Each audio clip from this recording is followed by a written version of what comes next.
Welcome to the Hawks Nest live stream show. My name is Brendan Kane, and it's draft day, baby. You know what time it is? Oh, yeah. We got ourselves first round of draft, the opening of what is going to be a very intense, I tell you, 3 days, where hopefully our Seattle Seahawks have an opportunity to just completely destroy this draft. They are by far, in every team, every pundit's account, the best team as far as what they come through with the returns. They're sitting in a very good position to do so with 5 picks. Count them, 1, 2, 3, 4, 5 picks here in the top 100. You can see here over my left shoulder here that these are the total number of selections we have in this draft: a first, 2 2s, 2 3s, a 4, 2 5s, and 2 7s. We are stacked to the 9s, people. John's got all the ammunition a general manager could ask for. Top picks, bottom picks, all throughout. Want to move up, want to move down, want to target this player, want to target that player. He can do whatever he wants. So everything is kind of in play today. Everything is really possible today from so many different perspectives. The Seahawks trading out, trading back. I think I'm going to be pretty hesitant to believe that they're going to trade up, but hell, we were even hearing some of those rumors today. Even that was coming into bear a little bit. So you just don't know what you're going to get. We walk into the day with all 32 NFL teams having all of their first-round picks individually. I can't remember the last time that's happened, if ever, walking into a draft in recent history. And I don't know if that means that there's going to be less activity or more activity. I think it's the funnest part about this draft as we approach this right now is that a lot of times you pretty much know how the story is going to be told. You've gotten kind of peeks at it, like extended teasers and the first 5 minutes of the movie. Most drafts, you kind of feel like you've gone through and you've been given that a bit when you get to the draft, especially when it comes to the first round. This year, it's not that case at all. This year, it feels like anybody can go anywhere at any time. Any team can move up from anywhere at any time. And it just does provide a little bit of an extra layer of excitement here from my perspective of things. And I hope it is for you guys too. We'll be covering it here, of course, end to end, all day long, doing what we can here to keep track of these picks and this process and all that's happening.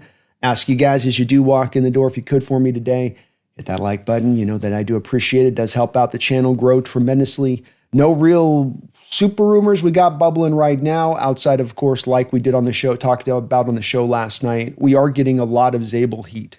So there is a lot of legitimate Gray Zable seems like a dead set to Seattle. If now it's not even a matter of like, it's weird how narrative shift.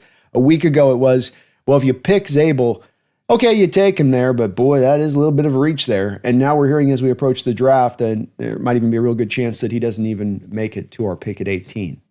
I guess not that much of a reach when it's all said and done, huh? So interesting as it will be to kind of track what's going on with him and if he is going to last our pick and if he is the pick for Seattle. They don't just try to trade back. I keep coming back to thinking and believing, and I think many are on this same boat, that John's going to want to move back. That's going to be the drive in his heart. But we finally get to learn today, no more speculation, all the work put in, all the work set aside here to get this thing going and rolling. And we finally get to arrive today to finally learn what's what, who's who, and where this thing is headed. Got a couple donations here off the rip. You guys are super kind for that.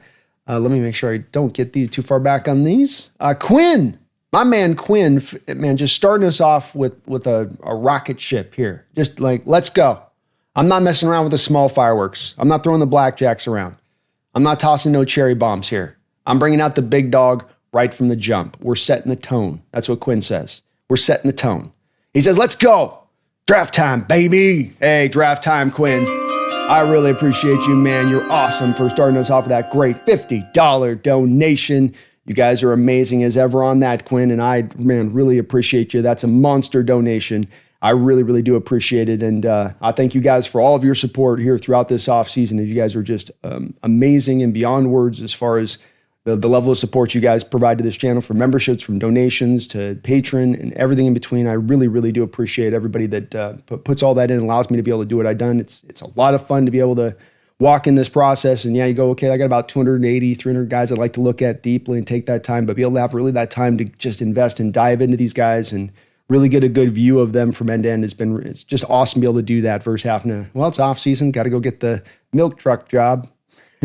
So Quinn, you're saving me from that, man. I appreciate you for doing that. And let's go, man. Draft time, baby. Draft time, baby. Let's go. Let's go. Silas McDonald, thank you for the $5 donation. Appreciate you for that. He says, if Tet makes it to 13, I think the Dolphins could be looking to move back. I think Seattle moves up to grab their new X receiver. What are your thoughts?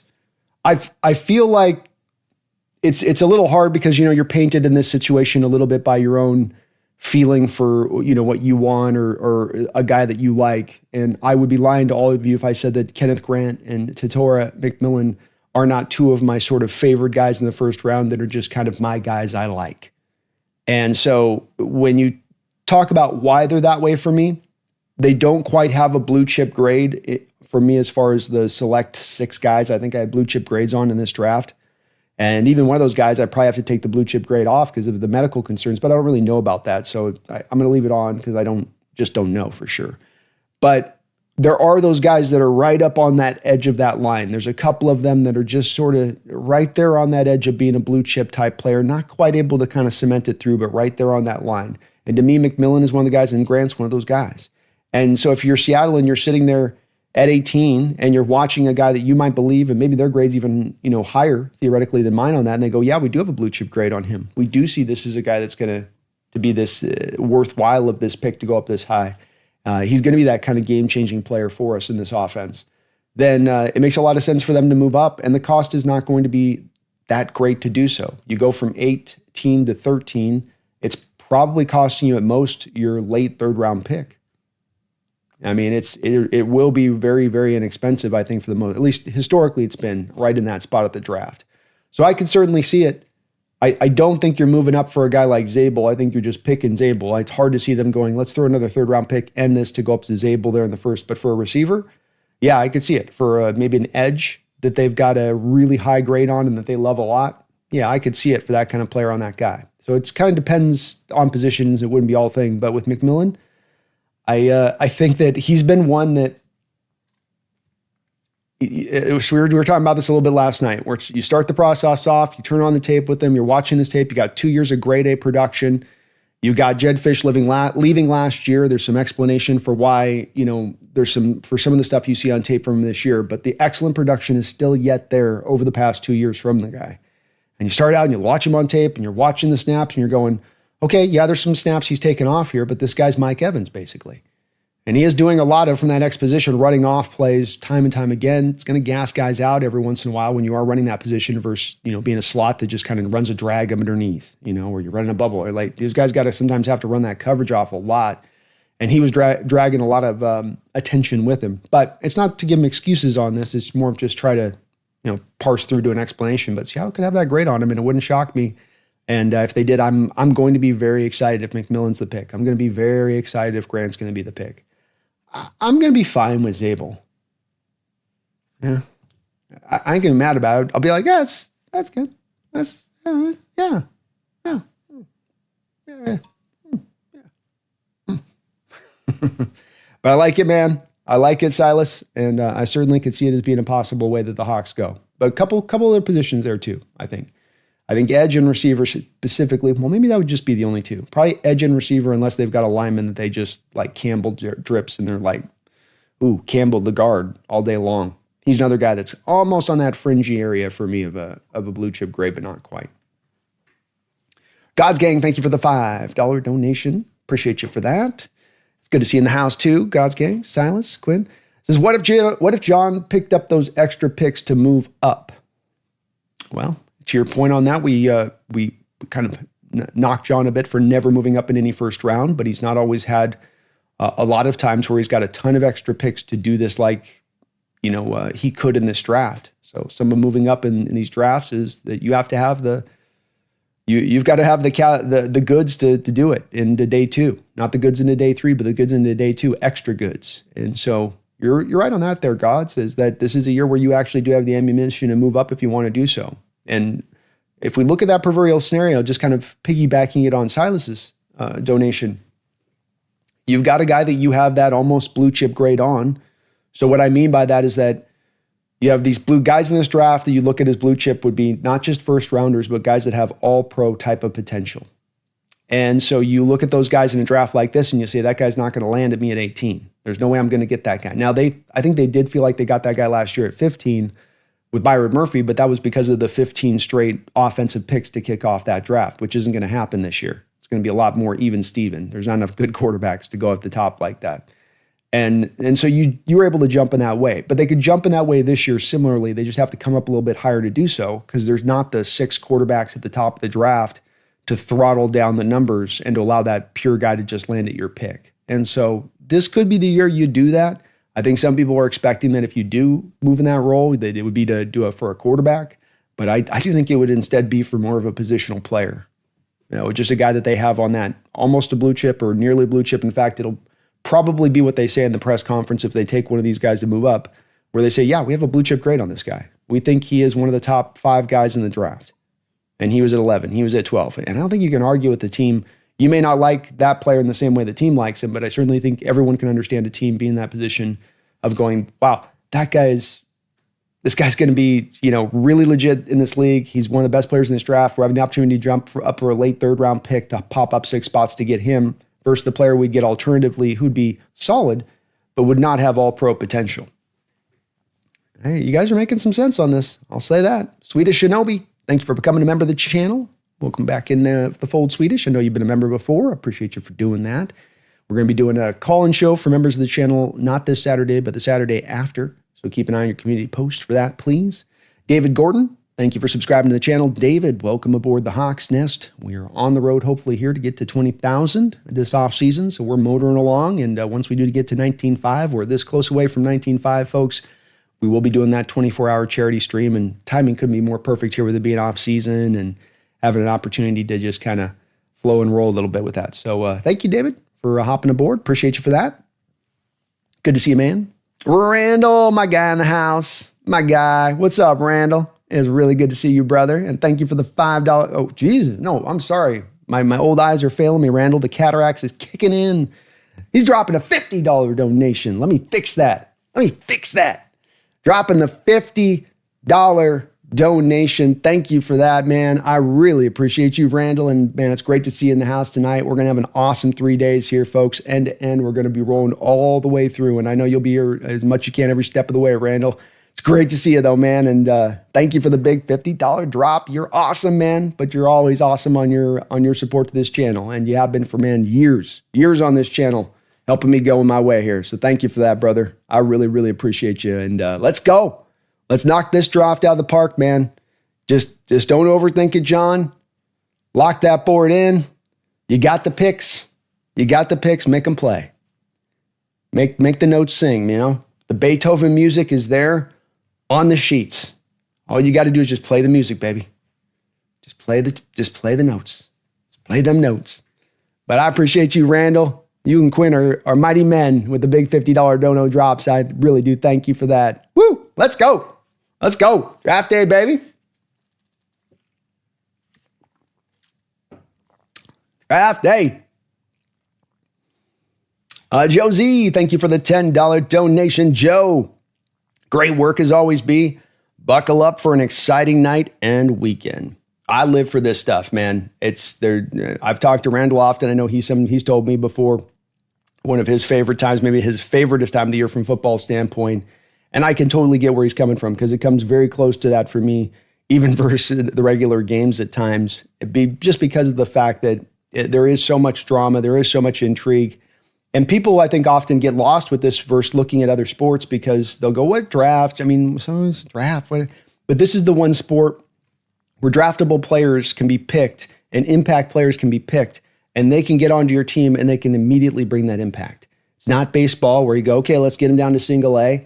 Let's have him, we got winter ball, and we'll single A it. And then he's having some troubles with single A. Got to give him a little bit of time. Okay, we go to double A.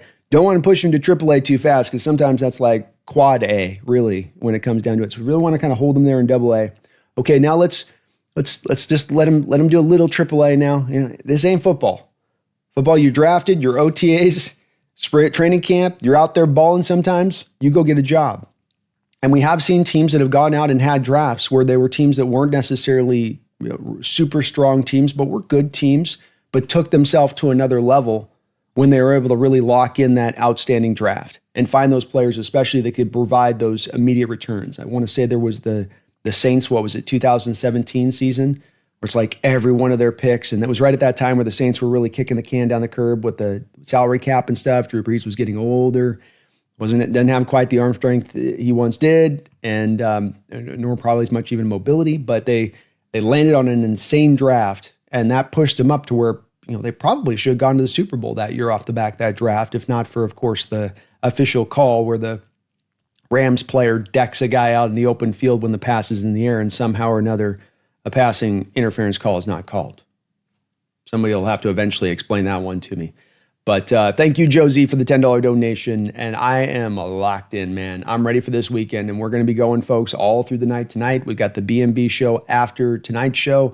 We're going to be going tomorrow, B&B show tomorrow night as well. And then we got Sunday all day, baby. All day, every day. And we are maybe going to have ourselves a special guest in on Sunday to help out, do some of that heavy lifting, going through all those day 3 picks. So I'm stoked, man, Joe. I'm ready for this. All the preparation feels like it's been done. Feel like we got a really good understanding of this draft and these players, and it just makes you feel confident going in. We're like, okay, we got a feel for this. I got the feel for what this is, and we can remedy that which needs a fixing on this football team right now. That does exist in this draft. The immediate returns of the remedy that needs a fixing exists in this draft right now. Can John pick those players? Can he find those guys? We'll see. Can he unearth those diamonds? We'll see. But they do exist. It's not one of those ones where you go, well, this particular year's draft, you're just not getting that guy in this draft. And there are sometimes drafts in certain positional groups where you'd say, you're just not getting that guy in this draft.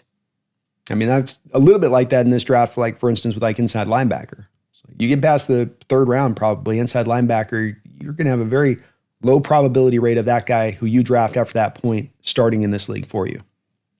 Much more likely to be one of those, special teamer type guys that we've brought, John Radigan types. Probably much more along in the alignment of that in that spot. So luckily, that's not the case for us with interior offensive linemen. Wide receivers even got a couple guys that could fit to what we want. So I'm ready, Joe. Let's go. Let's get it. God's Gang, thank you for the another $5 donation, God's Gang. I really appreciate you for that, brother. It says, I feel like the Titans are just giving up on Levis. That team is so bad, he hasn't had a chance. What's your thoughts on this? I might be totally off. Well, God's Gang, I mean, with Will Levis, that was a guy that I had a really hard time with the evaluation on. And quite frankly, I think that you sometimes wonder if it's one of one thing or one of another thing rather than it being maybe a bit of both. He had really no offensive line at Kentucky, and he didn't deal with the pressure when he had no offensive line at all well either. And that definitely impacted him. And I've talked a lot about with you guys, not just when it comes to a guy like Levis, but of course with from Russell Wilson to Geno Smith to many quarterbacks, that when you are just devastated by your pass protection time and time again, the cumulative effect of that eventually adds up to a player that is going to start to look like a shell of what his potential should offer you. And especially a young quarterback, I think, runs very susceptible to this as a potential way it could go. And so I think with Levis, there is some of that at play because it's carried over to Tennessee, where they've not had the offensive line in place since he's come in there either. But I also think that when you see sometimes the level of frustration on the field from head coaches or offensive coaches to a given quarterback, and you're watching their face turn redder than Santa on Christmas night, it makes you go, okay, yeah, that explosion there probably isn't just this particular play.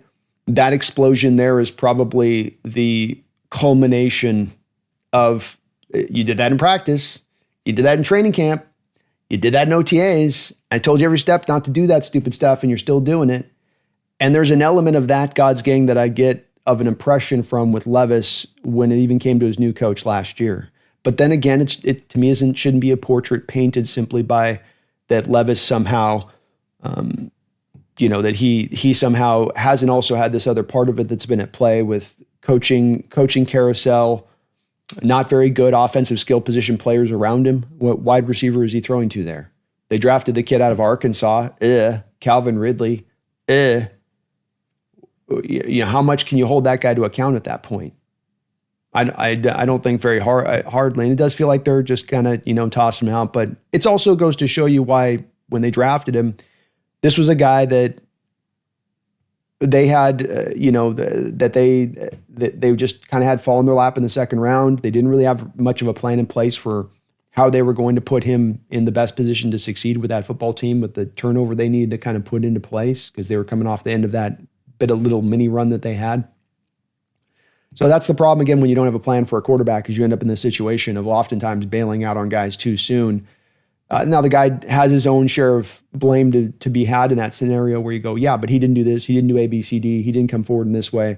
But then it's also a part of, what is the chicken or is it the egg on this one? And sometimes you do come away going, not totally sure it's all just on the player at that point. And as we've learned recently with some of these reclamation projects like Sam Darnold, like Geno Smith, you might come to find that you bail out on guys like this and come down the road in this NFL. And I think we're going to find more of this as a commonality, that we're going to see more of these teams that are just been so fast on bailing of these QBs, that these QBs, if they can last in the league, if they can be hard workers, if they can kind of fight and claw and scratch, eventually can become and realize the potential they offered coming out of college. Teams just want it fast, and it's hard to want it fast at what is probably the toughest position to play in all of football.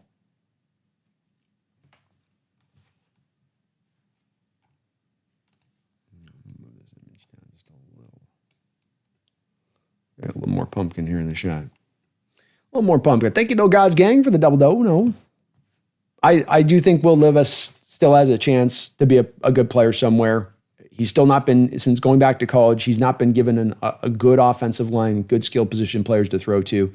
You give that guy that, to me, he still does have some potential. But I can't deny as well those boneheaded moments, the malfunction moments, the just, system reset. That's some of the stuff that I think from a coaching standpoint, why they bail on him, where they go, look, we can clean up a lot of the stuff. We can better stuff around him, but that thing is never going to fully clean itself up. That thing is always going to be yanking on his chain a little bit, somehow or another. And they might be right about that, God's Gang. It might be a fair point on their part.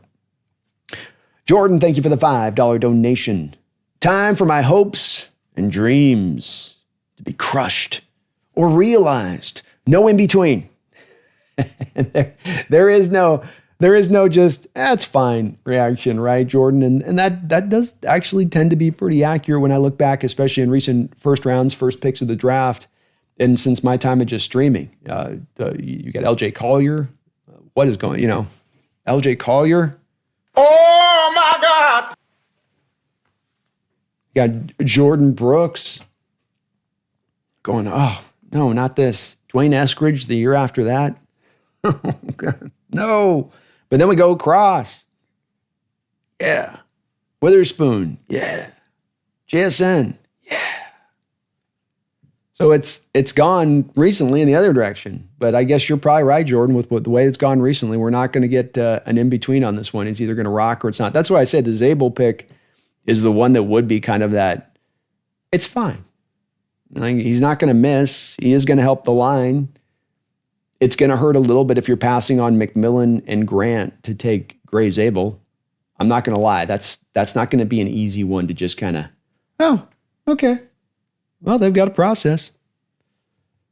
I might be a little pissy on that one. For a center at 18? Are you kidding me? But you're right, Jordan. No in between, man. That's how Seahawks do it. They're either going to break your heart or set you free.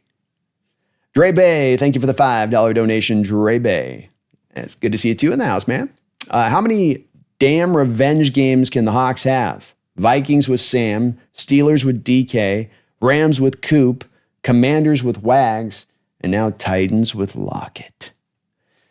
Interesting to see Lockett out there going to the Titans for a $4 million deal, and does speak to where I think the market is at for Lock right now.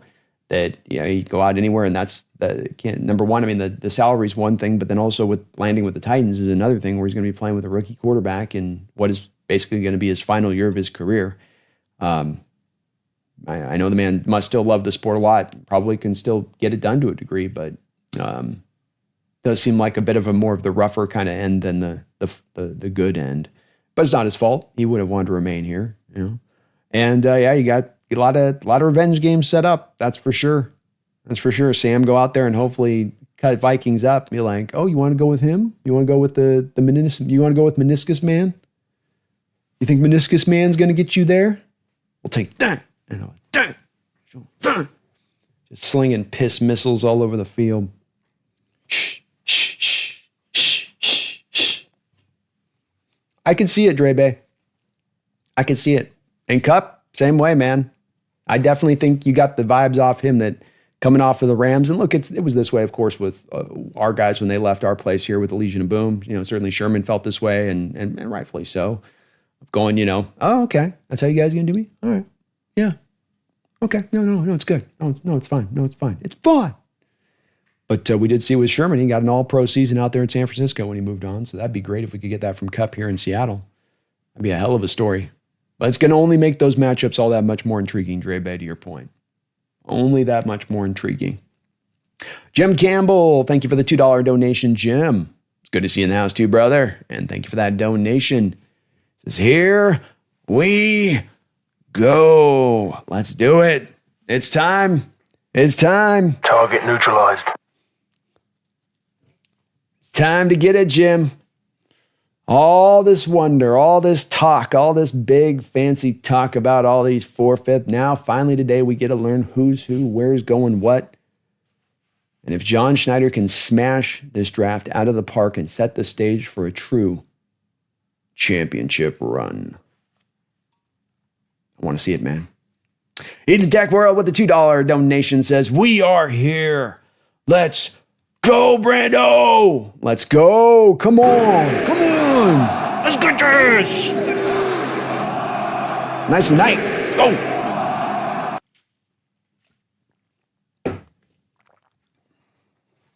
We're taking names tonight, Ethan. Kicking ass and taking names. We're here to chew bubblegum and kick ass. And you know what? We're all out of bubblegum. Megan Gockroger in the house. My lady from Danenda. Dropping on in, our main mod. Megan's great to see you. And she's dropping a $100 donation. My goodness. That is so kind of you. And you guys are amazing as ever here in this channel. I tell you what. Thank you is never enough. It ain't. I really appreciate it from the bottom of my heart. All you guys do, Quinn, Randall, and man, you guys dropping just monstrous donations here on the channel today. Really, thank you so very much. You guys help make this thing go. You really, really do. And I really do help you with that. I really do appreciate you with that. Is a lot of times you get this off-season stuff just drops off. So thank you so, so very much. You guys are amazing. She says, happy draft day to all. Been up since 4 a.m. to pay my respects to our glorious war dead for our version of Veterans Day. Wearing the Jim Zorn 10, and I'm not sure how I feel about Hal taking the number. Here's to being awake for 72 hours straight. Let's effing go! Let's effing go, Megan! The time has come. All the waiting is over with. Now we finally get to let this baby rip. And you got your Zorn rolling. I got my Largent rolling. We've done all we can to affect the universe's energies to allow that energy to be funneled in then to the draft, where it can build to provide John that extra bit of kinetic, synergistic energy that can finally allow this draft to take off. Megan, we're doing all we can. It's all we can do. It's a little part, but it's going to be hopefully a big part tonight when we look at this first round pick and we're like, oh my gosh, we did it. We landed this guy. How did we get this guy? How did John pull it off? What kind of voodoo ritual did he perform last night out there in the middle of the Puget Sound on a rowboat by himself, candle lit, rocking back and forth? Howie Roseman, voodoo doll, did he stab in? I don't know. I'm spitballing here. It's kind of what I see, with John. But whatever he's got to do, Megan, and we're doing our part. So you're awesome, sweetie. Appreciate you for the $100 donation. Really kind of you. Not the first time you've dropped that many times over as well. All of you guys have. They've dropped these big donos once. You dropped them many times before. And bottom of my heart, I really thank you for that. You're amazing. And happy Veterans Day as well. It's a very important day to celebrate. My brother's a veteran, and so it's always nice to pay the respects to those who came before on that. So that's awesome, Megan. Thank you so much. It's going to be a fun 3 days, and we are 8 count them, 8 minutes away from the Tennessee Titans being on the clock. Let's get going. Let's get rolling. Megan, you're awesome. You're awesome. Let's go. Empower Code. Thank you for the $20 donation, Empower Code. Seattle fans, stand up. Today we can change our franchise for the next decade. Let's believe. Let's stand behind this front office and trust in their intuition. But above all, let's enjoy this together. Go Hawks! Seahawks! Seahawks! Seahawks! Let's go! Let's go! Our energy's right tonight. I'm feeling that. Our energy is right tonight, and this is going to work. Let's get it, Empower. And you're right. We're at a spot here where this team's come off 10 wins last year. And there are a few fans out there that are getting shaky with the Geno and shaky with the DK trade, and I'm not pushing back on them. I get it. I totally get it. But I think that they have tried to do moves this offseason to shake this franchise from what has been a constant state of a little bit better than mediocrity for almost 10 years. And now you got to land it. We're in gymnastics. They do their whole run up to the whole little horse thing they got there, and they got to run. They got to flip off the horse, and then you do your flips and you do your turns and you do a corkscrew, and then you come back down and you got to land on your feet, and you got to land the landing, and then you can't bounce forward, right? She had a little bit of a bounce there, Bob. That's going to be ruled against her by the judges. No bounce. You got to land, stick, stop. So tonight we got the picks. We're John in a lot of ways to set the picks, to set the stage for this to happen. Should just allow him a natural, obvious advantage to go and be able to take this draft with just the given names you're looking at walking away from it. But now he's just got to land this thing. All the hard work's done in Power Code. Now just come down and get those feet locked right down. Can you be like that one girl that remember in like the 90s? Remember she did the move where she went off the pomegranate horse? What am I called the pomegranate horse? She goes off the horse and then she lands and she like broke her foot. But she like kept the thing, like she didn't bounce, like she snapped her foot and then she like lifted it and the foot was like hanging there, like it was half broken. And she's like, just tough as hell, just F the pain. I want the gold, It needs to be John tonight. I need you to break that ankle and just be like, hey, I want that gold medal. Whatever it takes. Whatever it takes. You're awesome, though, Empower Code. Great to see you in the Dallas tonight, man. And thank you for the $20 dono. Peter Van Jen, thanks for the $5. Appreciate you, man. It's good to see all these names, all the familiar names in the house here tonight. Says, can a brother get a nose tackle? Go Hawks. Peter, please let us. Please let us. I saw yesterday's news as such beautiful news in that it's not great for a guy to ever be cut and have problems with his career. I wish Cameron Young the best on his career. And maybe it was just all injuries that, hampered him and held him back. I think there was a little bit more than that. But this team, in my opinion, needed to target in this draft 2 nose tackles. And there's got to be probably 4 times as many solid nose tackles in this draft than there is in any typical drafts. So this is where we come back to that point that I was talking about a little bit earlier in the show today, which is that you are going into this draft at positions of need for which this draft has some strength. Where you're not going to have a guy taken in the second round and you're looking at your guys in the draft room saying, well, there's nobody else. We got nobody else on our board that's going to be able to even come in and start or give us snaps in run defense as a nose tackle. Not the case this year. You can go and you can double dip. You can get 2. And boy, if it means you're going to go get 2 all the more high quality ones, then that means if you bring in 2 high quality ones, all the more then onus to then push Byron Murphy to where he's going to be best suited. I like the idea of that. As I've called it, it's a force multiplier type move. Not only do you improve the position, which is mightily in need, but you free up Byron Murphy. You stop having him be Prometheus rolling a rock up the hill, and you just have him out there doing Greek god stuff, man. Flying around, shooting lightning bolts at his butt, laying waste to the landscape, doing badass stuff, rather than rolling a rock up the hill. God's Gang says, bro, who is your top 10 in this draft? It's a great question. Well, I was trying to get my stupid scroller right, and I couldn't get the thing right, which sucked. But I do have a spreadsheet that I have put together. I'll show you guys here tonight if you guys want to see it from time to time.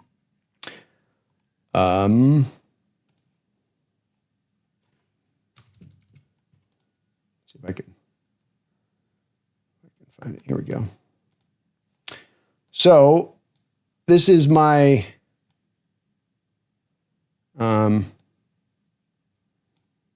basically top 100 here, as you guys can see it. So my top 10 would go God's Gang. It would go Abdul Carter's. I'm going to go number 1 there. Or number 1? Yeah, no, I wanted to remember there. This is the way I'm going to roll this on. So I have Abdul Carter number 1, Travis Hunter 2, Aston Genty 3, Mason Graham 4, Michael Williams, which would be a surprise for many, is 5 for me. Will Johnson 6 for me. Now here's the thing with Will Johnson. I know many of you will go, well, he's got that injury, he's got the knee, he sucks, he's going second round. Like, that might be the case. I don't have the medicals. I only base off this with the tape. So I will always say there's a hole in what my evaluation that I don't have, because I don't have doctors on hand, I don't have the medical reports, and I don't like guessing off of stuff you read secondhand, because there's so much disinformation that's perpetuated throughout the league, and especially during this kind of late hour of things. Will Campbell behind Will Johnson, Jalon Walker at number 8, Jihad Campbell at number 9, Tatora McMillan at number 10, Armand Mabu at 11, Derek Harmon at number 12, Kelvin Banks at 13, Jada Barron, 14th best player, Kenneth Grant, the 15th best player in the draft, Malachi Starks, 16, Josh Simmons, 17, Mike Green, 18, Matthew Golden, 19, Tyler Warren, I have down 20, which will be much lower than many people. This is another spot where I'm a little lower on these top 2 tight ends. I like them. They're good players. I'll be excited if we get them. But I just am not quite as high as others are on these particular tight ends in this draft. Pierce, 21, Orante Arase, number 22. I think he's being kind of slept on this draft. Loveland, Abuka go back-to-back at 23, 24 as far as my value goes. And this is just value board. This isn't a mock draft, folks. This is just me trying to sort of stack up a top kind of 100. I try to go to kind of even all the way to 100 here. So we can check in with this board throughout the night if you guys want to take a look at it here and there. But it's essentially just trying to get these guys. This has been kind of long requested when I do these drafts, where we just kind of try to get these into an order state that's, where I'd relatively see these guys going. Kind of gives me a reference point a little bit too, I think. So thanks for questioning that, though. Definitely we'll have that thing handy and ready when you guys want to take a look at it throughout the night. Radu Turkan, thank you for the $2 donation. Says, let me hear a John Gruden impression. What are you doing here? Tell me what throw this is here. All right, now you got me feeling nicey. Now, I can't do a good Gruden impression. He's hard. I've tried him a little bit. I can kind of get him down to there, but you got to get him a little bit lower with. It's not quite there, I'll try to work on him, Radu. Yeah. Will Howard, what are you doing with this throw out on the wheel route? How you going to put that in there like that? You're probably one of these big balls guys that like to just throw it into the honey hole spot, aren't you? No, I'm not good with it. I got to work on it, Radu. It's a work in progress. I got a few I've worked on I can't quite nail. It's like my Pacino. I can't quite get my Pacino either, Will Howard. Oh, I like Will. Here's a guy I want. It's not right there. So this is a little titch off, just a titch off, But Gruden's fun, man. I always love watching him chop up with these kids, and especially when he gives them a little bit of hard time. Show me your snap count. That's it. I can do that. Him giving Jackson Darnell about the snap count was awesome. You clap. That's what you do. You clap. Dennis McComer, thank you for the $10 donation. Dennis, great to see you in the house too, man. He says, thanks for all the content. Go Hawks. Well, thanks for the $10 dono drop, man, and it's my pleasure.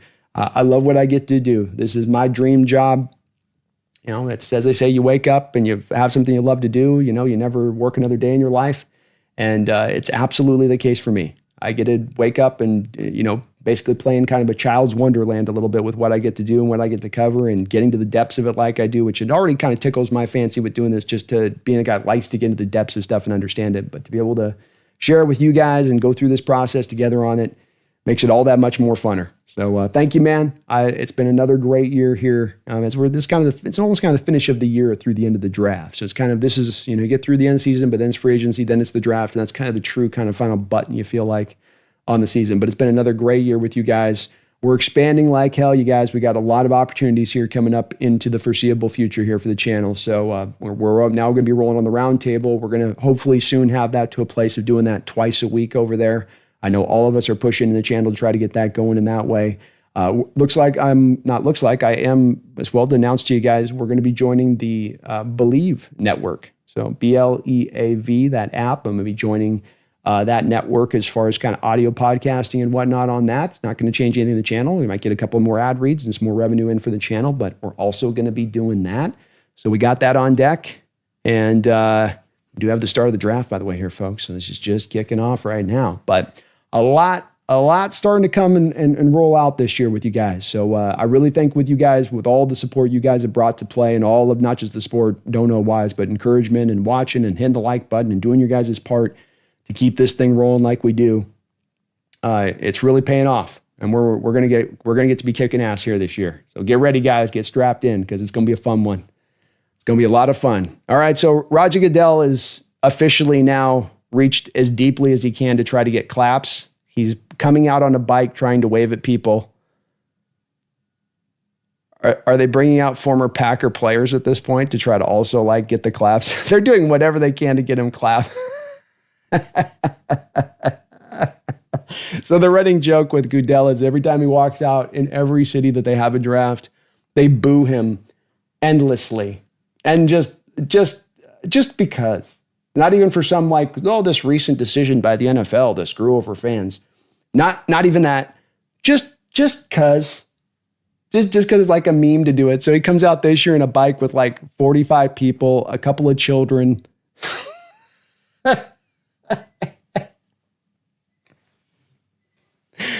He's going to get cheers one of these years, man. Next year, he's going to come out with a little cancer patient in his arms.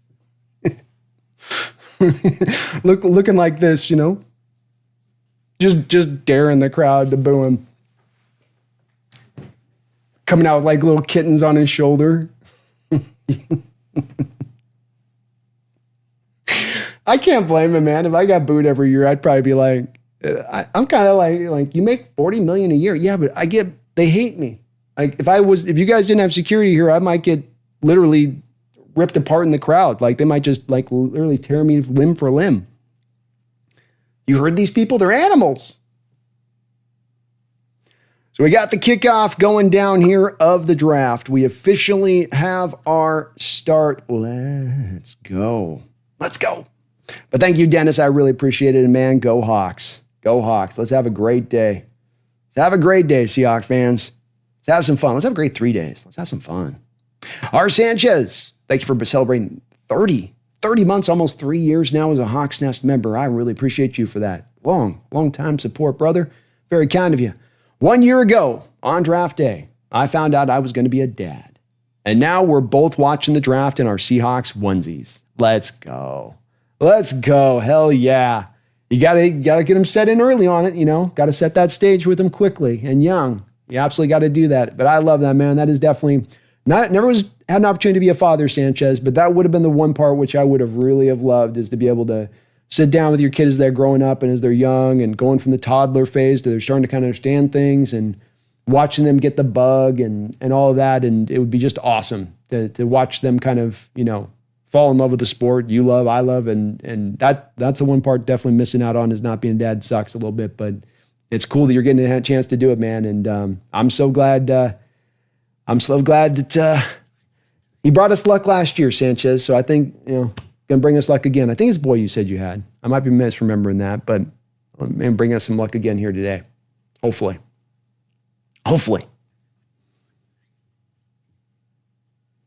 The Lord says Brandon will be the only Seahawks fan cheering if we draft McMillan. I will be. And I'm gonna be annoying about it too. They're gonna be all over there, crying their little tears, and I'll be over here just laughing. I know I'm right on this one with Matt. I know with Ted, I'm on the button with this one. There's hard evaluations. There's difficult ones. There's ones where you can go through. I went through 4 games of MORE tape, and I still didn't quite know what to think. There's some really tough evals out there. There's some evals you go, dink, and you watch the tape, and you can almost see just a collection of snaps and watch them run, and you go, oh, yeah, that's going to work at the next level. Oh, yeah, that's going to transit. Oh, yeah, this'll roll. You know what I mean? Me, MJ Seahawk, thank you for 27 months as a Hawks Nest member. Again, the long-time support here of the channel as a member. I really appreciate that, MJ Seahawk. He says, let's go Hawks. Hey, let's go Hawks. Let's get it today. Where's my Seahawks chant? Come on, where's it at? Let's go. Let's go.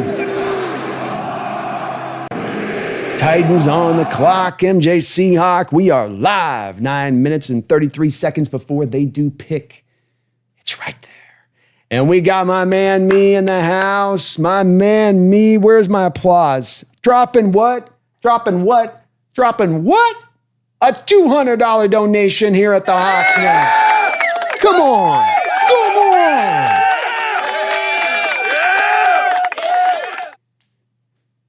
$200 from me. Thank you so much, my man. You are, as you have always been here, dropping about every stream, at least a $100 drop minimum.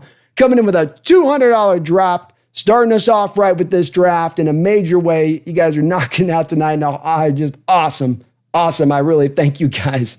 Thank you is never enough. When somebody drops $200 in your stream on a dono, it always feels like I'm passing over just to say thank you. Me, you are awesome at everything you've done for this channel, man, and just about every stream you've been dropping throughout this offseason, and keeping us afloat out here at the Hawks Nest through the offseason is what you guys are doing, and thank you guys for all of that, as I have as much amazing support here as beyond whatever I could hope or ever ask or think I was ever going to get with this channel. I got to say, you guys, thank you for that. It's almost overwhelming, but I really appreciate you. Me says, hey, B, 12s, what do y'all think we do at 18? How do you feel if we trade back? Regardless of what happens, happy draft day. Here we go. Well, let's go. Let's go. So what I think we're going to do is I know I've come back to Kenneth Grant time and time again, and I know that Seahawks Brandon Nelson's been on this train time and time again. I know that even Deanne Viennes has been recently on this train a lot. I think there's a good reason all of us are kind of in conjunction in this outlook of things with Kenneth Grant. One being, really can see how it is that he should drop down to you at your pick at 18, whether you want to pick him or not, that he will be there and available when you select. That's kind of a big key with looking at that guy, that it's feasible, it's realistic, good chance he's going to be there. The second part, of course, is that there is the dire need of it with him, in that you just moved Cameron Young. You need to get 2 out of this draft, probably. Be a pretty good start to be able to grab one, especially the best one in this draft, especially one that already understands how to play his role in this defense to a T. And then you've just got the upside. You've got the potential that Kenneth Grant brings. And you put that all together to me, a guy that's not just giving you a run defending nose tackle kind of play, but some guy with some real upside from the nose tackle position, some Haloti Ngata-like upside. To me, if they sit and pick at 18, I know the talk Zable or McMillan at this point. I think those guys are certainly in play too here, me.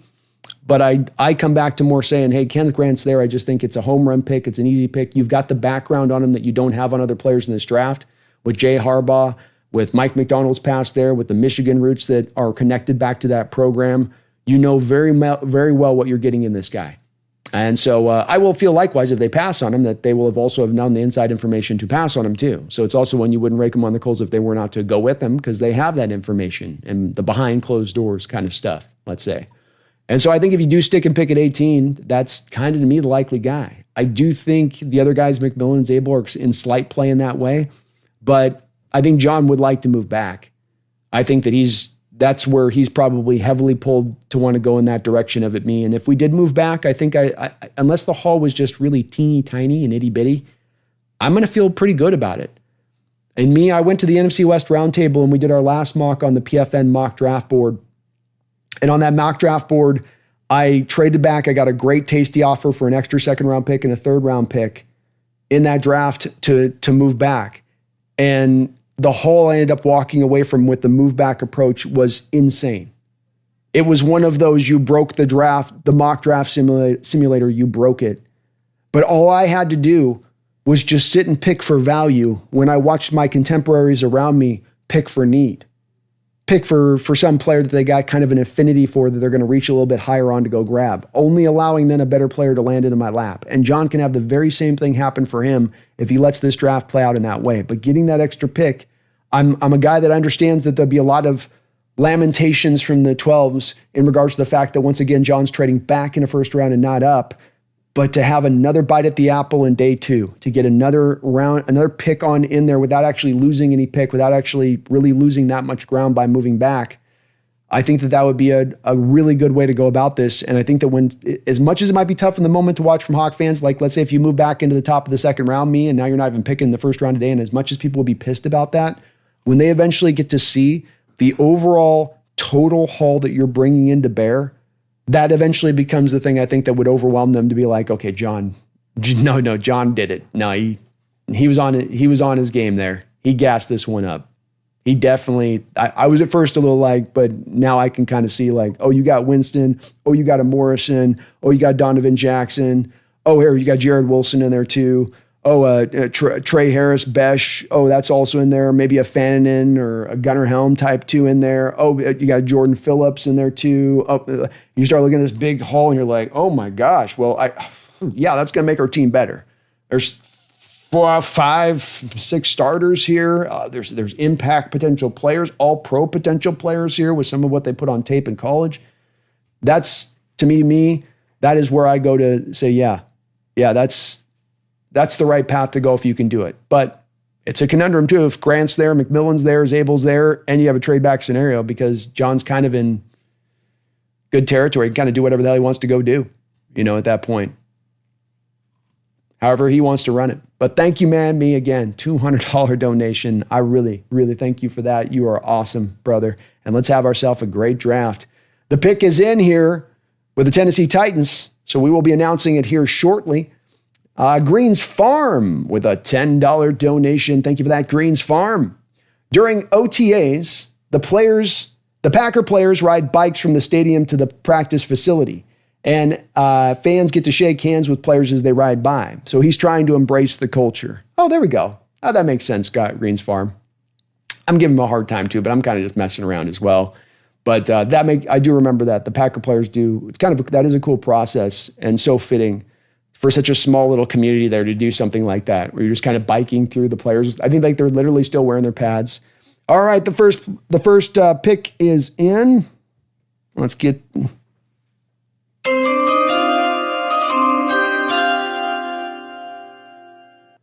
All right, to the shock of nobody, to the shock of no one at this point, we've got the Tennessee Titans taking Cam Ward,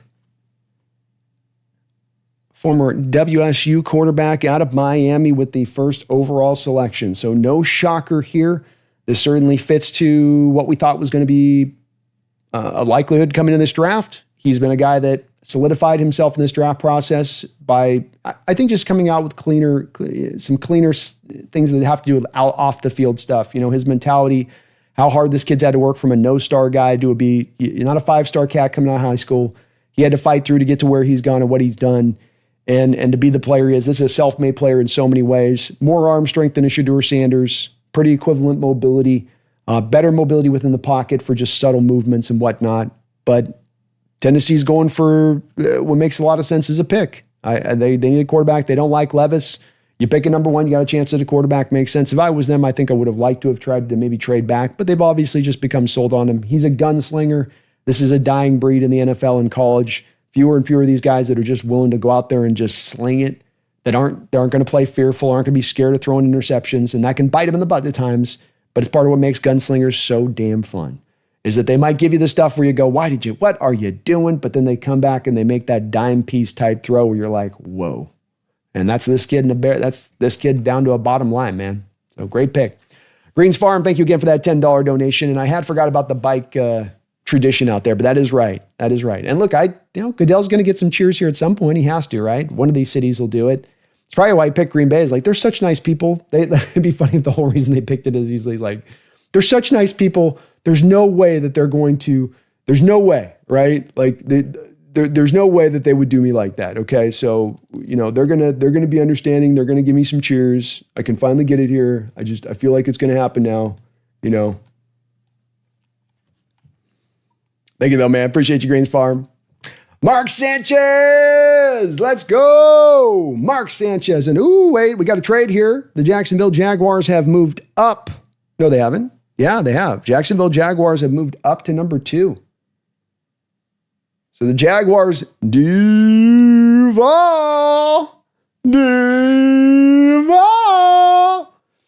Jaguars have moved up. Is this a Genty jump? Do we got a Genty jump on our hands? But let me not bury the lead. Mark Sanchez, woo, coming in with $120.12 donation. You see what Mark Sanchez just did there? You see what he just did there? But Mark coming in with $120.12 donation here. Says, it's finally here. Let's go. Let's go, Mark. Thank you for the $120 donation and 12 cents. Can't forget that 12 cents. It's a very important 12 cents. But you guys, amazing as ever, as you guys are just stacking up $100 donations on my ass. Thank you so much for that monster donation, Mark. It's great to see you in the house too, brother. Great to see you in the house. I love when I got my familiar faces, familiar names. Just makes it just feel a little more comforted, right? Okay, we're good to go. We got everybody here. Everybody here? Who's out? Who's not here? We got our people? Okay, everyone's here. All right, we're a little bit better here. A little bit easier here on that one. But it's good to see you in the house, Mark. Thank you for the $120.12 donation. You are the man, and let's have ourselves a hell of a 3 days. Sound good to you? Let's kick some ass, take some names, and watch our Seattle Seahawks absolutely lay waste. Lay waste, I tell you, to this draft. 3 minutes and 43 seconds to go on the clock for the Jacksonville Jaguars, trading up to the number 2 overall spot in this draft. Ooh, the fireworks have begun, folks. Get yourself ready. And the Jaguars appear like they know who they want. They don't need to think about it. You got to feel like this pick's probably going to be Genty here. Got to feel like it is.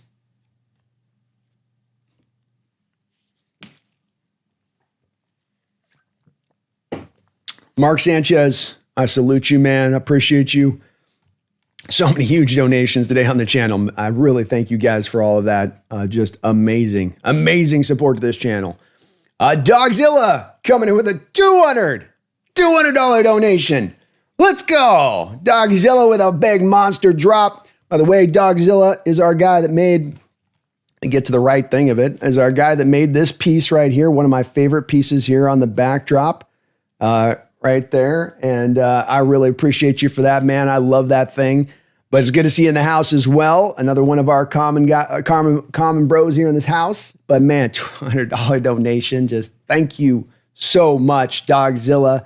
I really, really, really do appreciate it. A man I know is also as well donated a lot to this channel, a lot of support, and that's really been appreciated here throughout this off season. It says for all the same great reasons that me does it, this pre-draft coverage by Brandon has been wonderful for the fun and the insights. Well, that is really kind of you to both say, and both the donation drop you dropped just there is thank you is not enough on these. It really isn't. It's and especially in these times where money is not had easily and times aren't the easiest for anyone. I know everyone's out there kind of grinding right now. I do really appreciate it. And the donations you guys give and keep me allowed to do this, why I go is I know you guys appreciate it. And I know you guys love it as much as I love it. And I every year want to get better at this, whether it's covering this draft live or doing the coverage leading up to it to try to get better at the evaluations, to try to give you guys some more, stuff to kind of chew on or to understand the draft better as we approach. And that hopefully with every year I get a little bit better in that process of it, because I want to make this improved and we're going to constantly I want to keep making progress. Even if it's slight progress, just always making some progress forward and getting better for you guys and making the show better, making this channel better. But you make this place better, Dogzilla, on multiple levels. You've added the backdrop here and also with the big, monstrous $200 donation drop. Very much appreciate that. Very kind of you to say as well with it. And it's been a lot of fun with me and having a chance with Brendan too, just doing those shows, breaking down those individual position groups. It's so much fun doing that. especially be able to bounce off back and forth with him as we're doing that coverage to really get a little bit of a different perspectives and stuff as to where they're sort of sitting on it. But Dogzilla, you are the man. You are the man. Mark, me, Randall McDaniel, Quinn, I mean, just Megan, all of these big, huge, monstrous donations and big, very kind, very big hearts, very kind, all of you for that. I really, really thank you. You guys are just tremendous, tremendous. I get supported more here at this channel, bang for buck, than I think anybody about anywhere. And it's not lost on me with that. I really appreciate it. All right, we got the Jacksonville Jaguars up here picking. The selection is in. Pick is in.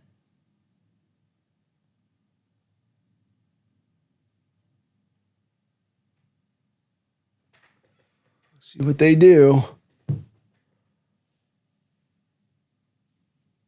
Eric Armstead, Walter Payton, Man of the Year.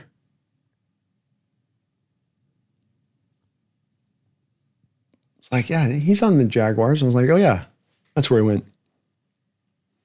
Oh, yeah, that's where he went. Here we go.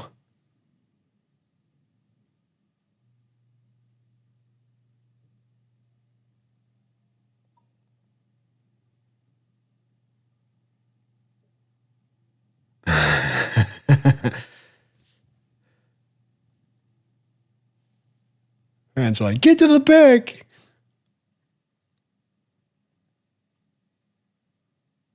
They showed up at Green Bay. I got to say, there's a lot of people out in that crowd.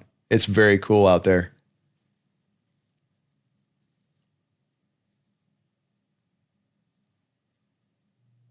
Oh, okay. Okay.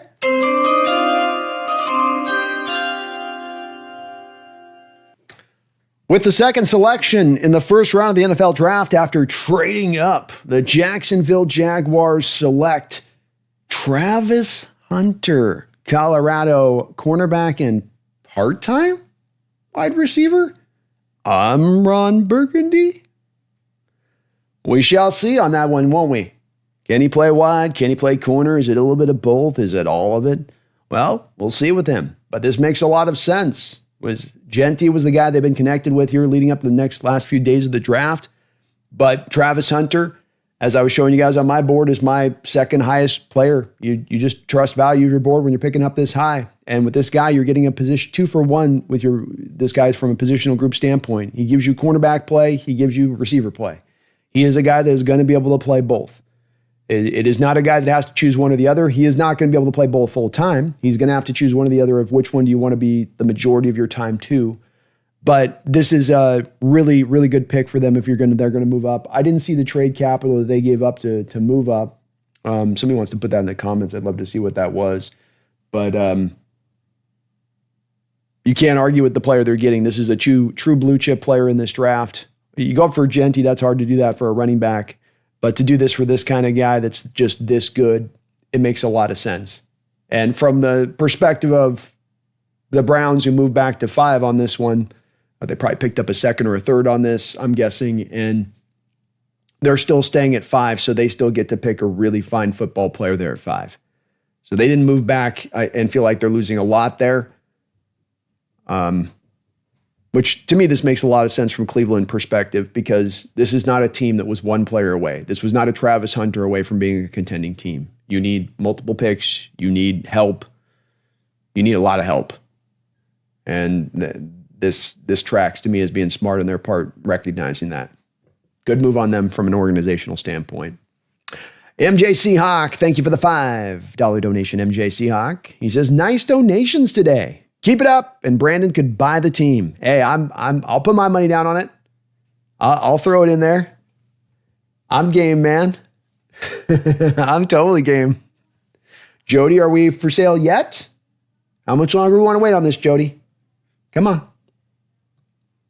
I got $500 on it right now.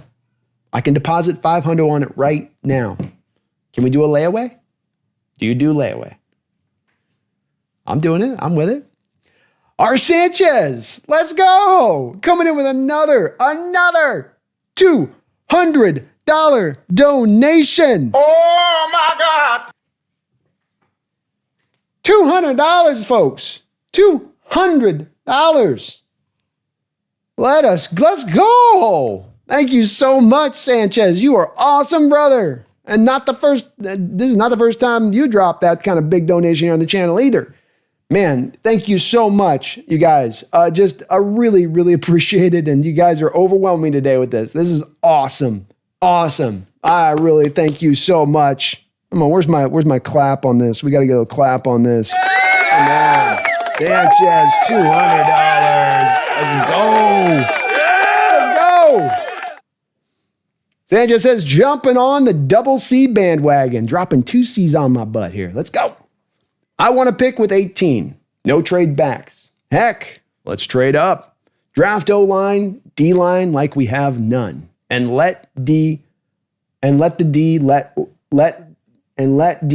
lock cook. I like it, man. Draft O-line and D-line like we have none. And let the D cook. Yeah. Trenches, Sanchez. Trenches. I mean, that'll be, the title essentially of what I'm kind of hoping I walk out of this draft with.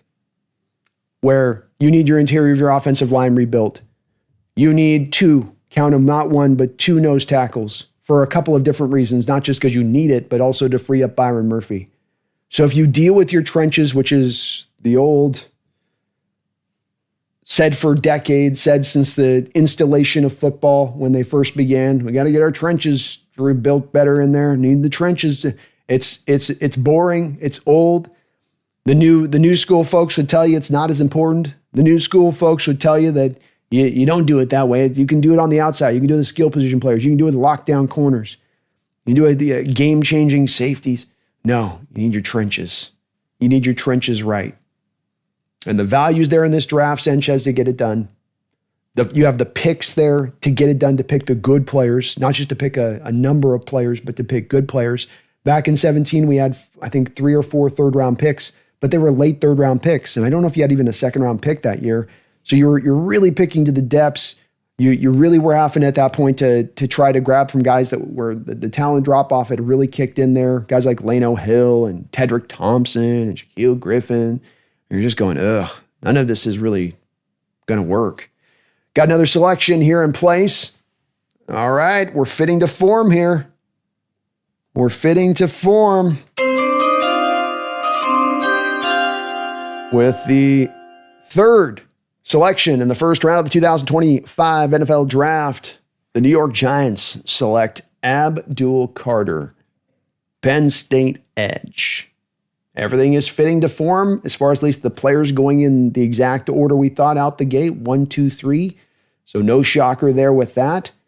We'll start to get into a little bit more territory here. I think we're going to get a little bit more of a flux on this, but it would seem that the foot injury of Carter's not scaring teams off, that they feel pretty good about it, that he's going to be just fine. And can't argue with the kid's talent. This does also, though, mean that from a Giants standpoint, a team that signed to Brian Burns, a team that has Thibodeau there, you have to think that this probably means that Kayvon Thibodeau is probably going to be on the move in this draft for, if they get a 3rd-round pick, they're lucky. It's probably going to be more like a 4th-round pick if they move Thibodeau at this point. And they just signed Burns, so he's not going anywhere. He's not going anywhere. So this fits to form, what we thought. No surprise here. Completely adds up on this. What is he wearing? What is he wearing?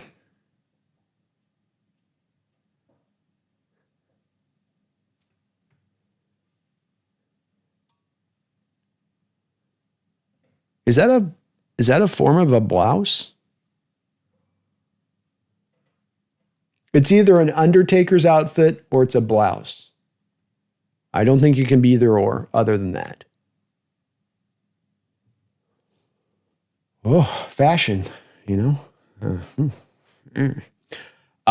Sanchez, thank you again for that $200 don't know. I'm okay with not trading back. I think that they're very likely to have a scenario where it's a little bit like last year, just to a lesser degree, not as extreme, to where what's landing in your lap at 18 is so good and so true and so right that you feel like if you move off of that you're losing out on a player. Because that's when you don't want to move back. You want to move back when you feel like you're getting an equivalent player, but you're picking up the extra pick. But if it is a Kenneth Grant that you have a sub blue chip grade on, or it is a Tedoroa McMillan that you have a sub blue chip grade on, then there's a really good chance those guys could be off the board by the time you do select. I think especially in the case of Grant, there's multiple teams right behind you that are very likely to snatch him up if you don't take him, specifically the Steelers and the Chargers. And so that's where you could be, to your point on that, it's just smarter to just kind of sit and pick than it is to move back at that spot. And I'd be completely fine with that. Completely fine with that. But you're 100% on the button with this, with, draft your O-line, draft your D-line, draft it strong, draft it long, draft it hard. Don't short sell it. Don't just bare minimum it, but really try to, rebuild these specific areas of your team in a major way. And it really is going to pay off because those weaknesses really did set you back in major ways at different times last year. Not having a real tried and true nose tackle set you back, not only by having to force Byron Murphy there, but removing some of his impact, but even the other guys that you were trotting out there at the position that weren't getting it done. Hankins was shot. He was spent. He gave you like one good game against Miami, and then he was toast at that point. I like it though, man. Let the D cook. Get the running game right with a good offensive line that can move people off the spot. And this will be a successful draft. And you will set the stage for this team to be a better team in 2025. Say nothing of being a better team into the future, Sanchez. But thank you, man, for the double dip C notes. And thank you guys for all of the huge donations today. Really appreciated. I don't know if I deserve all these monstrous donations, but I do thank you for it. And you guys do keep the lights on here. You keep me being able to do what I get to do. And I really thank you from the bottom of my heart for being able to do that. This is my dream, doing this till 5, getting into 6 years into this. I love it more than ever. And I feel like we're right on that precipice here, breaking through in a major way. And you guys are helping us get there. You guys will help get us there if we do get there looking back on it. Part of what helped us get there was this kind of support. I thank you guys for that. So we've got the Patriots on the clock now here at this point. And I finally got up on the donations. So Sanchez, MJ Seahawk, Doc, Zilla, Mark Sanchez, Greens Farm, me, MJ Seahawk, Dennis McComber, Radu, God's Gang, Peter Van Jen, and Power Code, Megan, Ethan, Jim Campbell, Dre Bay, Jordan, God's Gang again, Josie, Randall. Thank you guys for all the donations in the channel today. Really, really appreciate you guys for that. Thank you so much. It sounds like they gave up a first round pick is what I was reading. They gave up a 2026 first round pick to move up.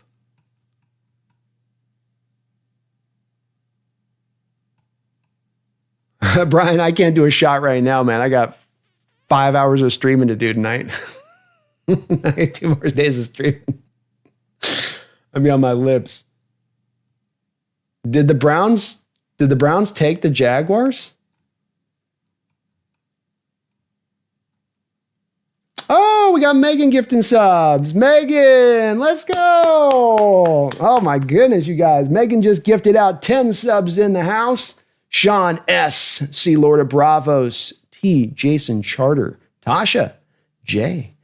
Daniel Bailey, Sean Collins, Spencer Smith, Post Eminescence, Justin Bright, and Rowdy Howard. You have all been gifted subs by Megan. She's kicking ass and taking names tonight. Already dropped a big old fat donation, and now she's gifting out subs. For your new membership here to the channel, I'm going to be doing that call-in show not this Saturday, but next Saturday. But I do drop the membership benefits over on your community posts. So do please keep an eye on that if you are a member of the channel, because that's where those dues show up over there. But Megan, let's go. Thank you for the donation. I appreciate you for that, Megan. You're awesome. Awesome for doing that.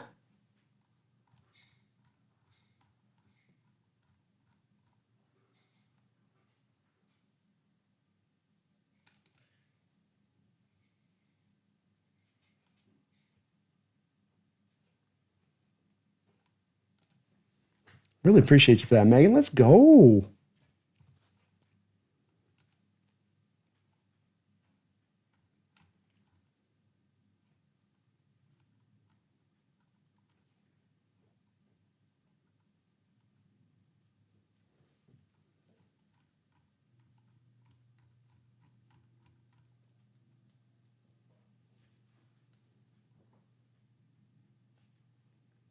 Browns got a 5-36 in this year and a first next year.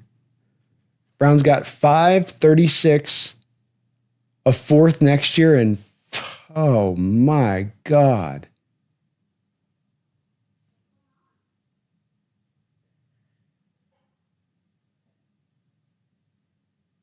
Oh my gosh.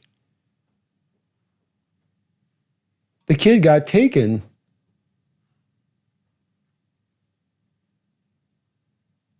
Browns just got bailed out by the Jaguars.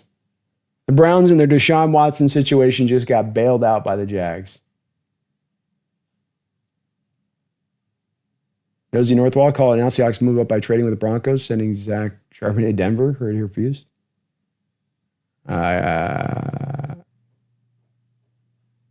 Well, they're behind us, Nosy. So they'd have to trade.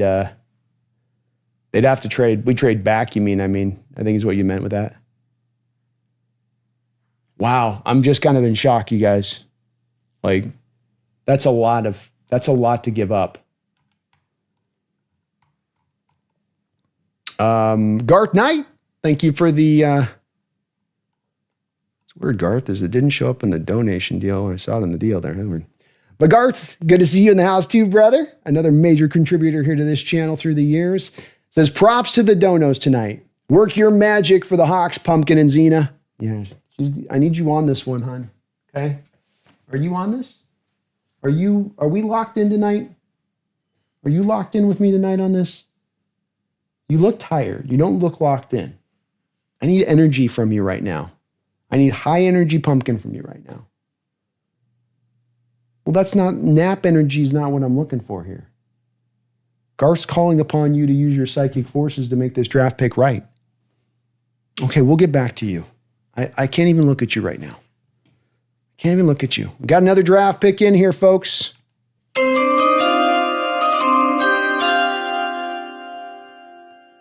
Well, we are fitting to form.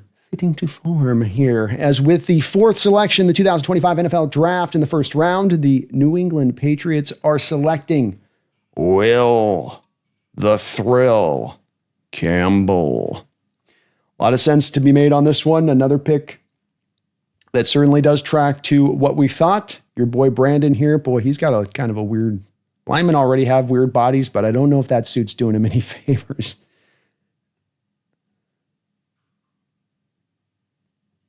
Kind of looks like, I'm going to say, it'll be kind of nice.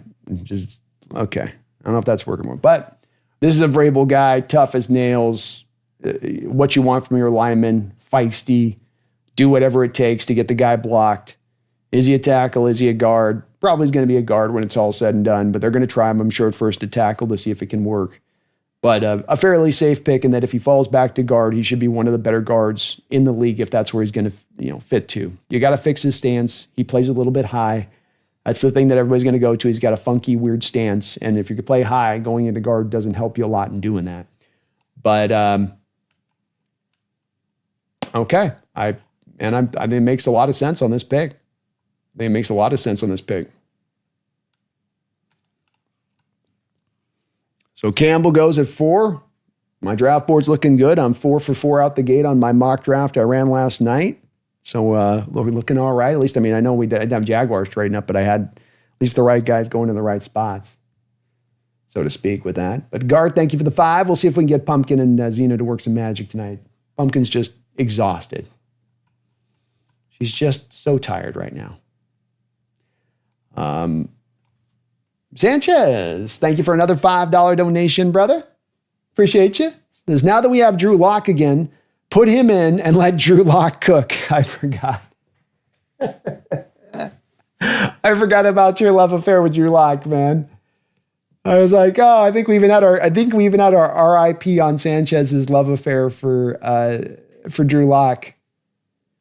And it will never die. And no one can doubt your loyalty and faith in the man. Hey, at $2.5 million, Sanchez, sign me up. And with a guy like Sam Darnold back there, I know he had his 1 year, but I'm not exactly walking into this like, yeah, Sam's just going to go rock out with his you-know-what out, right? This is definitely a let the best man win kind of competition thing from my perspective of this, no matter what you've thrown out money-wise. And Locke's got every bit as much talent as Sam Darnold does. Both of those two guys, when it comes down to the competition, those two, or which of those two guys is a guy that's going to be able to ascend and become a starter in this league and a high-value starter in this league, It's really going to come down to neck up stuff with those guys who can develop in that way, who can improve in that way, who can master the game from the neck up, get better at the blitz, get better with setting protections, get better with throwing with anticipation, get better at cleaning up turnovers that are needless from your game at times. And I think Darnold's definitely a little bit ahead of Locke in that, where with Locke, you get the glimmer of that one game last year, but then you still get the other games around that he started where it's still like, yeah, come on, Drew, take some steps forward there. But the talent's legitimate, man. And we all know he's got a hose. We all know he's got himself one hell of a hose. Ain't no doubt in that. But I love that your love will not die for him, Sanchez, and nor should it. That kind of love, that's like Notebook stuff right there. You know what I mean? That's like the type of stuff they write about in novels there. So you don't let that thing go. Let Drew Lock cook, man. Giants finally did last year. Guy threw for 4 touchdowns. Granted, 3 of those 4 TDs were on bubble screens. But hey, it all looks like a 50-yarder in the stat column, right? Megan celebrating 39 months. She's working her way into 4 years here as a Hawks Nest member. Thank you for that, Megan. I appreciate that long time support. She says, supposed to be saving for my trip to see the Back to the Future musical in Sydney in 155 days from now. But this is better. Laughing out loud. Oh, well, thank you for that, Megan. I really appreciate you for those donos and dropping the 10 subs on the channel and another longtime contributor on top of it being our main mod here in the channel. All you've done for this channel has been so helpful and helping us bring where we are. It's your guys' support, not just today, but through time, that's helped us to bring where we are. We're right on the precipice of cracking through 20,000 subs. We've got some sponsor opportunities cooking up here. Got some new things kind of percolating in the background of things. Really, really thank you for that, Megan. And hopefully you still got a few ducats left over here to still be able to go and get out there to the musical and have some fun out there, We got a little bit at least a little. All right, we got another pick in. Here we go.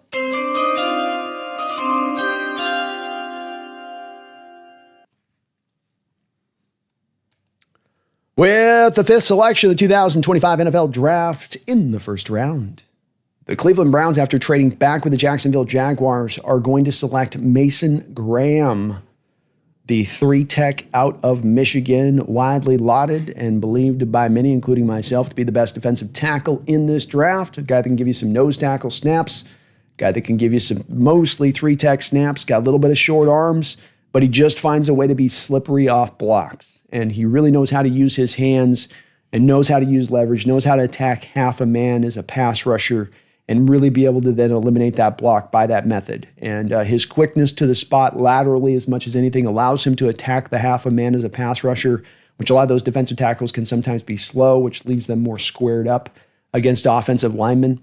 But the kid is, I think, a pretty safe pick here for Cleveland. I don't know if he's going to get to a star level of potential as a player, but this is a very safe player overall, and that he comes in your defense and he provides instant productivity all around as a pass rusher, as a run defender, and you have some potential all-pro potential with this kid too, in addition. So it's a nice little cut for them, and I'll tell you what, Cleveland right now is your leader in the clubhouse as far as, to me, winning this draft, as it looks like it on the surface of it.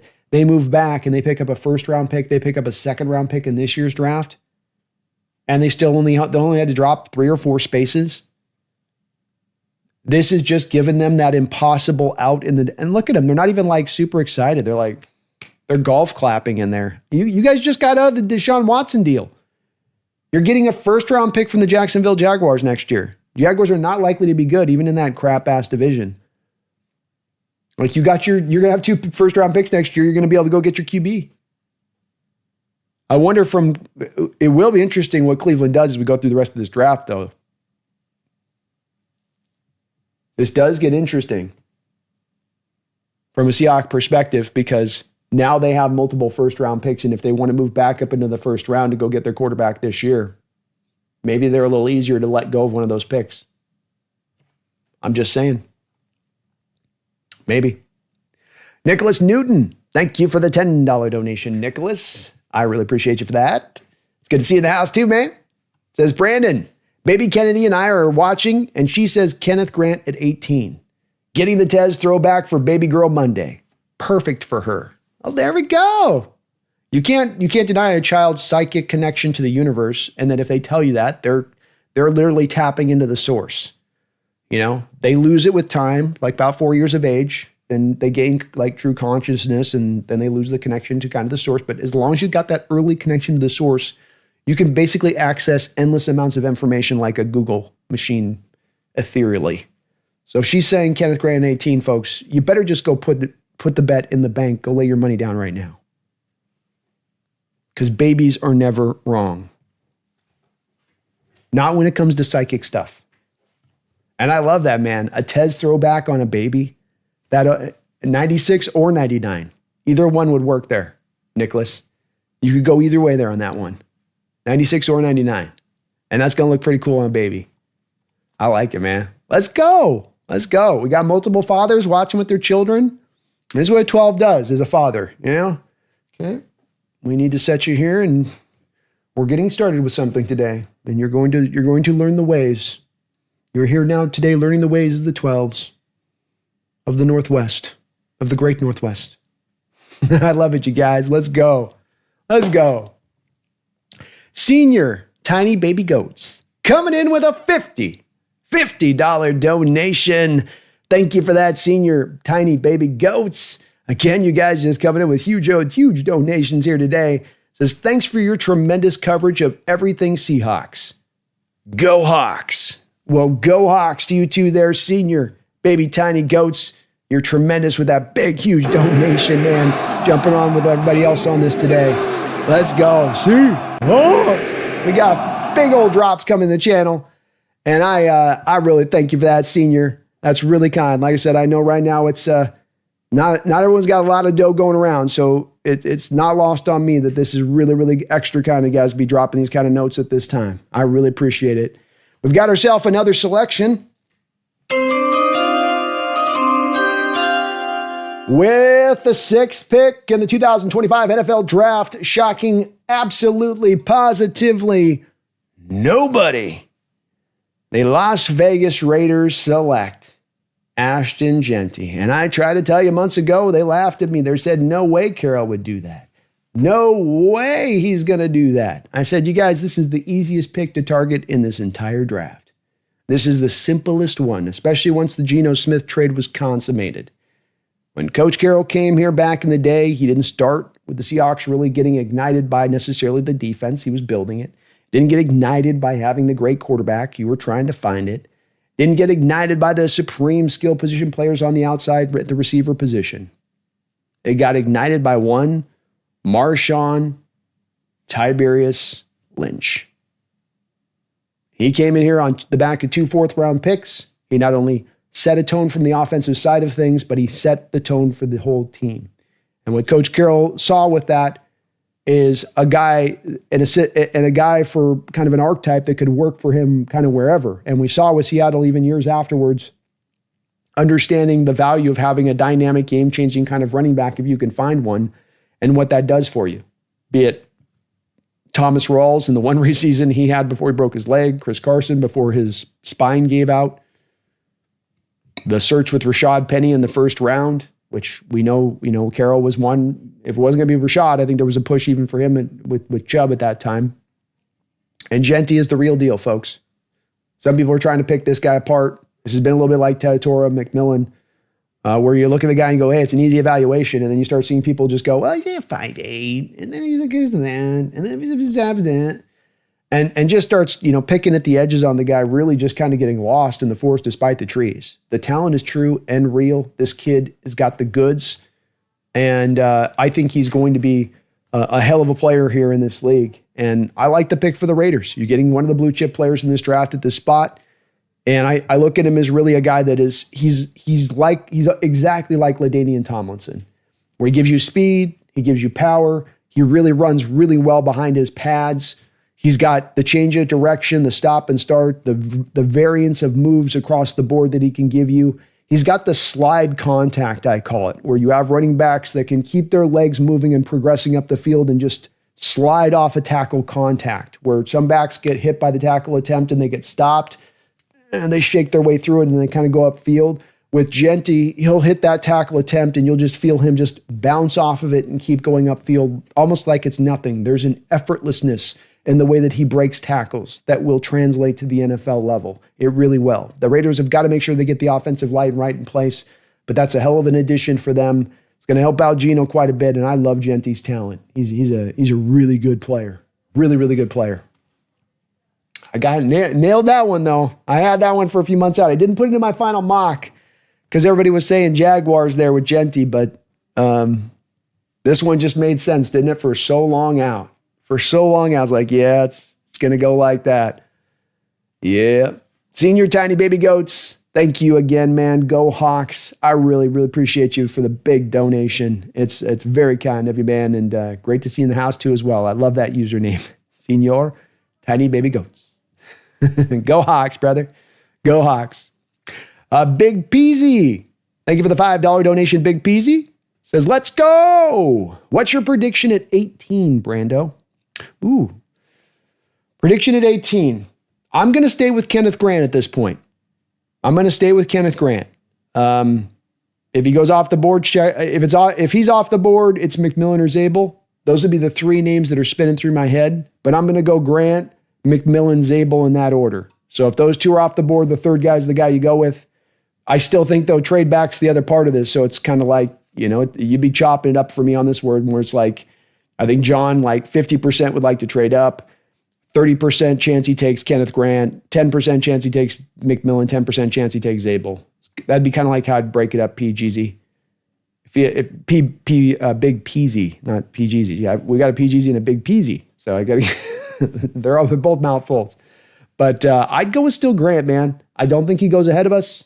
I think that the team really has some insider kind of info on him, specifically as a Michigan player in that program. And it could be Loveland's a possibility or two, but I still feel like with Loveland, that one's a little bit of a, I just don't think they'll go that route this early. Not with the guys that'll be available on the board, but it's possible. And I wouldn't hate Loveland. Again, understanding that you're not only taking this guy based on what you're seeing from your own individual evaluation on him at that point, but that this team has that background of watching this guy practice, knowing how hard he is as a worker, not just what you see from him on game day. And that's a huge boon to this coaching staff to be able to have that in some of the guys that they do on the staff. Thomas Cox, thanks for the $2 donation. These picks haven't surprised me yet, he says. And indeed, I would offer very much the same way. These are about the players you saw going in this order one way or the other. And Genty, is he at 5 or is he at 6? He's going to go somewhere there in the top 6 somewhere. And we knew that the floor was going to be minimum at the Raiders. Genty was saying that a couple days ago. So it has fit to form so far here. I think the big shocker and surprise to me on this, Thomas, is the amount of draft capital that the Jacksonville Jaguars gave up to move up that small of a space. Holy Lord. I mean, if you're giving up that much to move up 4 picks at the top of this draft, then we can't get maybe a future first if we move back to like middle second, late second, if that goes that way with it. I mean, that's kind of like what that makes me think a little bit too there, Thomas. But that's the big story to me on these first few picks is just the insane haul that the Browns got. And they've got their lifeline, man. Somebody threw them the boat. They're not going to drown as an organization now with that Deshaun Watson deal. Thomas, thank you for the $2 donation. What's your thoughts of Seattle drafts Milroe at 18? I wouldn't like it. I've got a 4th round grade on Milroe, and I'm probably a bit harsh on him. And I understand the talent, and I understand why evaluators are getting caught up in him. This isn't one where it's like the fool's gold is really obvious on the surface of it. I think that is a little bit more of, you got to do a little bit more advanced kind of stuff in looking at the situation to get the clear view of it.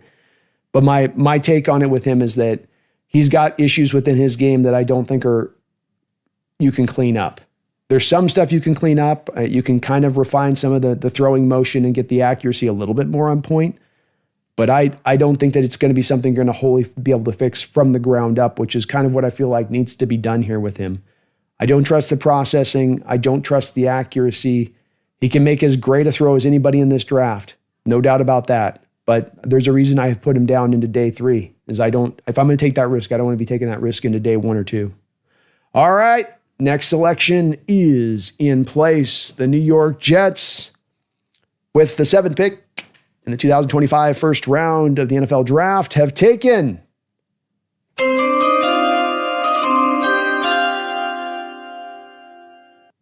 Armand Membao. Mabo. Let me say it right. Armand Mabo. See, I got Mbao and Mbo. Mbao is the most talented tackle in this draft, no doubt about that. Not a shocker here on this pick to the Jets. It was a matter of whether they were going to take Tyler Warren or whether they're going to take Mbao here.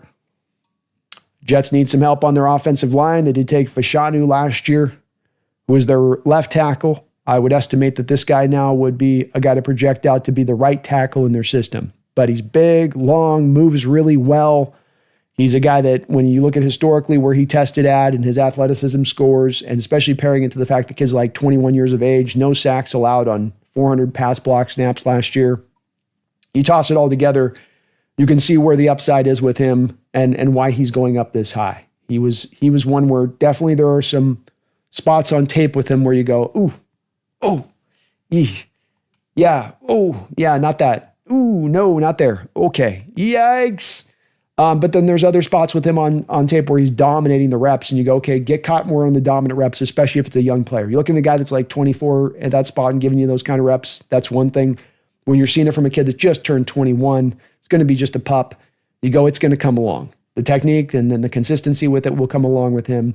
But I like it as a pick for the Jets. Stabilize that offensive line. Him and Fashanu give them hella good pillars out there. They got Elijah Vera-Tucker in there as well. I think Tipman is their center. He's all right. So they're starting to maybe get that offensive line into a little bit better shape out there in New York for Fields. It's a good pick for them. All these picks have been good picks to me for these teams so far. The value's been right. Nobody's really reaching. It's good stuff. Good stuff. Thomas, thank you again for those double dip donations, man. I wish I could get in on him, but I just can't when it comes to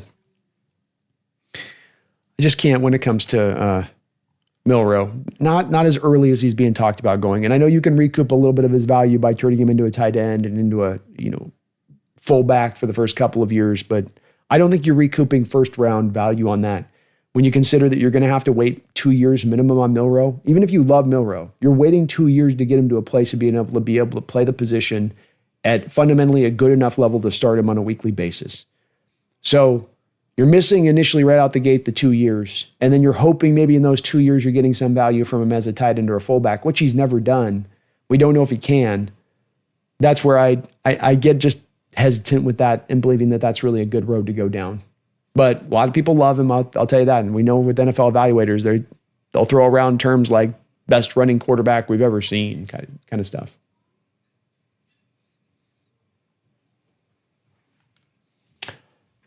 Stimpy, thank you for 20 months, almost 2 years as a Hawks Nest member. I really appreciate that dedication and support to the channel. You're awesome for that. Life's been insane, and I've been away from the live streams for a while, but I'll always show up for draft day. I want Kenneth Grant. It's a great pick there, Stimpy, and life's insane, man. There's a lot of stuff going on right now in this world, and sometimes you're in, sometimes you're out. I'll always be here. If you got to go away for a while, there's some things caught up in life. We'll always be back here to welcome you back home whenever you come back around. But hopefully things are settling down for you and starting to kind of stabilize out and lock in a little bit. But Grant's the guy for me too. I've long been infatuated with this guy. He was the first guy I took with my very first mock draft about 2 months ago. And it would be the final guy I would take in maybe my final mock draft yesterday.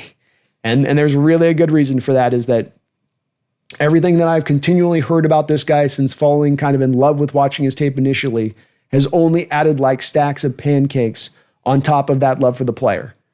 You hear this story, you understand this about him, you learn this about him, and it just starts to just more and more and more increase to the point where you're just like, I was right on the button with that. The instincts towards that guy was correct. And he's the right one to me, Stimpy. I don't think he goes ahead of us. The value is going to be great. And if you walk out of this draft, if you have walked out of this draft with Haloti Ngata, maybe it's not your evaluation, or it is probably maybe yours, but maybe there's a person out there going, well, that's not my evaluation, but just think about it, walk with me for a second. What if you do?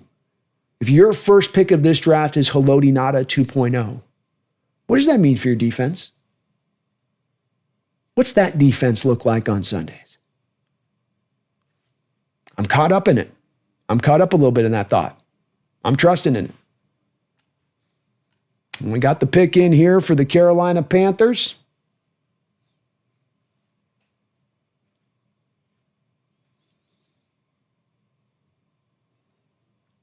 Bravo says, I'm fairly convinced McDonald would turn Kenneth Grant into a dominant force. I am as well, man. He's going to know how to use him. He's not going to be like, well, let me learn this player.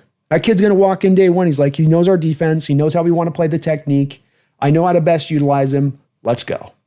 So the other part about like having the familiarity with him is that you're going to know exactly how to use him and use him right.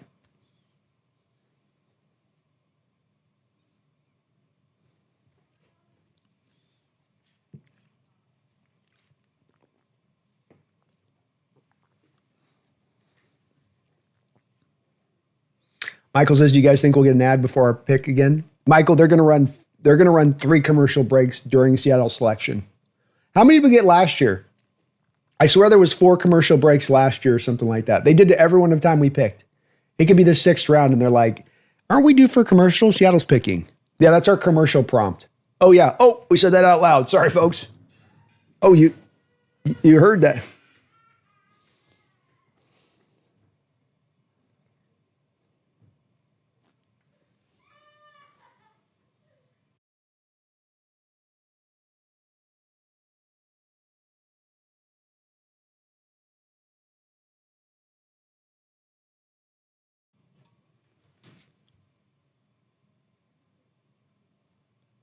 Oh, hell.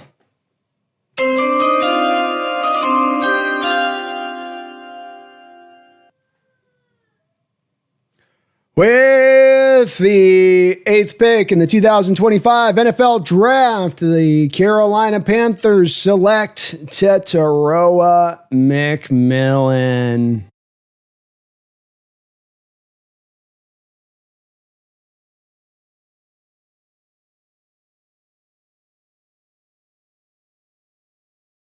One sec, folks.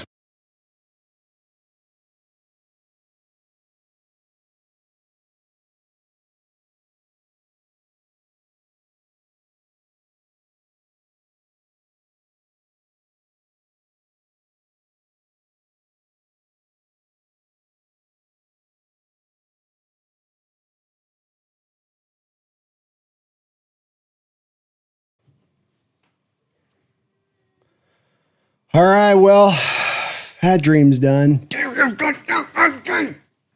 It's okay. No, it's good. It's fine. It's fine. I love it for Bryce Young. You guys know I love Tetaroa McMillan. Great pick. Just a great pick. And again, I tell you guys these things for this reason, and you'll hear me frustrated at it at times, and probably I'm a little too pissy about it when I get too frustrated by it because it's the process and everyone's going kind of through it a bit. But when you heard people talk about Genty and you heard about people talk about McMillan as we led up through this draft process, and they're like, that guy's dropping. McMillan's going to be a 2nd round graded guy. Genty, no way Genty can go in the top 10. Nobody's taking a 5'8" running back in the top 10. Nobody would do that. And I just kept coming back to like, look, the NFL teams are not going to get lost in the sauce on this one. And you can pick them apart. You can do that with any prospect. Almost any prospect. You can go take a Travis Hunter and go pick him apart.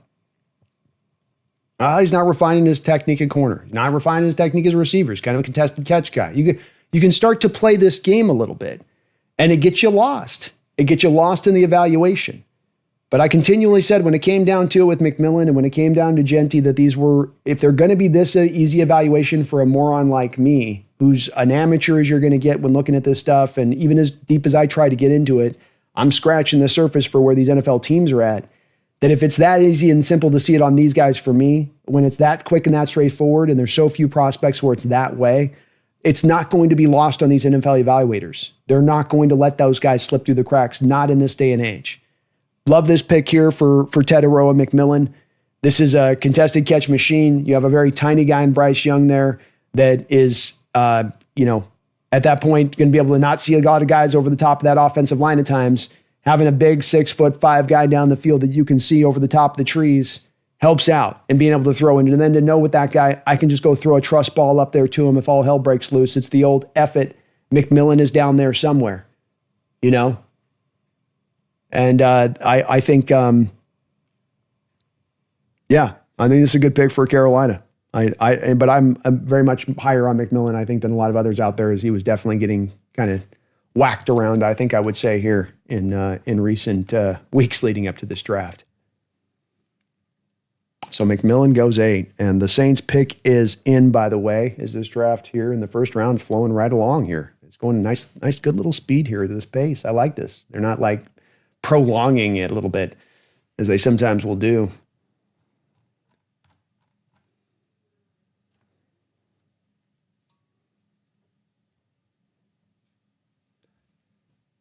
Yeah, I love the lay on McMillan. That's totally awesome. Boy, he's going to have a hell of a fight back to Hawaii, though, between Hawaii and that. Out to Carolina. They got the camera on Shedeur Sanders, seeing if he's getting a phone call, which he is not, even though we have the pick is in. They have, oh my God, Sanders has got like 5 cameras in their house. Whew. Do you need 5? Did you not have enough coverage with 4? Like their cameraman's filming. They have so many cameras in the house of Shedeur Sanders that the cameraman's filming and you can see cameraman here, cameraman here, cameraman here. Did you get enough? Did you get enough coverage there, Shedeur?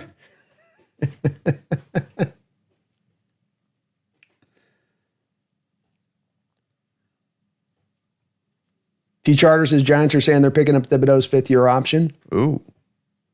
Yeah. That doesn't make any sense. Yeah, Herbicide, you're right. Giants are a lost cause, man. What are you doing? That 5th-year option ain't cheap on an edge. That's got to run them. It's got to be running them like 18 to 20 for that 5th year. And if you're going to then go trade for Thibodeau, do you want to go pay Thibodeau on a guaranteed $20 million deal at that point? Because the 5th-year option is guaranteed.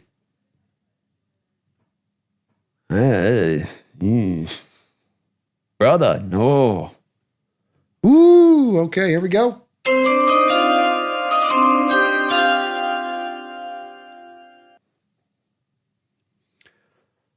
With the 9th pick in the 2025 NFL Draft in the first round, the New Orleans Saints, after having Ryan Ramczyk retire just about a week and a half ago, have gone to shore back up their offensive line, grabbing Kelvin Banks, the Texas tackle / potential guard at the next level. A guy that was potentially in Seattle's crosshairs is a guy that they might look to target, a meat and potatoes kind of pick, a little bit like a Gray Zable if he had been there for you at 18.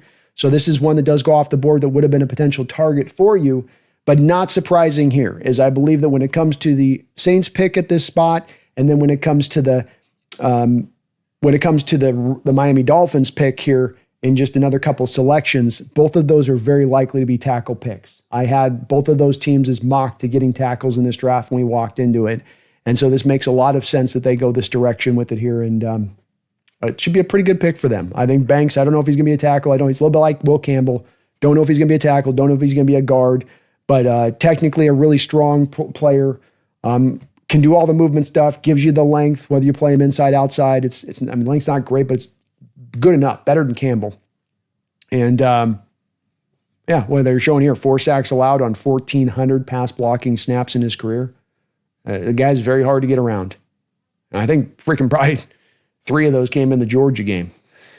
So with viewers being all weird in that game, especially. But the board is sitting kind of nice. Sitting kind of nice. Jay Seahawks has 2 players off my board now. Oh, sorry about that, man. Thank you again to guys on all the big donos in the chat today. You guys are just tremendous on all that. So let's check this out.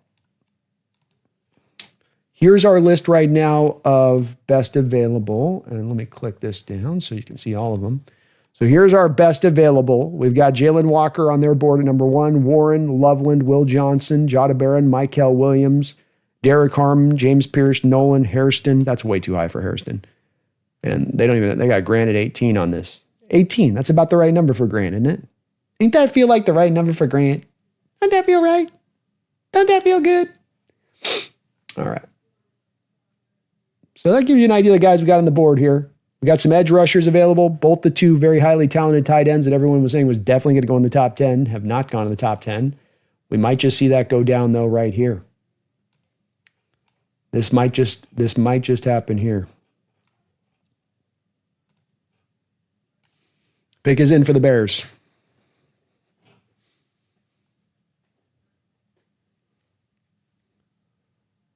What are you doing, Chicago? Is this where Warren goes?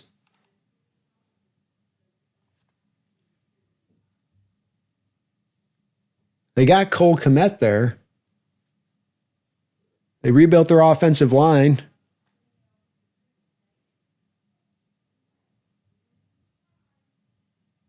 I don't have a read on this pick for them. Not really at all.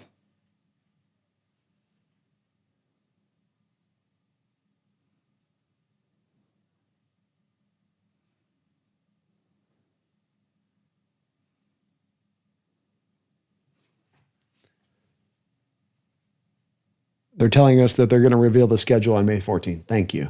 We've got that, NFL. Appreciate that.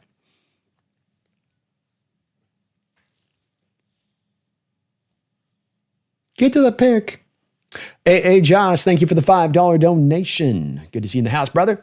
Says, would you take Grant or Gray Zable if both were available? Unlikely, but still. I would go with Grant.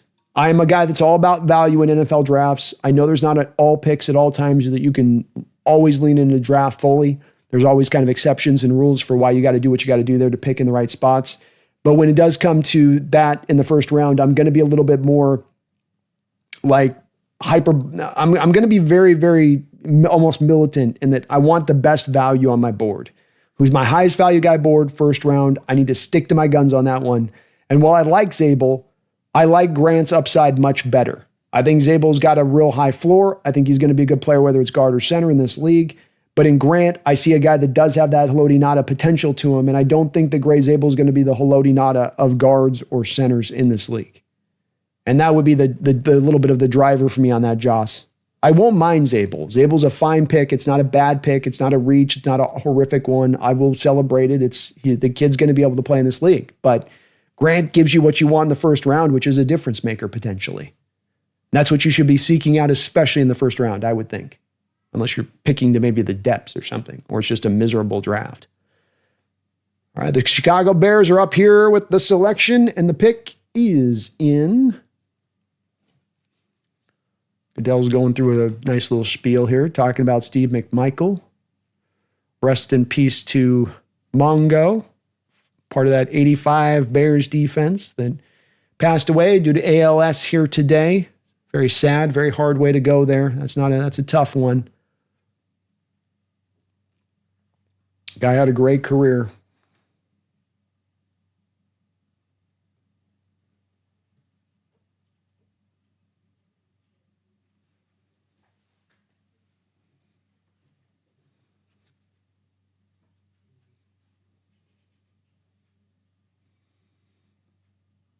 Roger's doing a lot of talking right now. Oh, here we go.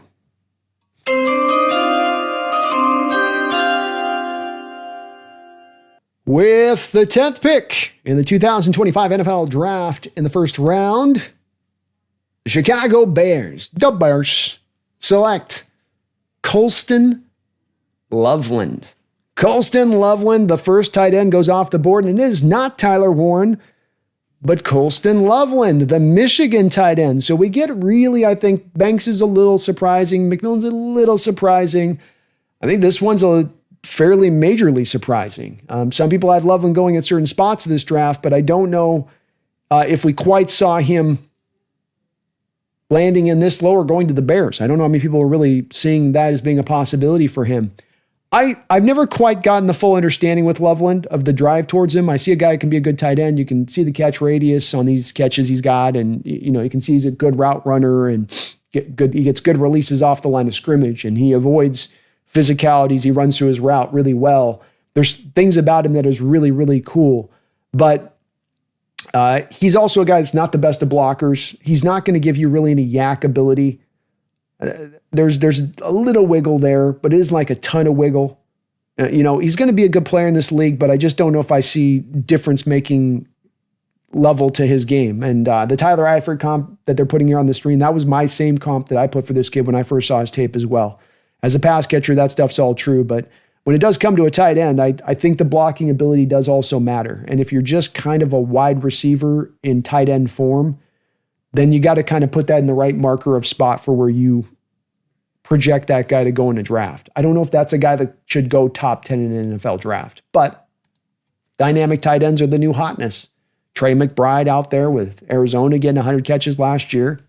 Maybe you're leaning a little into that. And the Bears did rebuild this offensive line, so there wasn't as much of a drive to have to address that with this pick from their perspective of it. But I mean, that defense wasn't particularly good either.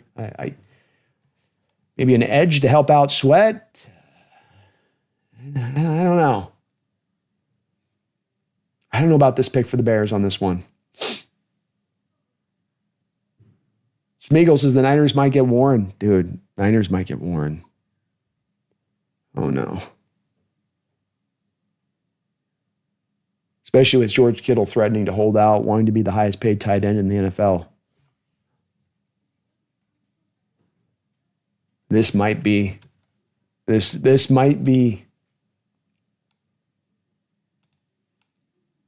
our best available here for the Niners pick coming up.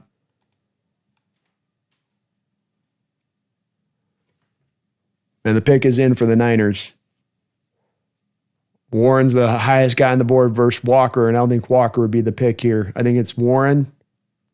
Jada Barron is a possibility. Mykel Williams is a possibility here. Don't let him get Mykel Williams. Oh, my gosh. Suddenly now I'm kind of freaked because I had long hope that this was going to be a Walter Nolan selection. Oh, no. Oh. Come on, Niners. Just make it Walter Nolan. Walter Nolan, Walter Nolan, Walter Nolan.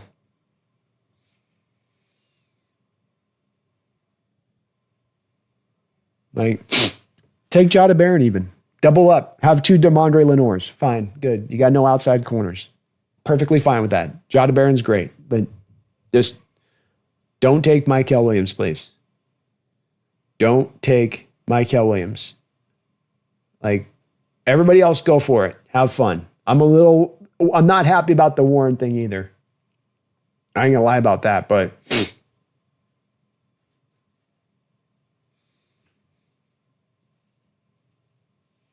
no Mykel Williams, please. I don't want that guy paired up with Bosa on the other side. Oh.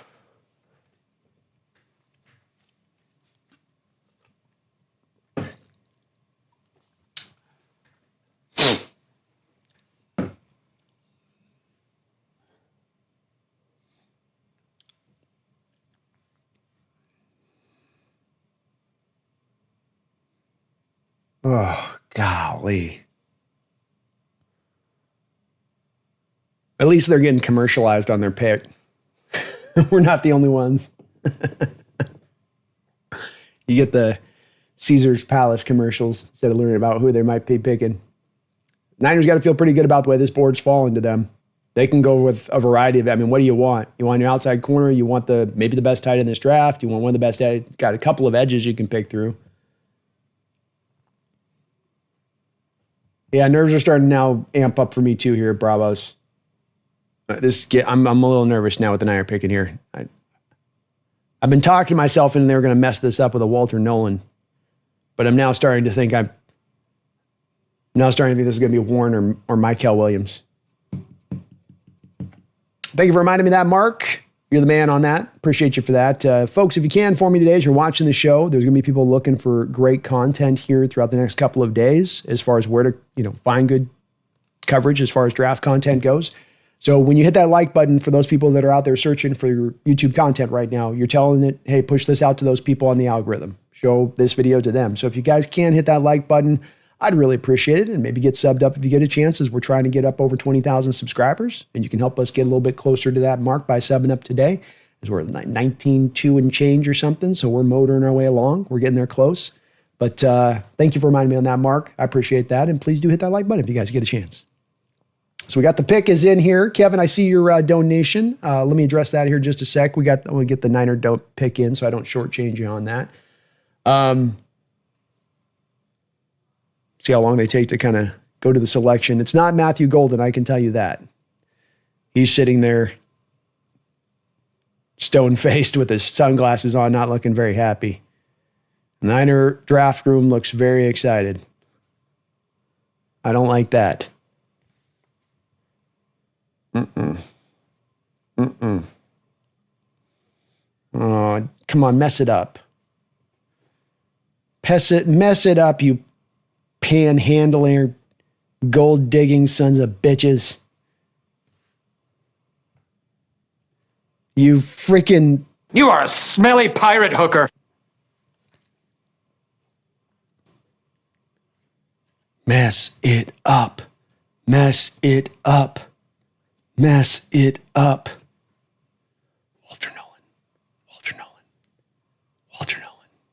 No, he'll be good. He's not like Kinlaw at all, I swear. He's not like him at all. He's completely different. You'll love him. You'll love him.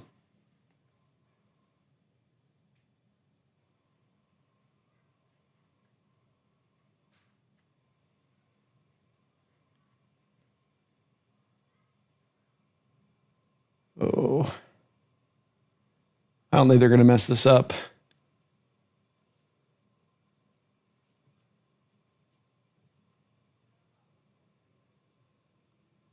Oh.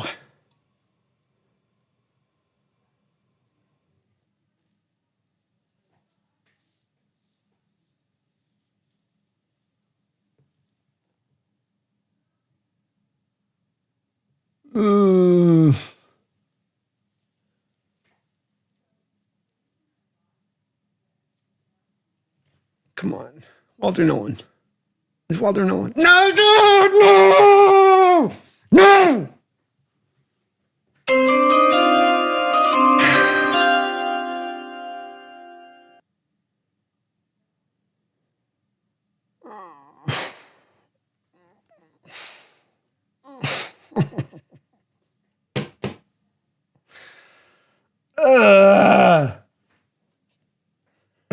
With the 11th pick in the 2025 NFL Draft, the San Francisco 49ers take Mykel Williams. Oh, Lordy. Oh, damn. Can you guys mess something up, please? I had you ready for dead, man. I've dug the hole. I got the casket on the outside of the hole, okay? I'm trying to put this thing in there and get done with my shift. You know what I mean? I've got the flowers ordered, okay? The headstone's coming next week. But then you're going to go get one of my favorite players in the draft. Great. I think this is one of the most slept on prospects in this entire draft, Mykel Williams. I think this one's different than a McMillan or one where you're like, well, the tape's just so easy to see. It's not easy to see on this one. This one was a hard one. This one was one that's not just like, oh yeah, that's who you grab. It's just not a lot of production, highly injured. You play in this Georgia defense though, there's already going to be a little bit of a limit to your production and what you can get done. And so you've got to bear that into mind a little bit. The injury situation, you got to bear that into mind a bit. Only turning 21. Bear that into mind a bit when it comes to the lack of refinement with the pass rush moves. But he's a power edge. And what he frees up Bosa to do now is to stay over there on that blind side. Mykel Williams gets to be your power edge rusher, which means he's on the strong side of the formation.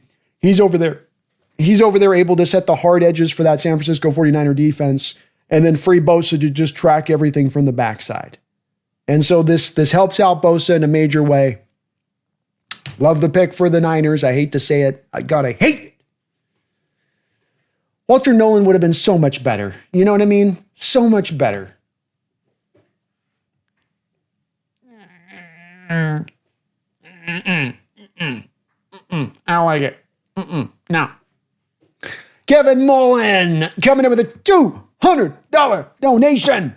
That will put a smile on my face. It hurts my heart watching the Niners do that, Kevin. but I will say that it does help me the other side. I see a $200 donation to the other side. So that you've given me a soft, pillowy landing for the Niners being competent and intelligent in their drafting process. That was a hard one. That one saying that, you know what I mean?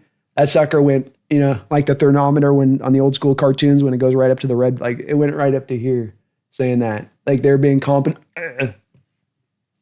Niners are drafting. I don't like doing that. I don't like that at all. That's not fun. That's not fun. I'll get your message here in a second. The draft picks are flying fast.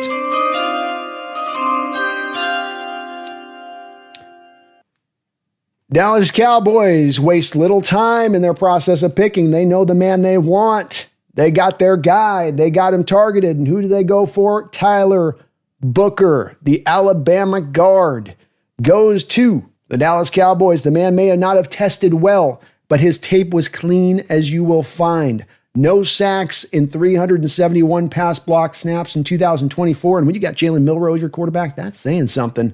This guy's clean. He may not give you an upper end ceiling that you might like to get in the first round where you're looking at a guy with all pro kind of potential, but this is a guy with as high a floor as you're going to find in this first round. A guy that's going to be a leader in the locker room, as he was that for the Alabama defense. It's a good pick for the Dallas Cowboys. Needing to beef up that offensive line. This is a team that has been one of the better teams in the years, probably the past 10 years, at knowing that offensive lines matter, and getting good quality offensive lines does not come by you finding diamonds in the rough, but by you going out there and really paying prime prices for the good talent. How did you get Zach Frederick? How did you get Travis Frederick? Right, what was his name? Travis Frederick. And then you had Zach Martin and Tyron Smith and their current kid that's their left tackle. All these guys first round picks. They give up the goods. They know what they've got to do. That. This is a little bit of what I've tried to say with John that he needs to understand about too when he approaches his line is you just got to give up the goods to build a good unit. It's just the way it works. But bit of a shocker here with the testing times. I like this pick, though, that it does I wouldn't have wanted to see him in Seattle at 18. This just does push a better player to Seattle here at 18 now. But makes a lot of sense. Kevin Mullen, you are awesome, man. We've had about 3 or 4 $200 drops today on this stream alone, and you're adding another one on top of it. I really thank you for that. He says, 200 club, I'm in. Much love to you, Brandon, and all your hard work. Much love to your budding community. F the Niners, F the Rams, and F the Cardinals. Suck on these nuts to the NFC West. Let's go, Kevin. Question. Seattle hot take for the first round. Trade out and then trade back in. If they do that, who's the guy? Great question. Trade out. So you trade out to let's say, maybe a Giants team that's trying to come back up and get the quarterback. We've only had one QB taken. You look at trading back up, who would be the guy that you would move back up for that could dip? Obviously, Kenneth Grant would be the obvious answer to me that I could give you, the guy that would maybe dip that they would like a lot. They'd go, wow, that guy's into the 28, he's at 27, 28. We'll move back to go grab him. I think he would be the guy that would make a lot of sense. Zable is a guy that's potential here too, because Zable may not be going, we're here, maybe he's going to go ahead of even our pick here. And we still don't know exactly where he'll go, but those would be the two guys where if you're dropping back, I think I'd look to first and foremost, Kevin. As the third name on that bus would be a Malachi Starks. Safeties don't tend to go very high up in the draft.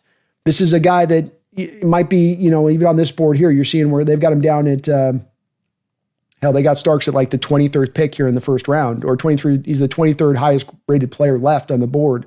So you can see on this where he is a little slept on in that way.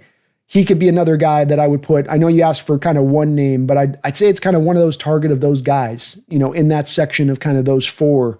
If you move back, you'd maybe look for one of those guys you'd move up for, and you'd go, okay, well, we move up from our second round to 27 and we give up maybe a fourth round pick to do that. So we've still picked up our extra second. We're still then getting a guy that's very similar talented to the guy that we would have gotten at 18, Kevin. And it could make some sense doing that.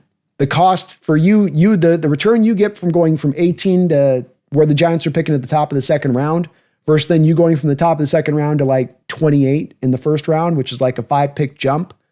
It's much less a substantial cost. So it's not just you sort of, robbing Peter to pay Paul, taking half a dozen here and grabbing 6 from another.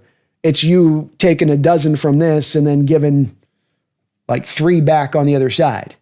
little bit more like that. So the return would make a lot of sense in doing that. I like your idea with it. That's a great hot take, man. And that's a very John Schneider-like thing to do. John could also then say, Kevin, hey, I traded up in the first round for the first time ever. So now you guys can shut up about that. Will you guys stop giving me a hard time about that? He was on his radio show today, Kevin, and the host was giving him a little bit of a hard time about the fact he had never traded up in the first round. He's like, I traded up. I'm like, not in the first round, John. Not in the first round. He's like, well, the cost, the cost. It's really high. So you just don't want to, you don't want to be paying that price. That's too much cost. Well, to his point, I wouldn't want to be paying the Jaguar prices on that. No, thank you. No, thank you. Kevin, man, thank you for joining the $200 club today. It's a growing club, folks. Join today. We've got at least five or six folks that are members of that club today on this stream alone, dropping the big $200 donation on my behind, being very kind when they didn't have to be. And you guys, I really thank you for it. I really appreciate you for it. It helps me out in such a tremendous way here on this channel. And you guys are letting me get through this in the off season and roll strong throughout this off season, which only helps this channel out that much better. So thank you for that, Kevin. Thanks for joining that club. Thanks for that big, huge donation. We're not in some great financial time right now. I'm aware of it. Everybody's out there doing, kind of having to grind a bit. So, this money's not easily had. And it's not easily given to on that side of it. I really appreciate it. And your guys' support makes this work so easy. I get up every day and I do work really hard. I do put a lot in this channel, but it's never really hard work for me. It's easy. It's fun work. It's exciting work. It's interesting work. This is why I do this, because I love it so much. And you guys make it just that much more enjoyable doing it with you guys on it. Thank you so much. Thank you so very much. Robert says t-shirts for the 200 Club. Yeah, we might have to get some t-shirts out to the 200 Club on this. Maybe at least a mug on this. And by the way, the mugs are discounted on the store right now. So if you guys are looking for want to get a deal on a Hawks Nest mug, we've got those out in the shop as we speak right now. But Rob, I might have to set that up. We might have to get that going on that. Get some folks a couple of some free mugs out there for showing so much love out to the channel here today. It's a great idea. Please, Grant. Please, Grant. Says Seth. I'm with you, Seth. Please. Please. Please. Robert says, get a little captain's patch for the multiple donos. Yeah, that'd be cool. I've been thinking too, Rob, maybe eventually doing like a amount, like you got the banner on your channel that you do, when you click on a channel, there's a banner on the top. Like having maybe a Mount Rushmore banner with like our big donators through the years, kind of on the Rushmore. I thought that might be kind of cool to do something like that too at some point.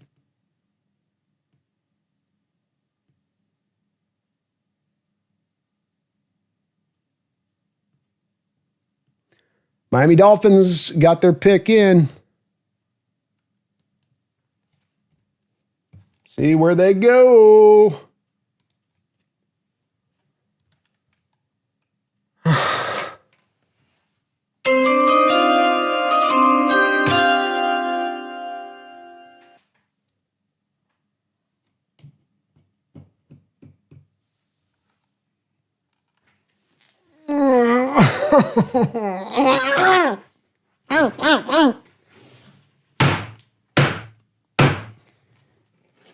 No, it's okay. It's fine. It's okay. It's good. With the 13th pick in the 2025 NFL Draft, the Miami Dolphins select Kenneth Grant.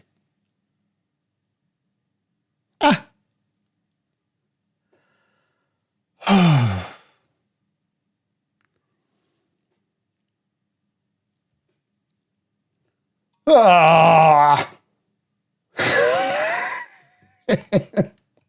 do I got to evaluate these guys right? Why can't I fall in love with a guy that's grossly I've inflated his value?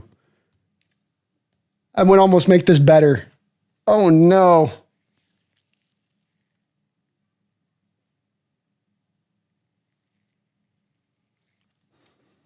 Jeez.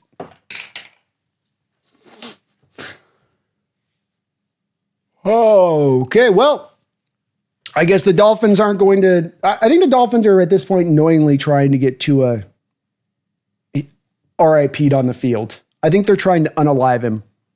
That's my given instinct on this one.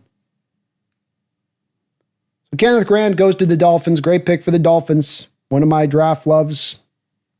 I must give that love away. If you love it, you will let it. What do they say? If you love it, you let it go and it flies away. And then if it flies back in free agency 4 years later, it was meant to be. I think that's what it is. It's something like that. Ugh. Yeah, this was going so nice with the whole Kelvin Banks. It was going so very well. And then we got to McMillan. It was like, okay. And then Banks, you're like, hey, Banks, Loveland. All right, we're back on track. And then you went Michael Williams, you're like, ugh. And then you got back to Booker and you're like, okay, we're back on track. And now Grant's taking the legs back out from under us. Oh, goodness. I'll get over it, folks. Just give me like the one pick of morning time here. The Grant was, man, that was my guy. That was my dude. He's going to be good. He's going to be real good. He's going to be real good. Addicted Ox says, Brandon, I think you mean CJ West. You said Mills, they're addicted, but you mean, I think CJ West or Caldwell. Both kind of similar. They're both more kind of penetrating one nose tackles. Yeah, I'll probably go CJ West. All right, no shocker here.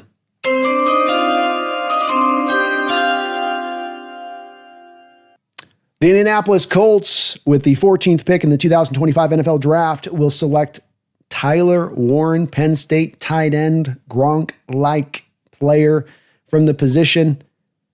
And no surprise here, needing some tight end help. I think I had my last mock. I had them mocked with taking a tight end. Might have had them taking Tyler Warren in my mock.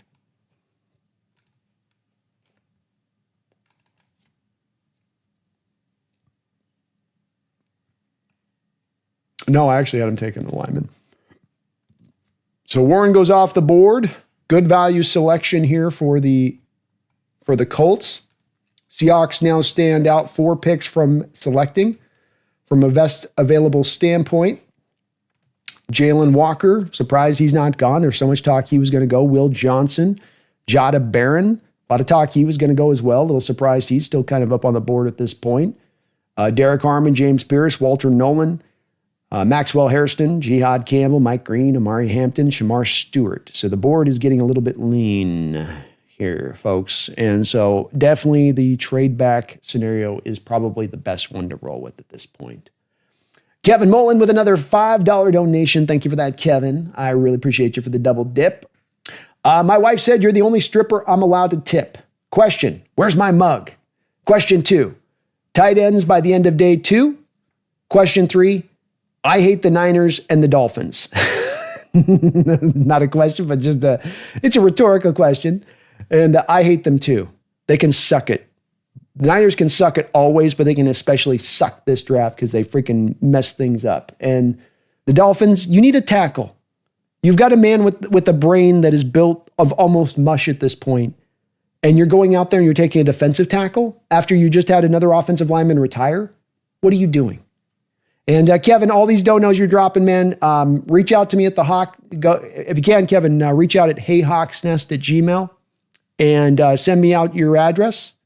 And if you hit me up over there on the email, I'll get you sent out a mug, man. We'll get you hooked up. So just heyhawksnest@gmail.com. Give me a, hey, this is Kevin Mullen.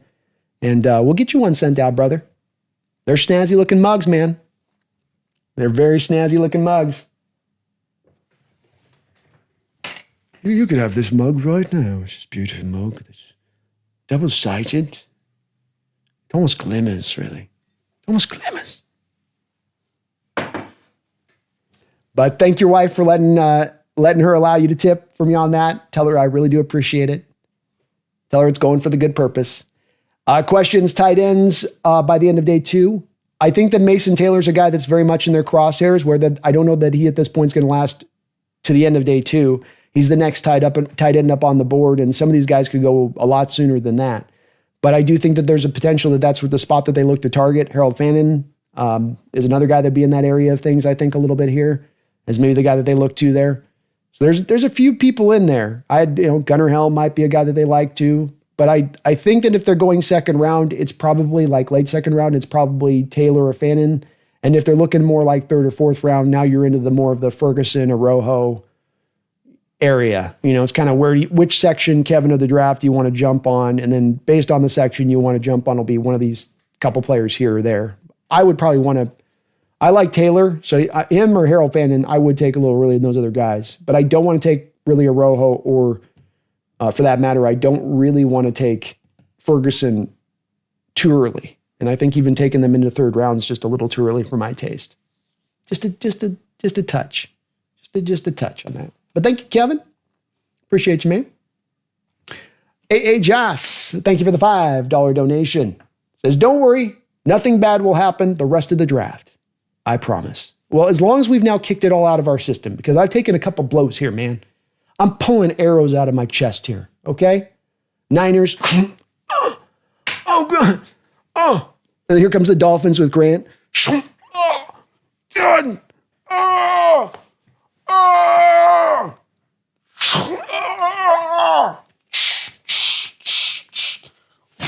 Oh. Then I've got the fiery pit. I grab the little, I've got the thing I've been burning in there. And then we got it. Okay, it's cauterized, Joss. The arrow wounds have now been, it's a little sore. Can't move my arms. Okay, I've taken some slings here. But we're fighting through, man. Nothing but positivity moving forward. Nothing but good times. Nothing but grade A picks as we run down the line. And I will tell you, folks, if we are going to sit and pick, if we do just stand pat, we do just that, there is still a blue chip player remaining on my board in this draft. There is a guy that I am put a blue chip grade on, still sitting on this best available board. So we can't give up faith yet. Can't give up faith yet, but let's please trade back. With that said, trade back is the way. Let's just trade it on back. Let's get that extra second round pick. Let's find one of these teams that wants a quarterback. And let's call it a day. Megan, thank you for the $5 donation. Says, I better be getting the damn bug if I'm up for 3 days, B. I mean, I love you and the 12s, but have the week from hell coming up. Hell yeah, Megan. I got you. I got you. So yeah, if you are one of those folks that have donated $200 a day, do feel free, Megan, you include on this. I think I've got your address saved, Megan, but just in case, if you can, just reach out to me on that email again and send that out to me, and we'll get that prepped up. We'll get you one sent out for sure. 100%. Got to keep you awake. And we got the big mugs going now, Megan. We got the big dogs. Got the big dogs. All right, so we've got the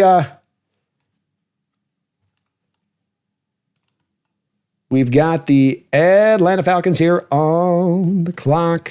Seahawks 3 picks away. This first round has actually run along pretty fast. I mean, it feels like this hour and 45 has gone by like that. Quick. You know what I mean? Thank you, Megan, though. Appreciate that $5 and all of your donations today. Kind as ever, my dear. Kind as ever. Jordan, thank you for the $5 donation. He says the Dolphins deserve to get the bakes.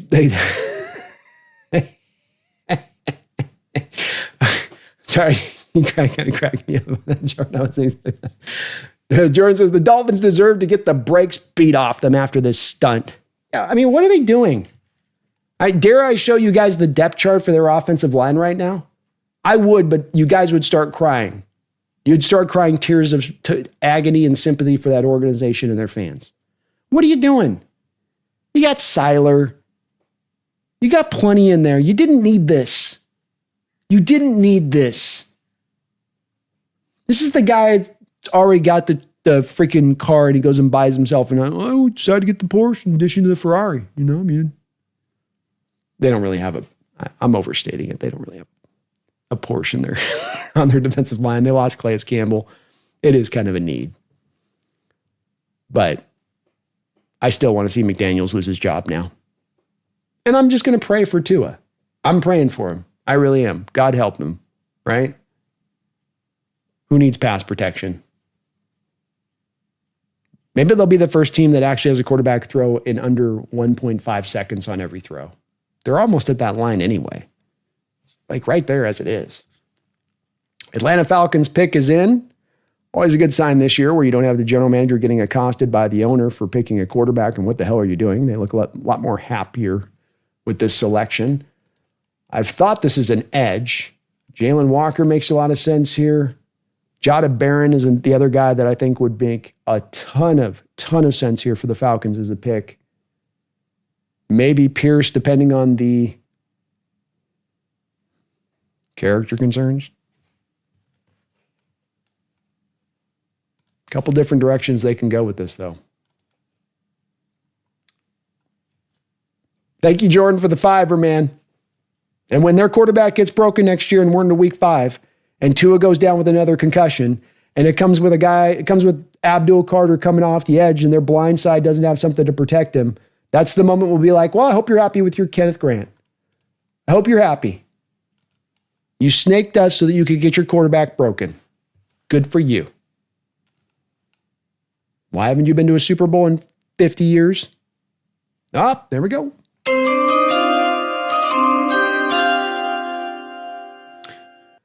With the 15th selection in the 2025 NFL Draft, the Atlanta Falcons continue to reinforce their edge group, / with a little bit of an off-ball linebacker play, and Jalen Walker. So they took the kid out of Braylon Trice out of Washington last year, had the major injury right from the jump. Arnold Ebiketie never really kind of is developed there for them. They've just had some real need there for more impact off that edge. And this guy will give that to them. Really good player. Sounds like through the interview process, he really interviewed really well with teams, and he was really showed them a heady player that could be a guy that be a leader in the locker room. He's a real new age kind of player in that he is in that mold of not being a guy that is an off-ball linebacker, but who should transition to edge at the pro level, but a guy that can be an off-ball linebacker who also gives you true blue edge snaps in addition to that. He can be a 2-for-1 kind of player in that way, a legitimate one where you play him at the will and then you play him off the edge. Kind of like a Julian Peterson kind of player. Not the length Julian Peterson had many years ago, but some of that same kind of explosiveness he brings to both of the two positions. I like this pick from the Falcons standpoint. They need help defensively. They need more pass rush. Braylon Trice out all year. You don't know what you're going to have back with him. This pick makes a lot of sense for them. I like it.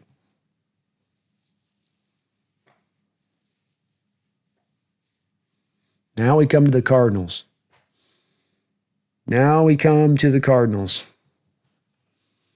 And folks, if you could for me, please hit that like button as we approach our pick. If you get a chance, I would really appreciate it. Sub on up too. We would love to try to get over 20,000 subscribers. So if you're not subbed up, you can help us get over that mark by subbing up today. Would really appreciate it. Our Hawks are just 2 picks away from learning what they're going to do. The Cardinals on the clock here. Got to feel like the Cardinals have a little bit of a draw. When you look at what's available here, I think that Will Johnson's probably not likely. I don't really see them going corner here. Derek Harmon could make some sense for them with this pick. Walter Nolan, maybe. I had Jihad Campbell mock to them in my final mock. That would be another guy here that could make some sense, but I would reckon that they're probably trying to trade back. That'd be my guess on this one. You're definitely in that spot as a team where teams have picked pretty well at the top of this draft. Nobody's let anybody really fall that they shouldn't have let fall. Teams are picking pretty well. Unfortunately, freakingly. I get to be dumb.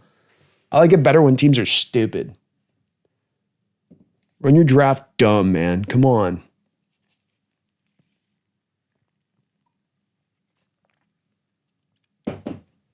If I'm a Cardinal fan, I want this to be Campbell. That'd be a hell of an upgrade for them. Matthew Golden makes some sense too, yeah. Randy Roberts broke my heart. Grant Warren, man, I feel you, brother. Mine was Grant McMillan. Ugh. It hurts. It hurts the heart. Stings the nostrils.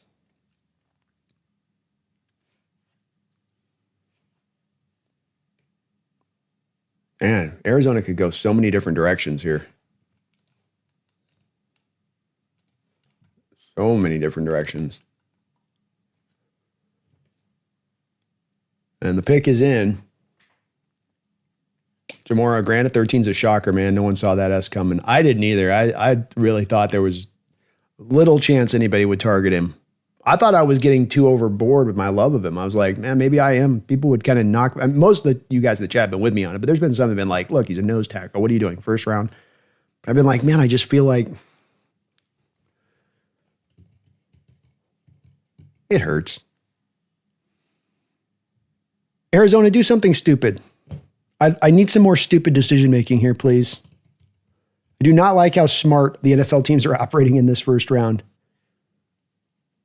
You got Cleveland out there taking advantage of baby general managers. We're letting Cleveland literally steal candy from babies now. As if Cleveland wasn't bad enough as it is. Arizona's going to do something smart here, aren't they?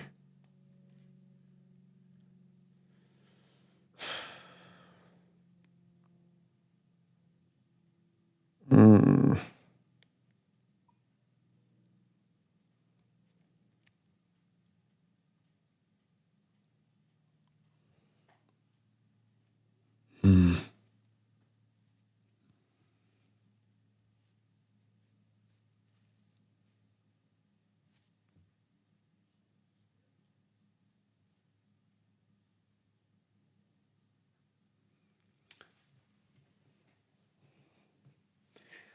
Pick is in. Pick is in. All right. That does bring a smile to my face. The Arizona Cardinals with the 16th pick in the first round do Arizona Cardinal type of stuff. Why is our trophy case empty? Why have we never been to a Super Bowl? Why? Because you draft Walter Nolan with your first selection in the 16th pick in the first round. I wanted Niners to take him, but as long as one of the NFC West teams took him, I suppose. Oh, you silly folks. When I think of Arizona Cardinals, I just think, that guy in a little coat.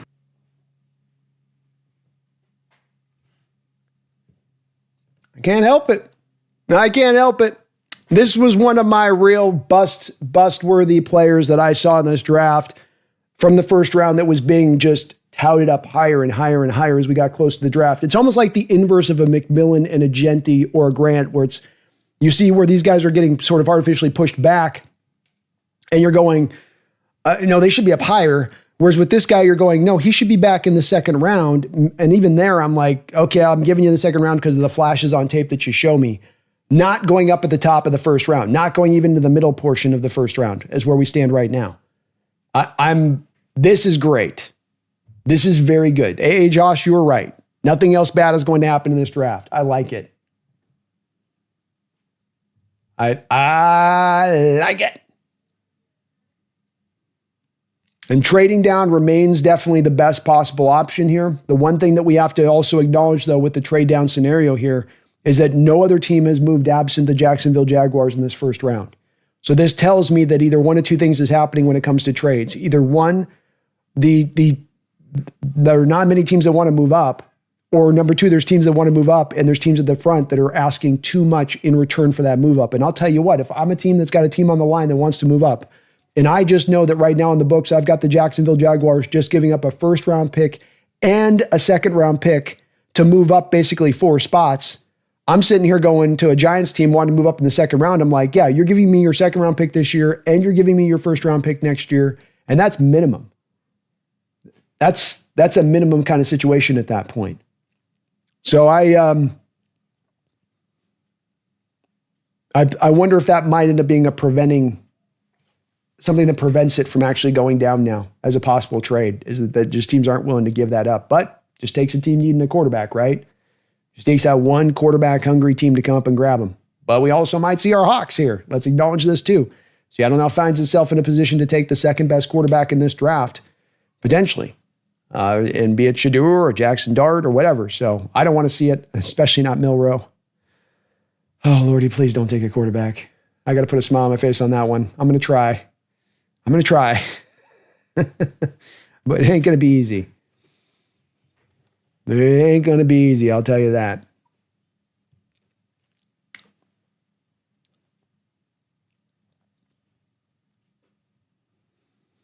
Walter Nolan goes. Seattle are very close to being on the clock here. She has the best available. Will Johnson is there's the concern with him at this point has to do really entirely with the medicals. He's dropped this far not due to how good he is as a player. He's dropped this far because of the medical situation. And there were reports even today as we were leading into the draft that he had some real serious stuff going on with that knee. It wasn't just a matter of, well, it's kind of a dodgy situation. It's like, no, it's a major, major issue. Could be chronic.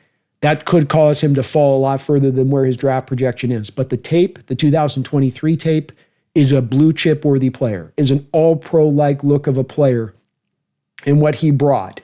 And that this is a guy that I want to say even that was Mike McDonald was a major factor in recruiting him to Michigan at the time that he got him back into that college. So Mike is also very familiar with this kid's game. He is also a perfect fit to this defense. So, the medicals are the part that's the worry with him, but that would be you landing a blue chip graded player there at 18 if you were to grab Will Johnson there. That part is for sure. The Cincinnati Bengals pick is in. We'll have that announced here shortly. Hawks on the clock officially here. James Pierce, Derek Harmon, Giad Campbell, Mike Green, Shamar Stewart. Too early for him. Nick Emawari. Many of you out there loving Emawari. Love the Emawari. We got Zable there as well. And hey, a couple quarterbacks in addition to it. So a lot of different directions the Hawks can go. We'll learn here what the Bengals are doing here with this pick in just a second. Phoebe Moore Seahawks with a $2 donation says, don't forget our yearly Seahawks commercials. It is coming. Brace yourself. Brace yourself for the longest commercial break in the draft. Yeah, let's trade down. Let's trade down. There's nobody shining at 18 that you have to jump on. There's nobody that the NFL has just completely slept on in this draft. The NFL has got this draft right early on. The move is to move down, get some more picks, pick up some more compensation. The difference of player at 18 versus the difference of a player at 25 or at 30 or at 3 in the second round. Not that big of a difference. Pick up the extra capital and call it a day here, John. If you can do it. I'm telling you, it takes two to tango. You need the partner willing to give up something for it, but that'd be the direction I would go.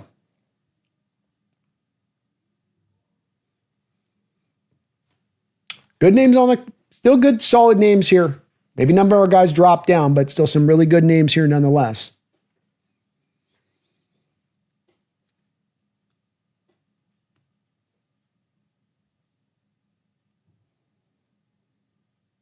Adams says bum knee corner or a small receiver. Yeah. It's not what we call ideal as we walked into this draft and what we hope to be sitting here when we stood and when we're picking now. That's for sure. We definitely had hoped that there would be a little bit of the better, tastier kind of options there, but the NFL's getting it right, man. These guys are getting better in the evaluation process. We're seeing less of these by the year reaches in the first round. Stuff's being picked more to those kind of consensus boards that NFL teams used to kind of not as much, gravitate towards. Cincinnati Bengals with their selection have picked, and Goodell is announcing the selection here now.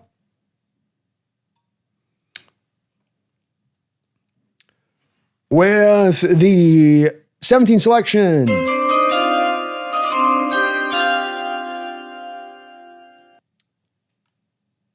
In the 2025 NFL Draft, the Cincinnati Bengals will select Shamar Stewart, the freakish Texas A&M edge. So interesting pick here by him. They go for upside. They like what they see from him on that. Removes him here from Seattle as far as picking.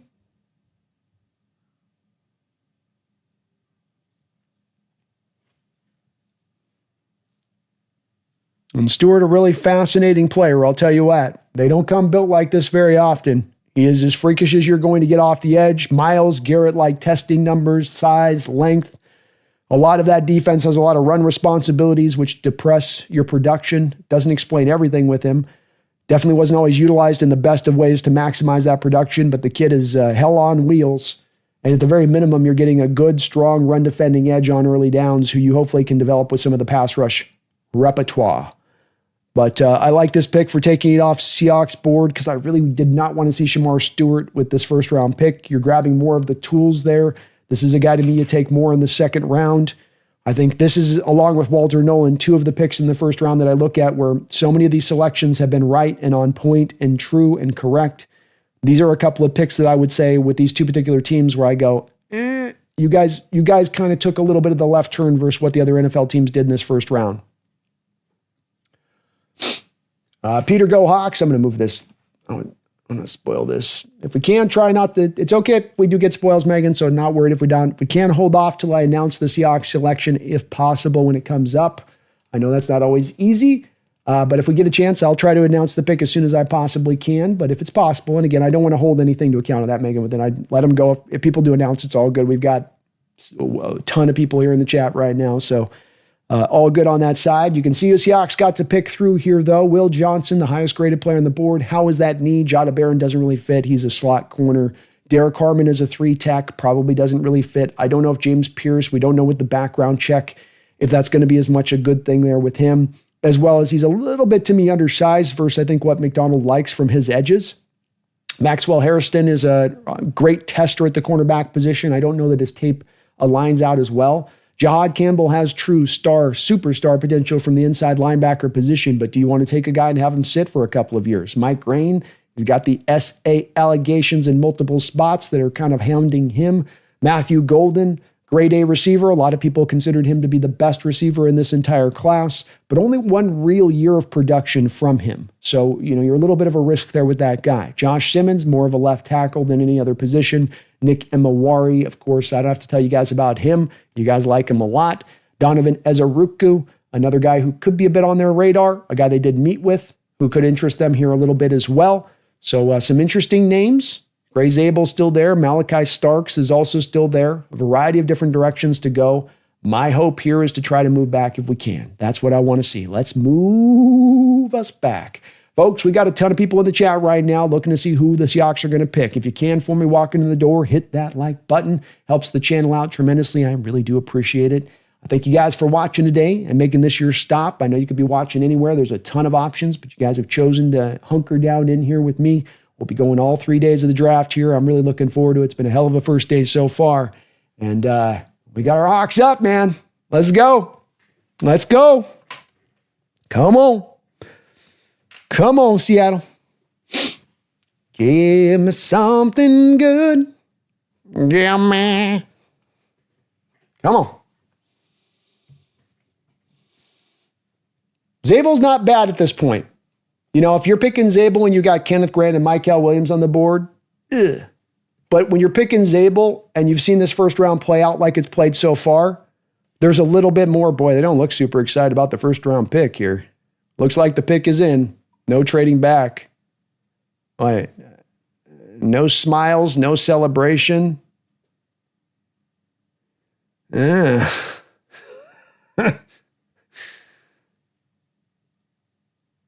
just showed the Hawk War Room, and everybody was pretty.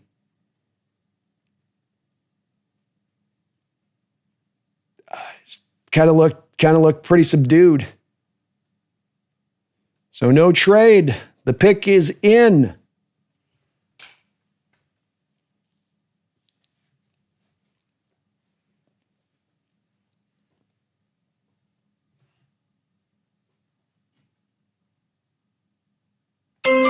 Oh, with the 2025 first round pick at number 18 overall, to the surprise of nobody, the Seattle Seahawks have selected Gray Zable, guard/center from North Dakota State. This is the guy that so many people were connecting so late into this process. And even just right before this pick, I was saying, when you look at the board and you look at the available names that are sitting there that you can go and that you can go select, makes a lot of sense as to why you come back around to a guy like Gray Zable here, because you don't have any real blue chip guy that's fallen down here in the first round to your pick, some guy that the NFL has let slip through the cracks.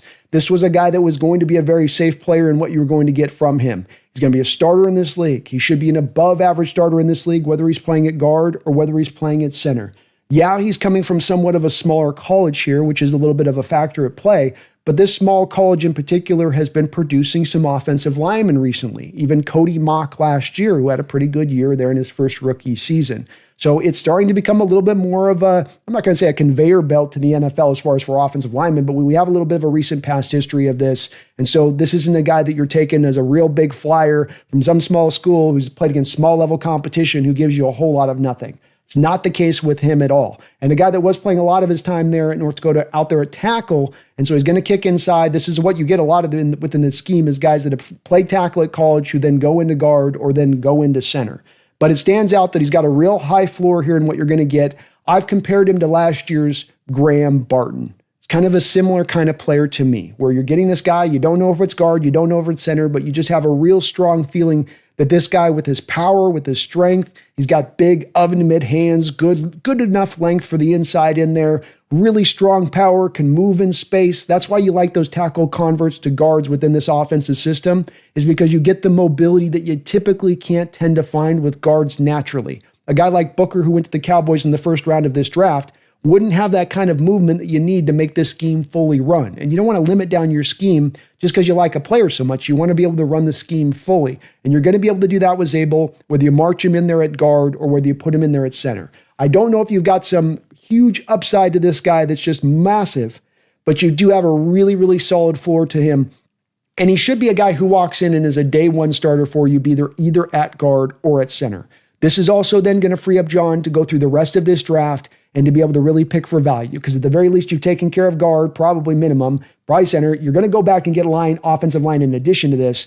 But now you're not going and grabbing a guy here to where now you get in the second, third round and you're really now definitely reaching for need, where there's no two ways about it. There's no doubt about it. Is this one maybe a little bit of a reach? Well, I mean, maybe it depends on who you ask. Many of the draft pundits and analysts, as we were coming up into this draft, were projecting Zable to go actually ahead of Seahawks in some of these final mock drafts. So we could also say that this is when it's all said and done and you go through all of the draft evaluation process, right about the right landing space for where Gray Zable should go. If you didn't pick him here, probably goes within the next 5 picks.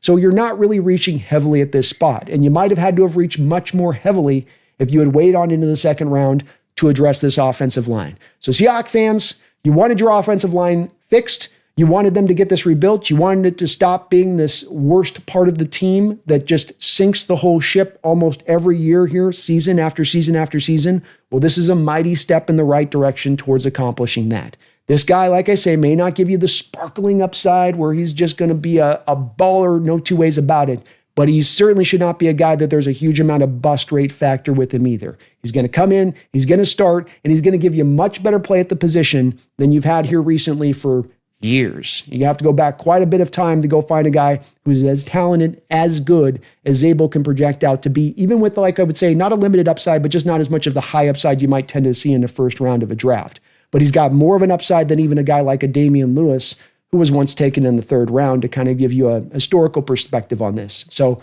as talented as an interior offensive lineman as we've had here in a while, a guy that should be a pretty safe pick, a guy that I know is not going to make a lot of Hawk fans necessarily jump up and clap and scream and whistle, but this is a meat and potatoes pick that helps to take what is your weakest positional group on your whole football team and strengthen it up. Maybe, God forbid, even turn this offensive line group into a strength of the team in the long term.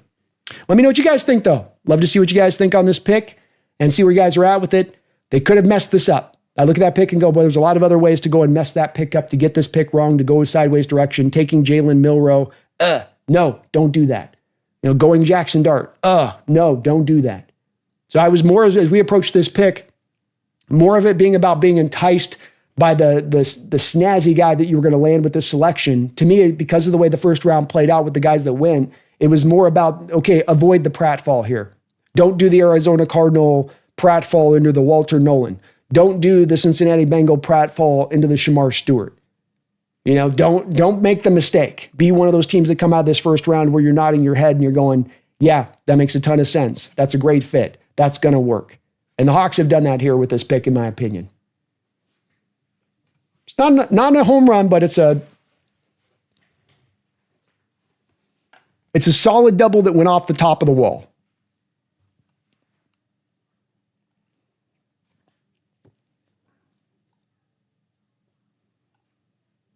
Nolan, thank you for the $2 donation.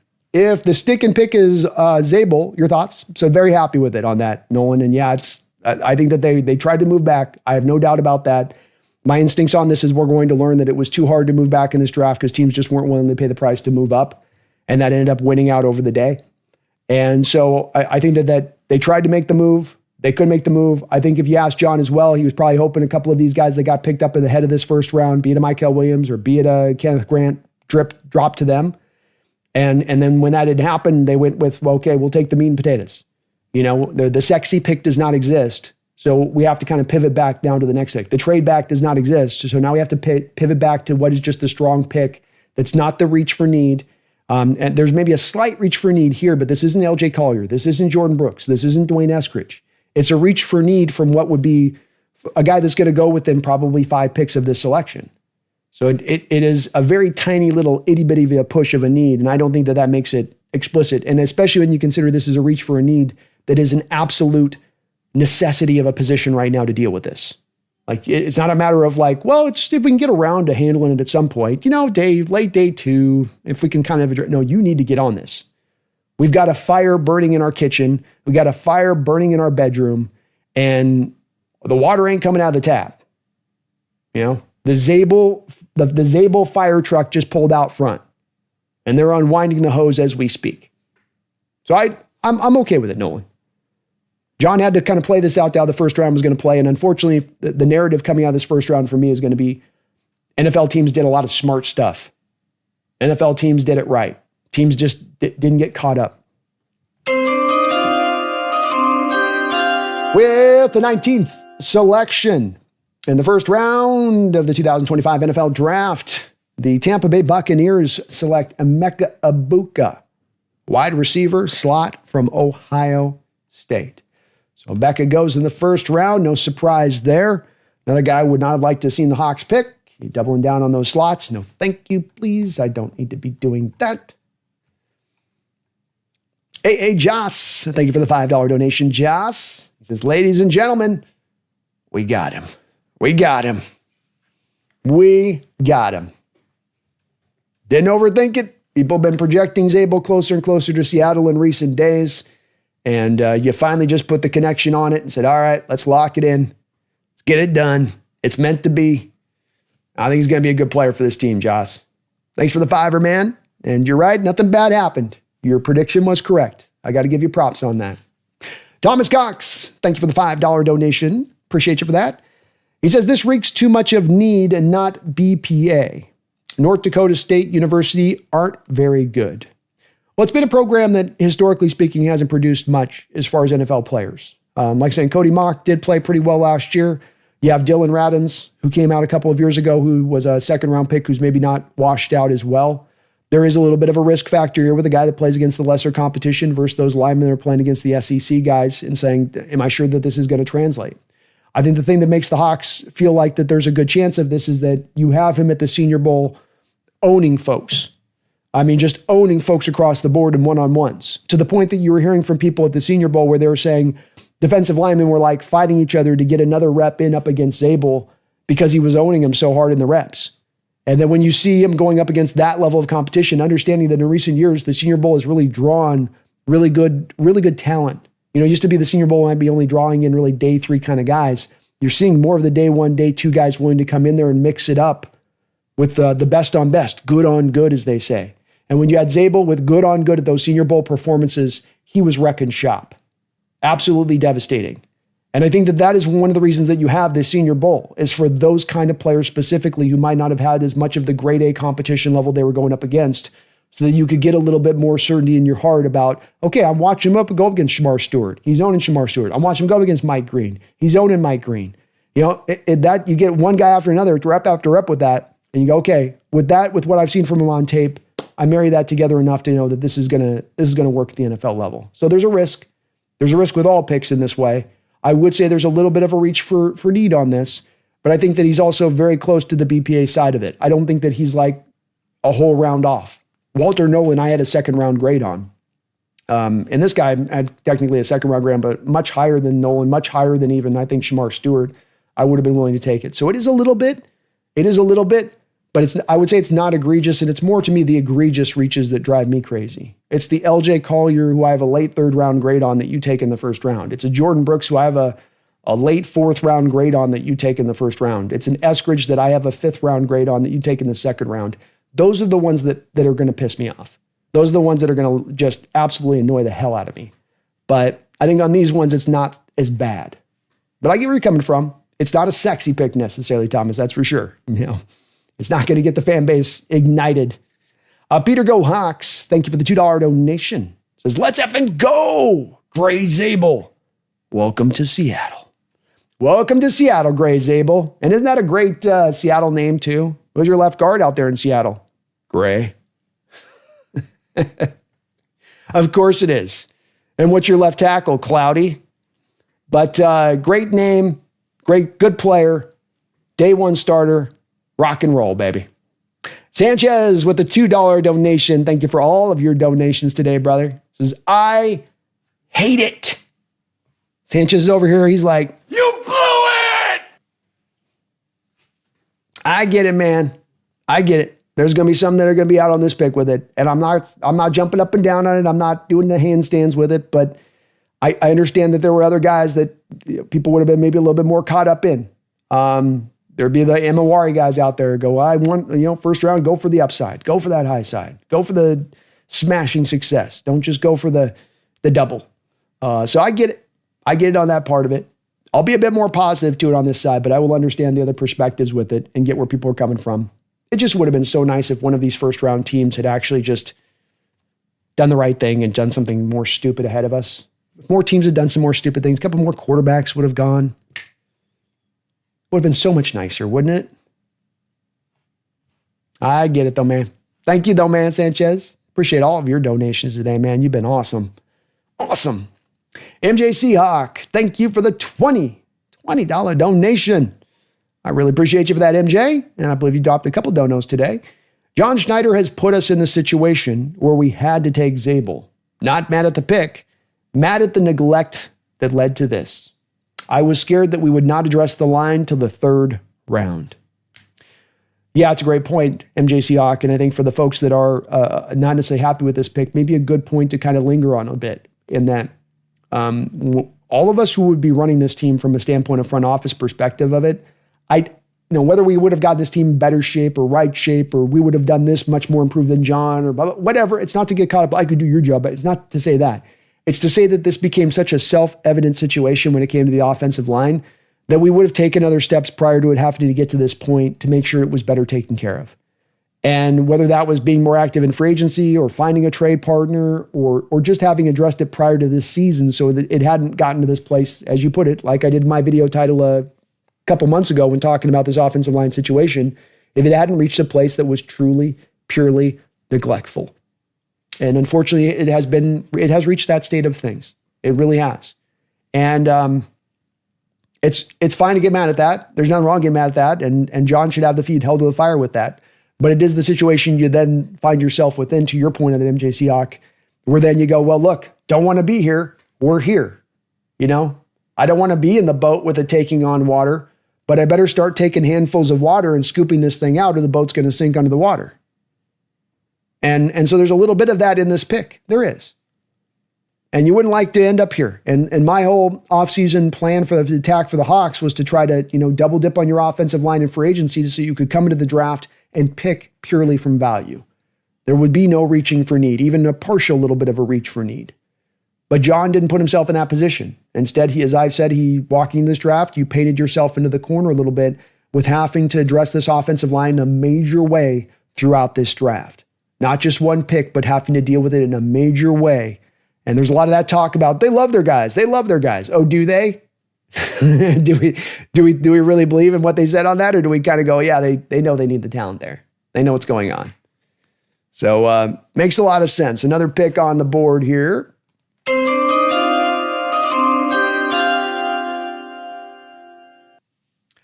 With the 20th pick in the 2025 NFL Draft, the Denver Broncos, having missed out on Colston Loveland, missing out on tight end, which they were locked into wanting to get, instead will jump on Jada Barron, go and grab himself a slot corner there. Add to that really nice defense. That's a great fit for them. Boy, you like that out there with Surtain and Barron. That's a hell of a secondary they're building out there in Denver. You like that a lot there for them picks. So Barron goes off the board here at 20. At 20. So I feel the way you do on this MJ Seahawk. I'm not mad at the pick. I'm also a little bit annoyed at the neglect. It's driven me crazy because for years I've begged for John to find a solution to this. And then when he ignores it, you walk into the season and you go to football games and you find that the team is completely just getting sunk by the same issue that you were calling for to be fixed and calling for multiple years to be fixed. So it's understandable being in that state of it. And I am to a degree too on this.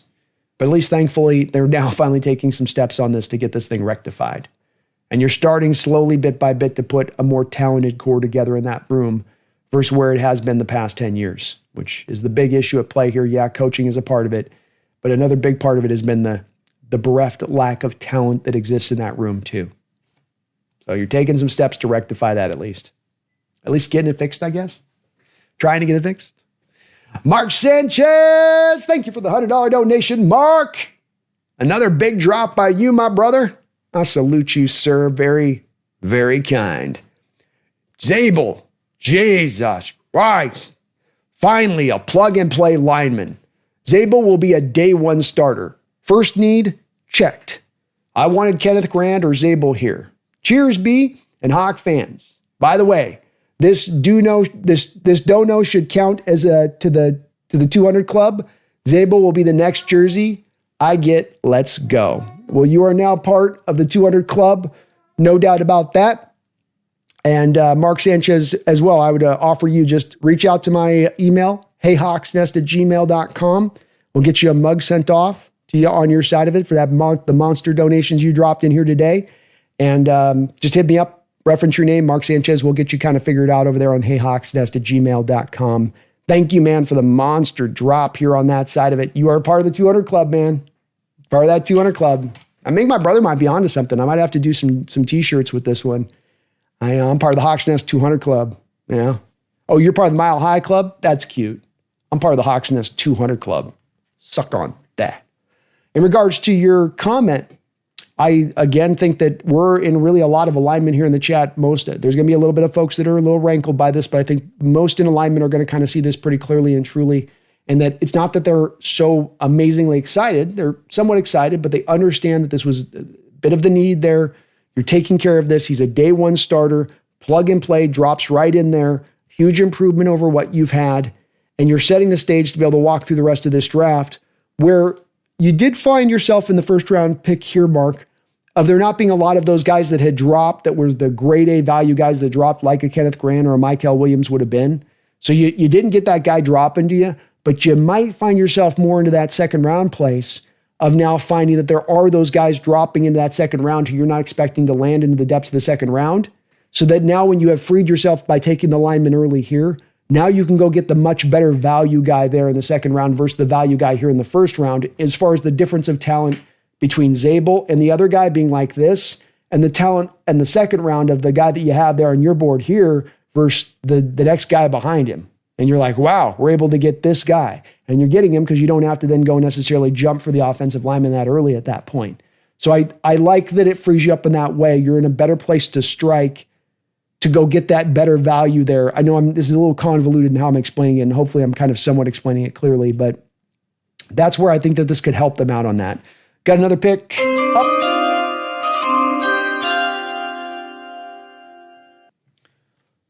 With the 21st pick in the 2025 NFL Draft, the Pittsburgh Steelers select Derek Harmon, Oregon, 3 tech. So they're going to throw him in there, and good addition to that team. I like him as a fit there. They've also got the other kid that they took a couple of years ago, I think out of Wisconsin there. So they've got a nice little defensive line rotation that they're building out there in Pittsburgh. They don't go with a quarterback, though.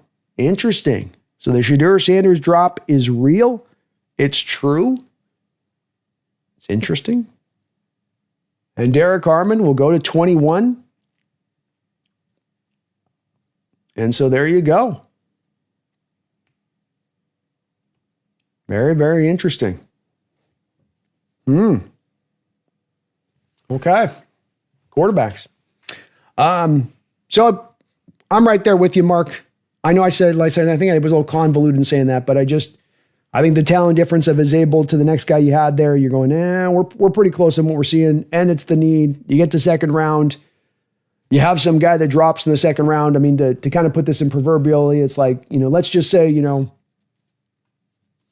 let's put it like this. Let's say there is a medical with Will Johnson, and you're not willing to take that risk with a Will Johnson here in the first round, but he drops in the second round at that point, and now you're into the second round, and now it's a Will Johnson, or do you want to go with Will Johnson or you got choices of like Jordan Burch or JT Tuimola, or Carson Schweisinger, or Jonas Savania. You go, well, hell, it makes a lot. That's the jump I'm kind of talking about, where now you're the Will Johnson to the next guy you might have on your board. If we remove the injury worries out of it a little bit, you go, wow, well, that's the much bigger difference of a talent spot than the Zable one would be in the first round. Again, a little convoluted in the way to explain this, but I just think you had nobody that landed in your lap, so you had to go meat and potatoes.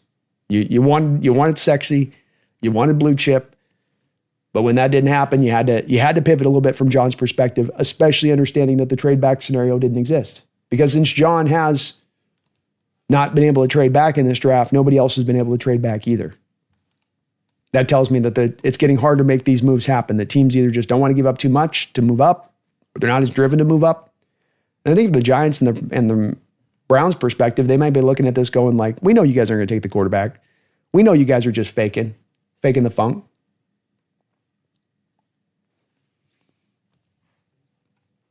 Thank you again, though, Mark, for that $100 donation, man, and all that support here on the channel.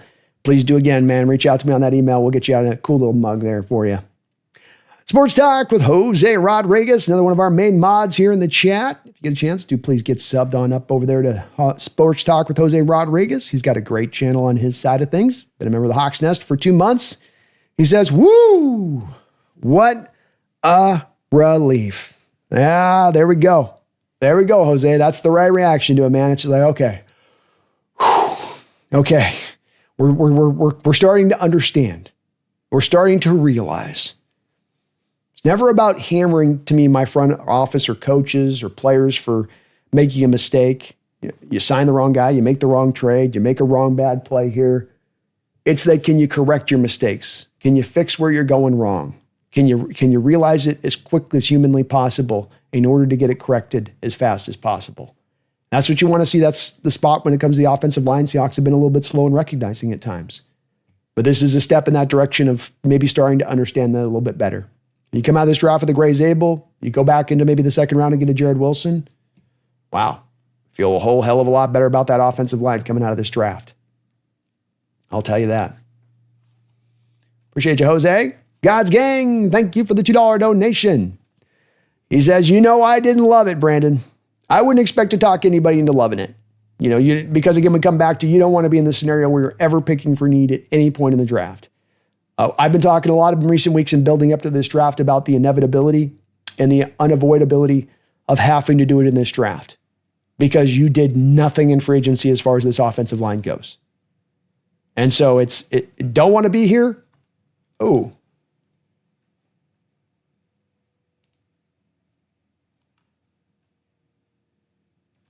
don't want to be here, but this is where you find yourself. And sometimes that's just the way that it plays out. You know what I mean?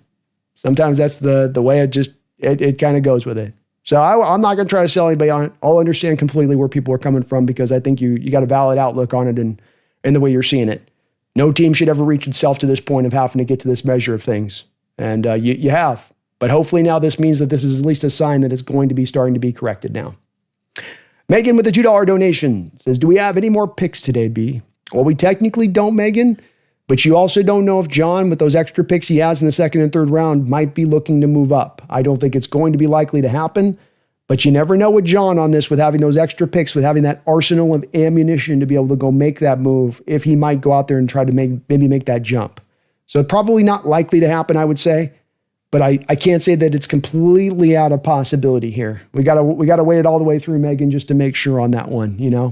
I'll tell you, this first round feels like it's really gone by really fast. 2.5 hours and we're already through 21 picks.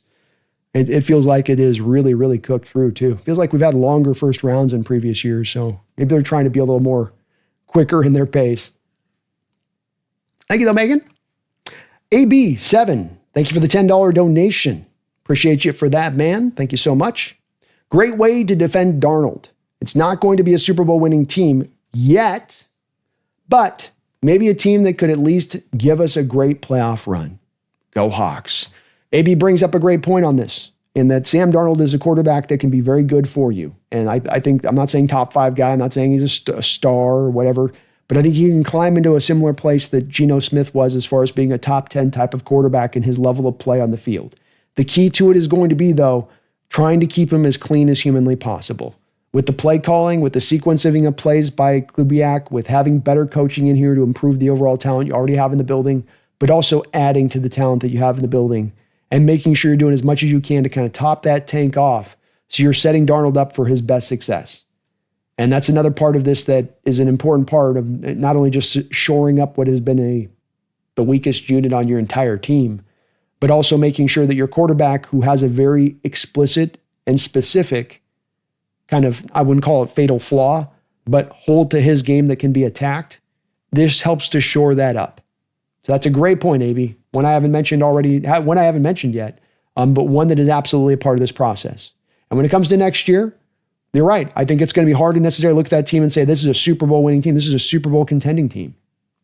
But to me, the point of these moves this offseason and not getting yourself up on that big contract with Geno or on with DK was to say, okay, look, we're going to shake ourselves out of this mediocrity we're a little bit stuck in. A little bit better than mediocre, but we've been kind of stuck in it for 10 years. We got to shake it up. We can't keep doing business as usual and expecting different results. And they've taken that different approach now. And whether it brings the quick returns or not, it will bring those returns eventually, because I think the process is smart in how you're playing this out. So next year with that week schedule, AB, I think everything's in play as a possibility. I think it's a team that can make some playoff run and make some noise. It's got to have the line coming forward. Darnold's got to be able to recreate a little bit what he did last year in his level of production. But it's all possible. And this is a step in the right direction to getting you there. Go Hawks, man. Go Hawks. And thank you for the nice big $10 donation. I love your thoughts though too, man. Great outlook on the situation, in my opinion.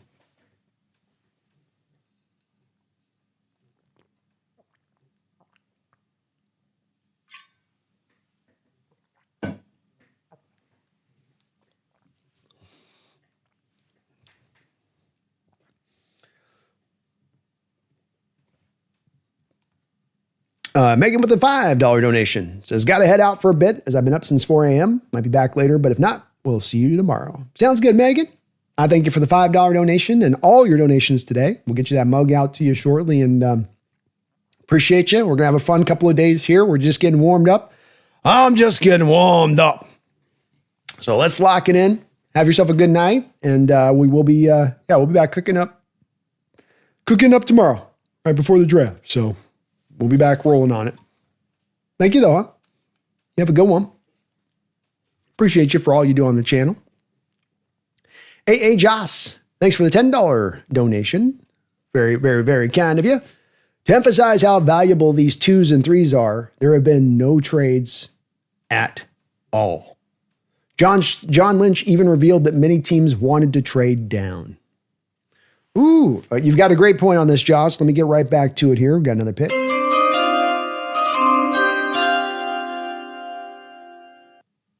Oh, this fit just makes so much sense. This makes so much sense. With the 22nd pick in the first round of the 2025 NFL Draft, the Los Angeles Chargers select Amarian Hampton, North Carolina running back. Downhill running back, A and B gap runner, power runner back, right? This ain't an outside zone kind of guy. This ain't a guy you're trying to throw pitches to the edge. This is a guy you're going to hammer up into the middle of the defense, and he's going to wear defenses down. Does that not sound like a Harbaugh type running back? I mean, does that not sound exactly like the kind of running back he loves and gravitates towards? It's a bigger version of a Frank Gore, basically, is what you're getting here in Amarian Hampton. So pick makes a lot of sense for them. They've been trying to get by at the running back position there since Harbaugh kind of walked in the door there. And I'm not big on Hampton. I don't like him in the first round. but I do love this fit between the Chargers and Harbaugh.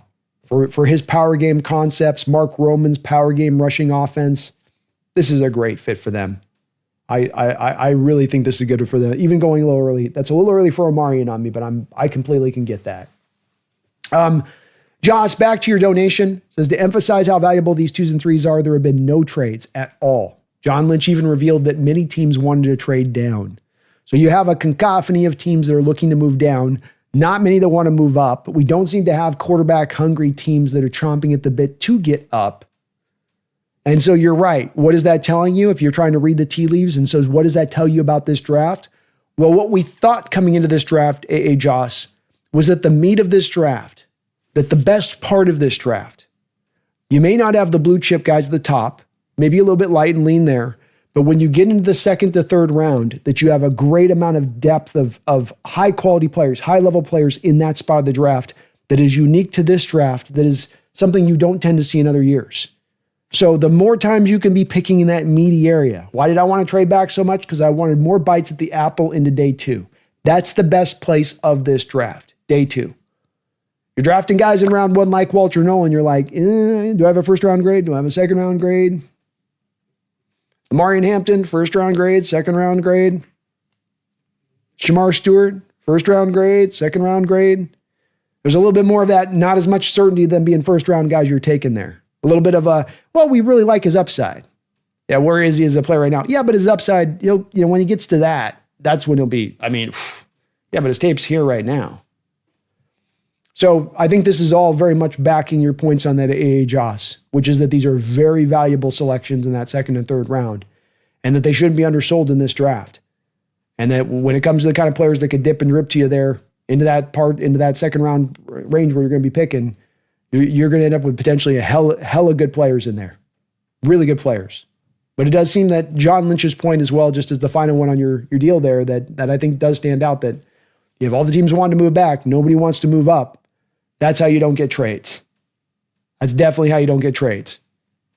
So people are holding on to their picks, man. These draft picks are mattering more than ever. Makes it all the more surprising that Jacksonville would make the move they made in this first round. I really feel like a rookie general manager got taken to task out there. The Browns did him dirty. And yes, pun intended, by the way. Pun intended. They did him big dirty. Thank you, Joss. Well said on your part, man, and thank you for the donations today. You were right, man. Nothing bad happened. So at least there's that. Hawk's Eye View, thanks for the $5 donation. He says, I love you, B, but Zable sucks. With a Z, sucks. That's extra bad suckage if you're spelled with a Z. Go Hawks. I get it. It's not a guy that's going to set the world on fire as far as excitement goes. This isn't going to reinvigorate the fan base and get everybody to tap in. This isn't going to make people now stop selling their tickets to Buffalo Bills fans in the middle of the year when we're sitting in first place. It's not going to do that. And there's going to be a lot of eyes on this guy to be that plug and play starter, to be that guy that's going to come in and be ready to go. A lot of pressure there on his back to be that guy in this way at that point. So I'm going to get the people that are in that camp of being a little bit less excited by this. I think I would be a little bit more into where you guys that are on that side of this, in that lane of where you're at, if there had been really, to me, a primetime guy that I really loved as much sitting there on the board that I was like, that's got to be the guy. But I didn't want to take Jihad Campbell and sit him for a couple of years or try to trot him out as an edge because he wasn't going to be an edge. Matthew Golden didn't get me super excited. I put a first round grade on him, but I never was really blown away by his tape. It's really good, and he's going to play in this league, and he's going to be productive. I don't know if he's going to be a star in this league. He'll be productive. That's where it came down to me of why I'm not in that camp, just from my perspective on Hawks Eye, is just that I looked at the players there available, Will Johnson with the knee, and I go, okay, you weren't left with a great list. And you weren't left with a great list because people picked so well up ahead of you. But if that's the case, then it makes me a little more at peace with the pick. But I get it. I completely get it. And as you can even read from my donations here alone, you're not alone. You're not alone, and you won't be alone on that with the fan base. There'll be a lot of like, I'll give it a B kind of, I think, reactions out there from some Seahawks fans. But I'm a little higher of it just because of the conditions at play there with the guys that were truly available there. I mean, maybe you could make the argument John should have maybe been trying to trade up for one of these guys at this spot. But as we're learning, man, the cost sounds like it would have been very great to make that kind of move. I mean, Jaguars are giving up a future first and a second round pick and still get back the first, Browns are getting their first round pick this year. I mean, essentially 2 first round picks in the second to move up 4 spots. The price is high. I feel like this is a little bit like the Happy Gilmore. The price is wrong, bitch. That's what I feel like there. It's like, ooh, a little too much. A little too much. Mark Sanchez, thank you for the $2 donation. Says, could this be Walt and Hutch 2.0? Well, this is the most talented tandem that you've put together since those two guys were out there rocking it. And what those two guys showed you that if you can create a left side like that can be as dominant as those guys are, how that aids your offense so well. Because the left side tends to be the weak side of your offense, and you can really isolate players to that side. Whereas the strong side, you get more of the pile of bodies at times. And if you can isolate guys on the back side with offensive linemen that can win their matchups one-on-one truly and purely, then you're able at that point to become ambidextrous essentially as an offense. And we get back to really what's at the centerpiece of this offense wholly. And at the centerpiece of a West Coast offense, the centerpiece of a Clint Kubiak offense is to keep the defenses off guard, snap in and snap out about your intention and not giving you anything pre-snap to really base upon what we're going to do. And that's only aided that much better by knowing that you can use all of your offense, both sides, in full. And sometimes when you're going to the weak side and you've got a tight end to the strong side, he's the extra blocker there, and you might have your back over there, you got enough bodies you can get movement. Sometimes the weak side, you just don't have the trust those guys one-on-one are going to hold up and make it go. Cross and Zable don't quite have the same high level of talent of Walt and Hutch. Those are Hall of Famers. And Charles Cross is never going to go to the Hall of Fame. I don't think Zable is going to be a Hall of Famer. But can they be good facsimiles of those players? Can they be the most talented left tackle and left guard that we've had maybe in Seahawks history, save for Walter Jones and for Hutch? Yeah, they can. And that's no shade on them at that point. Oh, you're not Hall of Famers. Doesn't mean you still can't be damn fine football players out there on the football field. So it's a real high water mark to be like, well, you're not one of the top all-time best left tackles in NFL history. Well, you're not one of the top all-time 6 best left guards in NFL history. That's not shade, and they shouldn't, the expectation level shouldn't be they have to be that, but they can be kind of close, Mark. And it's a hell of a powerful tool to have in your kit as an offense to be able to have your left tackle and left guard that good. CJ Kurzman, thank you for the $5 donation. CJ, great to see you in the house tonight as well, brother. I have lived in North Dakota my whole life, and I have been quiet, but Zable was the pick. Our program is deadly, and trust me, this pick will pay off. Let's go. Got some insider info from a man that lives in Dakota himself, which in itself is kind of living in Dakota. You tougher crop of human being getting out through those winters. Flatlands and just cold. But I love the insider info, man, CJ. I love having checked it out, having a close-up view of him. And there's a lot of NFL teams that like this kid a lot. This is not a Seahawks fell in love with this guy. Every other NFL team when this pick was made was going, what is Seattle doing? Why would they do that? If you go across all of the war cams, team by team, as that pick is announcing, you're probably going to get a lot of this. Yeah. It makes sense. Yeah, it makes sense. Yeah, good player. That'll work for them. That's what you're going to get. You're not getting across the league like, oh, wow, Seattle. Ooh, John's back on the sauce. That's not what you're hearing. So great point on that, CJ. I love it. He says, I've been quiet, but Zable was the pick.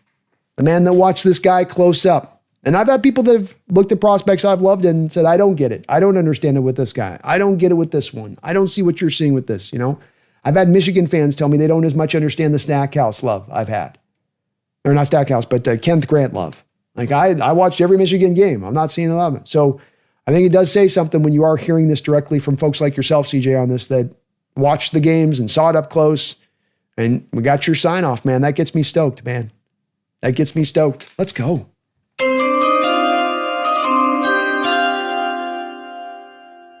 With the 23rd pick in the 2025 NFL Draft, the Green Bay Packers select Matthew Golden, wide receiver. Our third wide receiver goes off the board here. Tet McMillan was number 1, Nebeka number 2, Golden number 3. Some people had him as the number 1 wide receiver in this draft. Outside Z receiver, a little bit of slot. Took a couple years there with Texas to find his footing and really find his production. You get stacked up a little bit on the depth chart there. You know, you're behind Xavier Worthy. You're behind the kid the Colts took last year. Hell, even the guy the Rams got in the draft this last year has turned into a pretty good player for them at wide receiver. So Golden goes 23 here to the Packers. That leaves us with 1, 2, 3, got about 7, 8 picks left here through this first round. From a best available standpoint, Will Johnson is still on the board. James Pierce, Maxwell Hairston, Jihad Campbell, Mike Green, Josh Simmons, Nick Emawari, Donovan Ezeruku, Travion Henderson, Siobhan Ravel, Malachi Stark still there, Trey Amos, a guy that might be off the board here in the first round at some point. I think a lot of teams like him at corner, especially if I think he's going to go ahead of Hairston, in my opinion, especially if Will Johnson's got those injury concerns and they're real. Really, really, really real. Billy Henningsen. Thank you for the $15 donation, Billy. Oh, Billy. Billy says, can we all agree there are viable nose tackles later in the draft, but nothing is sure as Zable considering the later interior offensive line prospects? Very happy with the pick.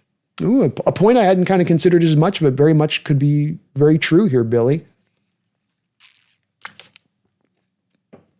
Let's address the numero uno, which is absolutely on point, and I wouldn't push back in the least against that. There are really good nose tackles, viable nose tackles later in this draft. Jordan Phillip, Nazir Stackhouse, CJ West out of Indiana. I'm not big on JJ Pegwes, but JJ Pegwes is out there. Cameron Jackson there, right from I believe Florida. So you got a guy. There's some guys still in this draft, nose tackle wise, that are definitely viable and can work, Billy. No doubt about that. 100%.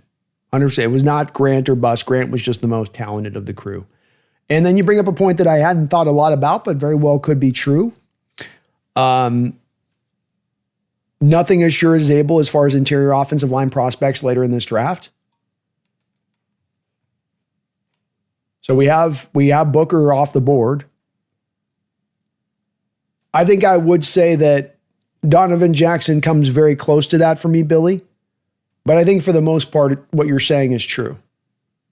Wyatt Milliam, I've been a little unsure through him through the whole process. Marcus Imbao, I've not really understood if he's going to really fit to being a guard or if he should just stay at tackle at the next level. Jonas Sava'ania, I'm not a big Jonah guy. I love Tate Ratledge, but I have to acknowledge on Tate Ratledge, Billy, to your point, as good as his tape is, there is the injury concerns there with him, which are a reality.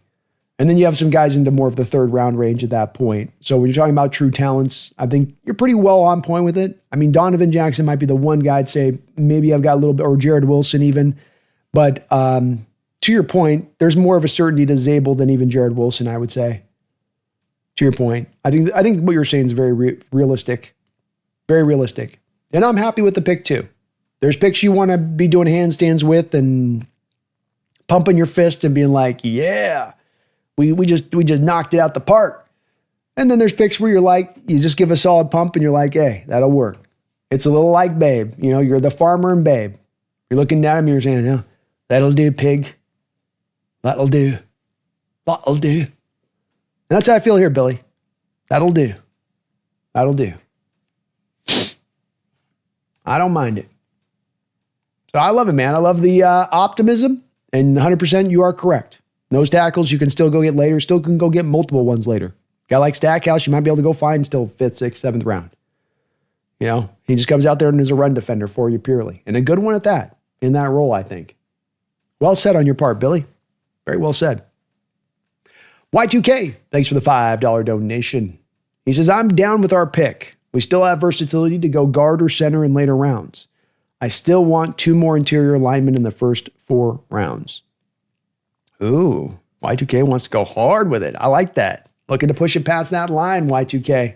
That's something I've been advocating for heavily. Don't take it up the line, push it past the line. And boy, the man that I was just talking about.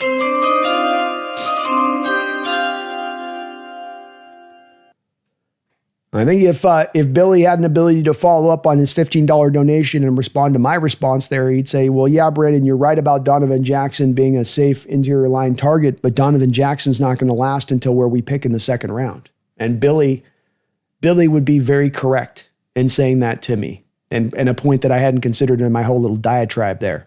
So Donovan Jackson goes to the Minnesota Vikings here with the 24th selection, the 2025 NFL Draft. Good pick for them. They need to shore up some of that offensive line for their quarterback. They've done a good job getting a couple linemen in there, and Ryan Clark and Will Freeze to be their center and their right guard. So now Jackson comes in there to be their left guard and fill out that line. They've got their tackles already in place. So Minnesota doing some dangerous things this offseason. They opened up the purse strings, they spent some money, and they're really getting that offensive line solidified for their very young quarterback. So back to Billy's point on that there, Billy. Well, that's one less guy that's more, one less certainty that's off the board. And now your point's completely a salient one, being that there certainly wouldn't be a guy anywhere close to the level of certainty into the second, third round that you're getting here in Zable, I think, for that floor, for that plug and play ability, for that I know I'm going to get the plug and play ability with this guy. Yeah. Well said on your part, Billy. Vikings making you look good with that donation there a little bit. Y2K, I got no problems if they take two more linemen through these next 4 rounds. I wouldn't be shocked to see it. You get a Jared Wilson in round 2. You come back, let's say round 4, and take a Chase Lunt. I could see it absolutely playing out that way, and I would sign off on that because this is what I said. I don't want to take it up to the line. We've done too much bare minimum stuff when it comes to this positional group in recent years. Too much of do we got the bare minimum enough to get by? Can we just get by? Can we just stretch and crawl and fight and tear and rip and just squeeze through that little crack of a hole? Can we just do that? Or let's just burst past it. Let's blow past the mark. And that would be a move to do that, Y2K. That'd be a blow past the mark kind of move if you went that route with it. So sign me up for that if the value is right on the board. I will say, because we have gone a little bit more reaching for need here, I really want to stay value now through day 2. I was opened up to being like, okay, it's a value pick purely at pick 1, and then you can go a little more reaching for need into day 2 with the offensive lineman. I want to go a little more value now into day 2 since we went for a little more reaching for the lineman in need in the first round. I'm okay with it. I'm not pissy about it, but just, okay, now go back to value. Now just take the best guy on the board you got there in that second and third round to maximize this class to the utmost. That's the next part of this domino to fall for me. But yeah, love your outlook on it, Y2K. Glad you're down with the pick, man. It's good to see. And thank you for the donation. Daniel Quintanilla. I like that name, man. That's very phonetic, just rolls off the tongue, Daniel. Thank you, man, for joining up here on the Hawks Nest as a sub. And I really do appreciate you for that. Folks, if you can, join Daniel up if you're not as well already subbed up like he is. We're really trying here to get to 20,000 subscribers this off season. I'd love to hit that mark just right as we start to hit the new year. Once we get to 19.5, we're going to be doing a 24-hour stream for charity. Really looking forward to that. So we're walked into this day about 260 away from that mark. So we're getting very, very close there. You can help us get there today. And I appreciate you, Daniel, for subscribing on up, man. Welcome aboard the Hawks Nest. Board Skyler, thank you for the $5 donation. Who are the Rams taking? This draft is crazy good as far as who teams are taking. This draft is crazy good as far as who teams are talking best player available. I guess I'm a Zable fan now. Let's go. Let's go, Board Skyler. Glad to hear you're on board the Zable train. Doot doot. And this has been a pretty crazy draft as far as teams being pretty smart about I don't know if this is what you're kind of meaning on this, but if I'm taking this differently than what you meant it, do correct me on it. But it just feels like a draft that's very smart in the approach of teams really staying to value and not getting lost in the sauce. And we have the Giants moving up to pick 25, it looks like, for their quarterback. So the New York Giants flip with the Houston Texans. They are going to flip a second round pick, the 34th overall. They're going to flip a third round pick, and then the Texans are going to pick up a future 2026 third round pick for the Giants to move up here to pick 25. And this would be to take a quarterback. I would expect this to probably be Jackson Dart. Shedeur Sanders is doing a lot of cheesy, like, I got the camera on me, just smile. I want to cry right now, but I'm going to smile. I thought I was going to be picked by this point, but that's all right. That's okay. So this has got to be a Jackson Dart selection here to me with the move back, I would say. Who are the Rams taking? Well, I think that the Giants, in moving up here like they have, I think the Giants are kind of signaling a little bit of like what their worry was with this one, which is we're moving up because we're anticipating that the Rams have a very high likelihood to take a quarterback here. That's why they're jumping up into this spot, I believe. That would be my guess. So to me, Jackson Dart or Jalen Milroe is probably the selection here.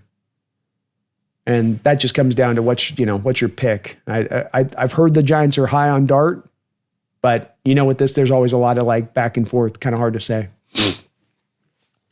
So I think Skyler, I do think Milroe or Shedeur is really in play for the Rams pick. I think that the heat with them looking at quarterback and that being a real viable potential selection here is in play.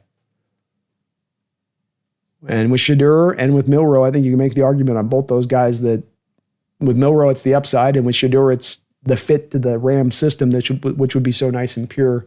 And then that stadium in LA, indoors. I mean, that's the kind of, not indoor, but that's the kind of place he's got to go play consistently to get the best out of him, I believe. So I'll go with quarterback, whether it's one of those two. I think Skyler. I think that there's something real to that. Y2K, thank you for becoming a member of the channel, man. Welcome back aboard. I know you've been a member before, but thank you for re-upping back up with the Hawks Nest. We're going to be doing a call-in show, not this Saturday, but next Saturday for members of the channel. So do keeping a look on the outlook there for you on the community post, as I will be posting that up there about the next week or so. We'll get that out there on that side of it. All right, Giants are picking here. AB, I see I got a dono in there from you as well. Let me just get this pick announced by the Giants.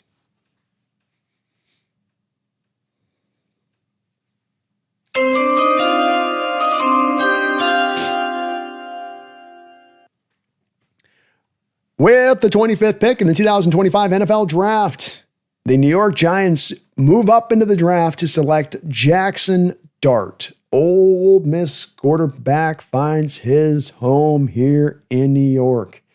And I thought for a while the Giants were going to eventually do this one way or the other, didn't you? Because what this does is it provides a general manager and a head coach a potential, what do they call it when the governor calls and there's like a guy on death row and then he gets the governor's call, a stay, right? You get the stay of execution. So you go out this next year, you walk with Russell Wilson, you rock with Jameson Winston. They go out there, they give you middling years. You got 4 wins into week like 14. You put Jackson Dart in the starting lineup. He goes out there and goes 3-1 through the final games of the year. You come back to your ownership and you're like, how can you fire us? We're on the path. He's the guy. We finally got our quarterback. So this is a way to kind of, I know they probably love themselves Dart and they like where he's going as well, but there is a bit of a part of this as well that is the Giants kind of CYAing here just a little bit within this pick too. It's a bit of both, I would say on that one. How much is being driven by one versus the other, I don't know, but I would say there's a little bit of both there on this one. It's a bit of both. AB7, thank you for the $5 donation. Says, could I get a shout out to Liverpool FC, soon to be Premier League champs? My team. Well, let's go. Let's go. Hell yeah. Shout out to Liverpool FC for kicking ass and taking names through the Premier League. Congratulations on your championship. I'm going to love these buttons, man. I'm going to start expanding these buttons, you guys. There's no doubt about it. When I think about Liverpool FC, I think dog. Dog. But congrats, man. Liverpool doesn't win it a lot, right, AB? It's, They've had to kind of pick their moments to get their opportunities in there. They've had to kind of pick their little bit of moments. But appreciate you, man. Thanks for the double dip donation. Let's go over here to our stream. We got Jackson Dart moving, 26, 27, 28, 29, 30, 31, 32. So 6 picks left in the first round. Best available on the board.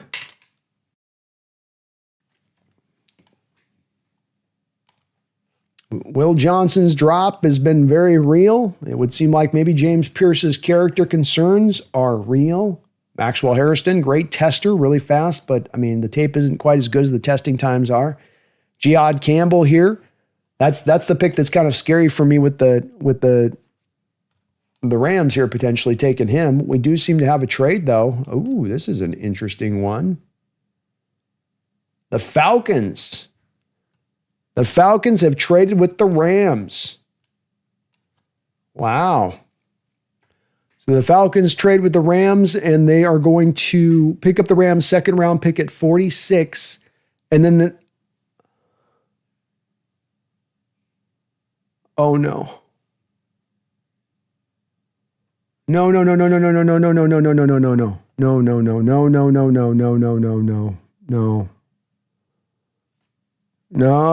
No, God, please, no! No!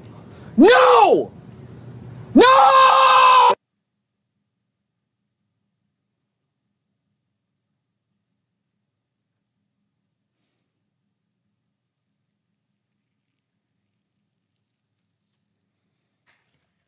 Oh, stop helping our division.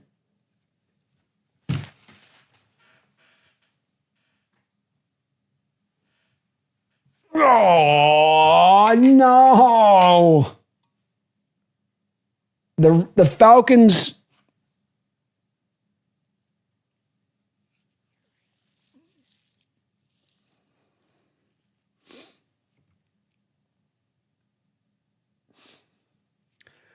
The Falcons are. All right, well, the Falcons are going to risk their future 2026 first round pick they gave to the Rams. They just gave the Rams the ability to go get their quarterback of the future.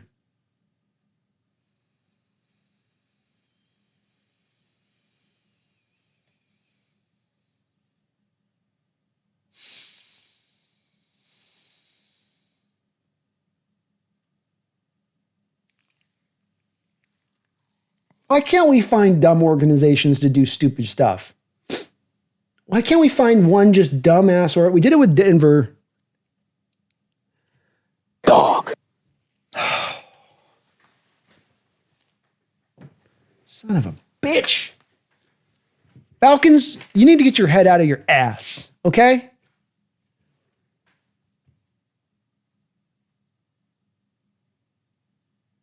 I hate the Rams. I hate the Falcons right now almost a little bit more, but the 26th pick in the 2025 NFL draft, the Falcons trade up with the Rams. They're going to, I believe the way the trade works is they get the Rams.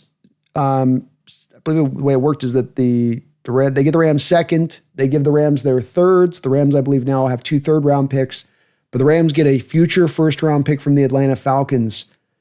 A Falcons team that has not necessarily been a high-winning team, with Michael Penix at quarterback next year, with probably a good chance that they're going to move Kirk Cousins after day one. The reports with Kirk Cousins were that he was going to want to be moved after the first round of the draft, so that any team that traded for Kirk Cousins was going to have Kirk. Kirk didn't want to walk in a scenario where he gets traded and then is moved to a team that goes and drafts another quarterback, and he ends up with another Michael Penix situation, where you got a team that is just wanting to kind of push to move that guy into the starting lineup. And so they're not really going to have any faith in rolling you out there.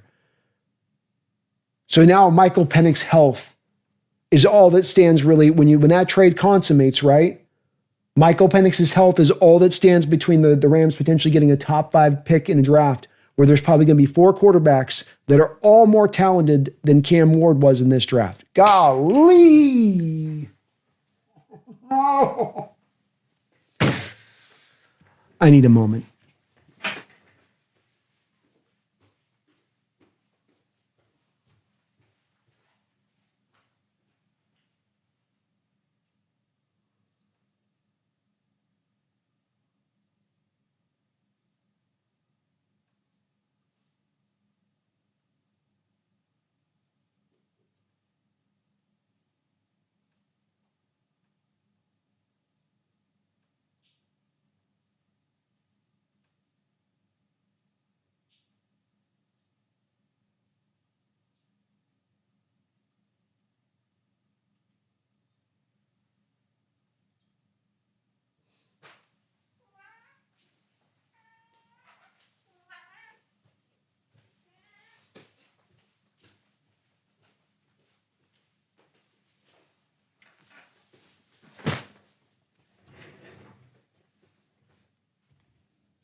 straight up, the Falcons can blow me. Okay. I don't like giving them the pathway back to their next franchise quarterback. And there's so many good ones. It'll get through my system. I thought we just,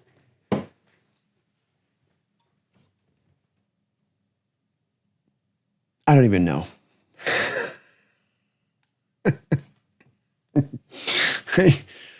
Oh, Falcons. Couldn't have been somebody else. You just wait till the Ravens pick.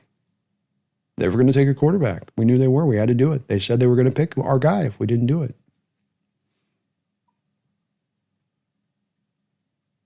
Good trade by the Rams.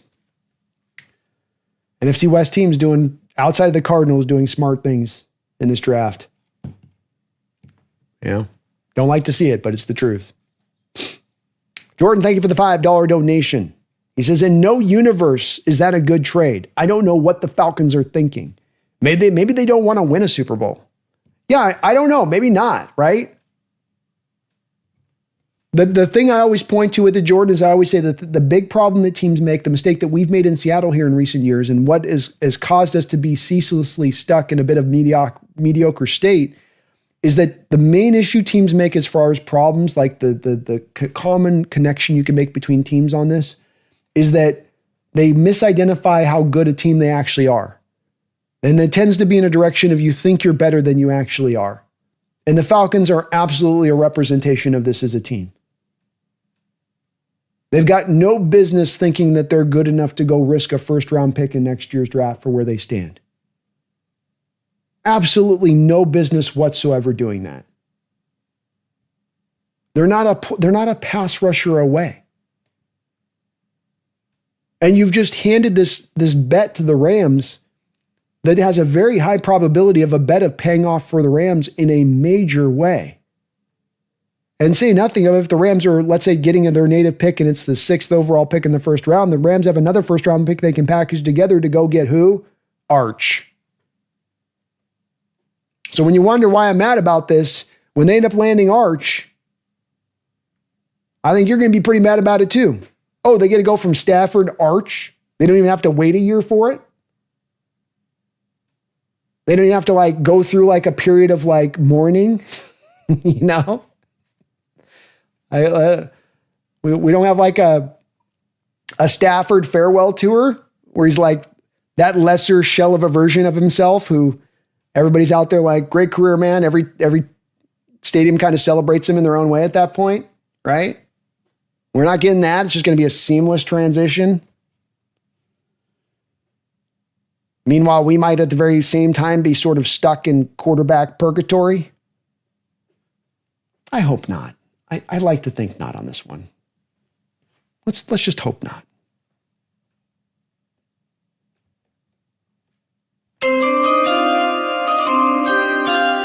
With the 27th selection in the 2025 NFL Draft, the Baltimore Ravens select Malachi Starks, safety from Georgia Bulldogs. Woo! What a pairing out there. Great pick by Baltimore. This is a team that lives in the value-based model of their draft approach. They really do.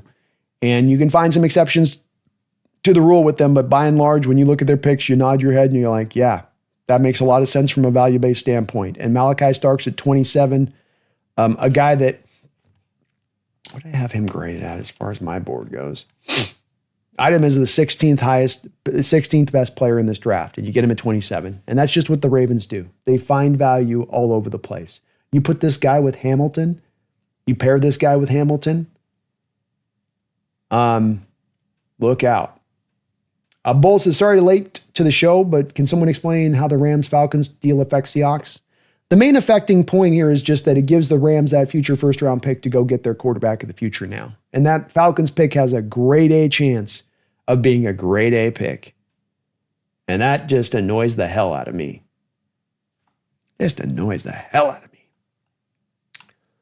Peter Go Hawks, thank you for the $2 donation. Please explain a first. Love your reaction. I don't get it. I get it if you're a team that's, if you're a team like the Ravens moving up and doing this kind of thing, If you're like one of those a Buffalo type team moving up and doing this kind of thing, an Eagles team moving up and doing this kind of thing, I get it then. Like that, I can completely get that. That first round pick has much more of a higher likelihood of being a real late first round pick. So who cares? But when you're a team that's not the case of, when you're a Falcons team that can't even get in the damn playoffs, and you're dealing with a quarterback in Michael Penix who has a heavy injury history, who's been broken many times over, that's a shaky ass bet, man. I feel like we're playing 3-card monte on Brooklyn Ave. And I'm about to get took. I don't get it either, Peter, on that one. I'm over here just going, really? You're giving the Rams a first-round pick? You think this is going to pay off for you? I mean, you dumbass team just gave Kirk Cousins all that money last year and realized 5 minutes later you shouldn't have done it. Maybe there's a little bit of self-introspection there of like, oh, maybe we're kind of not identifying things correctly here on this. No. Plow ahead. Full steam. Scotty, can you give her any more? I'm giving her all she's got, Captain. Ugh. I'm going to be annoyed about this one all night, I think. Catch, thank you for the $2 donation. Poverty here, poverty there, poverty everywhere. Jacksonville, New York, and now Atlanta. Boy, there is a pecking order in this league, isn't there, Catch? There's a pecking order, and I'm not just talking about cash-rich organizations or the best owners in football. I'm just saying that there is a clear delineation of a line between organizations that can't get right, that got their head firmly planted up their cheeks so far you can't see the back of their ears. And Atlanta is increasingly becoming one of those. There is such this draw to misidentify yourself as an elite team, as a contending team, as an upper crust team. I don't know what this instinct is in NFL organizations. I love positivity as much as anybody else, but not positivity at the price of self-delusion. That's what I hate about this whole secret stuff you hear about with the whole, materialize, this whole like you can create your own reality. Like, yeah. You get to that point of self-delusion kind of quick going down that road at times. And Jacksonville Jaguars and Atlanta Falcons are the losers of this draft right now. Get a tattoo of an L on their forehead like the scarlet letter A was on the chest of that one girl back in that famous novel, Hawthorne novel. I want a big L on that stupid 19-year-old general manager of the Jacksonville Jaguars. What are they thinking, man? Everyone else in this first round, so smart in the approach, but two teams went off the reservations big time. Big time, Catch. AB7, thank you for another $5 donation. I really appreciate you for that. Liverpool are close to the Hawks, a great 12th man you need to listen to. You'll never walk alone. Well, thank you, man. I'll check it out. Take a little look at Liverpool. A little connection to the 12th man, though. I dig that, AB.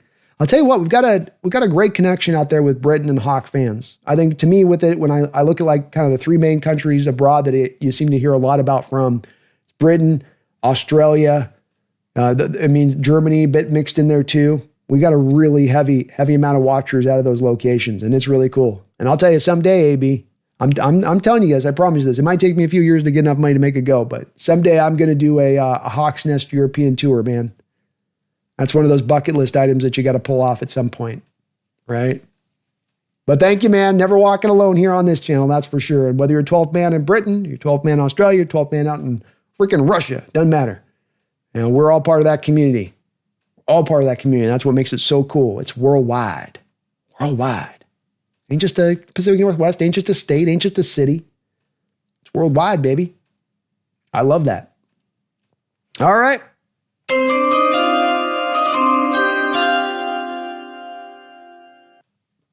The Detroit Lions, with the 28th selection in the 2025 NFL Draft, are going to take Tyleik Williams, 3-tech Run stuffing, no three tech run stuffer is basically what he is, but he's a grade A1 at that. Really good pick here for the Lions, in that this is a guy that's not as much, I think, of a guy that you look at as saying there's a high ceiling here to his play, but this is a guy that comes in and gives you an ability to be a good run stuffer and beef up the interior of that line for the Lions in a major way. Him and Aleem McNeil will be a nice tandem in there, and Lions looking to reinforce a little bit of that ability to stop the run, which is very smart for where this game is headed right now. I mean, it's a bit of the trend of this sport that running is coming more forward. We're getting more running backs back to that 300 touch mark. It's becoming more to the forefront. So getting guys that can stop the run, becoming more important than ever. No surprise that a guy like a Tyleik Williams goes up higher, even though he doesn't give you as much of that pass rush ability from the 3-tech. He gives you a little bit of it, but not as much of some of the pure 3-techs you typically want to get from that position when you're selecting him there. Solid pick for them. Solid. Y2K, thank you for 22 months as a Hawks Nest member. I appreciate that. It's better if you get mad at least once per round one. I get it out of my system, right? I work out the demons out the system now, and I can get through the rest of the next 2 days of the draft. We're free and clear, and we're all good. I've blown it out. It's all good now. Y2K, we're good. I am going to have to spend a year, though, listening to Jake. You got to understand, too, this, Valfa. I have to listen to Jake for a year pontificate and daydream about Arch Manning. And instead of having to tell Jake in the round table that he's got to shut up because there's no chance of that ever happening, quit daydreaming, like, no, you've got a real feasible chance for it. And that just pisses me off because I got a year of that. You all just have it kind of in the general, I got to listen to this guy tell me it, and I can't, I'm going to have to hear him just, oh, Lord. No. Y2K, thank you for the $5 donation as well as being a member of almost 2 years on the channel. Thank you for that time period too, man.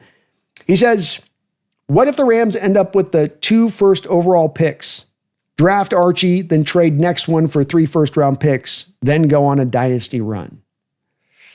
Well, if Stafford gets injured this year, it's a possibility that they could be bad. But they are definitely the lead dog in this division. They're the front runner to go win this division this year, with the Niners really taking the step backwards and with us doing a little bit of the maybe slight step back for the 2 steps forward approach, and with the Cardinals being the Cardinals. They're kind of the lead dogs there. I don't think they're going to have an exceptionally hard schedule, even though it's going to be somewhat of a first-place schedule either. So it would take kind of a Stafford injury for that to occur, Y2K. But they could be sitting to your point, they could be sitting very pretty when we come back around to the draft next year. And it's not to be undersold for that draft that's going to be so strong with so many good quarterbacks. Mark my words, at least four quarterbacks in next year's draft we're going to be saying are better than Cam Ward. The narrative you're going to hear, and you're going to hear this over and over, all 4 of these guys would have been the number 1 overall pick in last year's draft. Not just Arch, but Klubnik, a couple different guys in there, which sucks. We just have to hope something can happen. Maybe the Falcons go out and freaking surprise or do some crazy other moves to top this thing off. Like Falcons just go crazyville to make sure that they have like at least 10 wins. Take it all the way now, Atlanta. I need you robbing from future cap space. I need you damming the torpedoes. I need you just voidable years coming out the wazoo. I need to see all that right now. I need all that.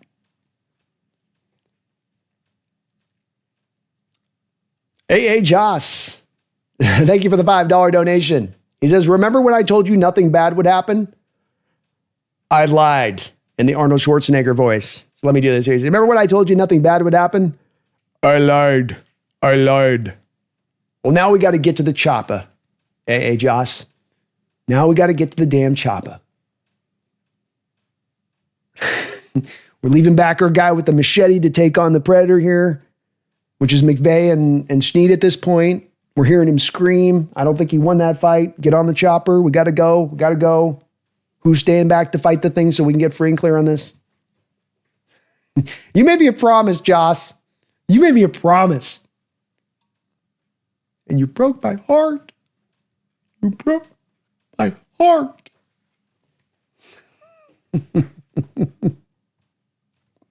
It's all right. I forgive you, man. Who could have seen that one coming?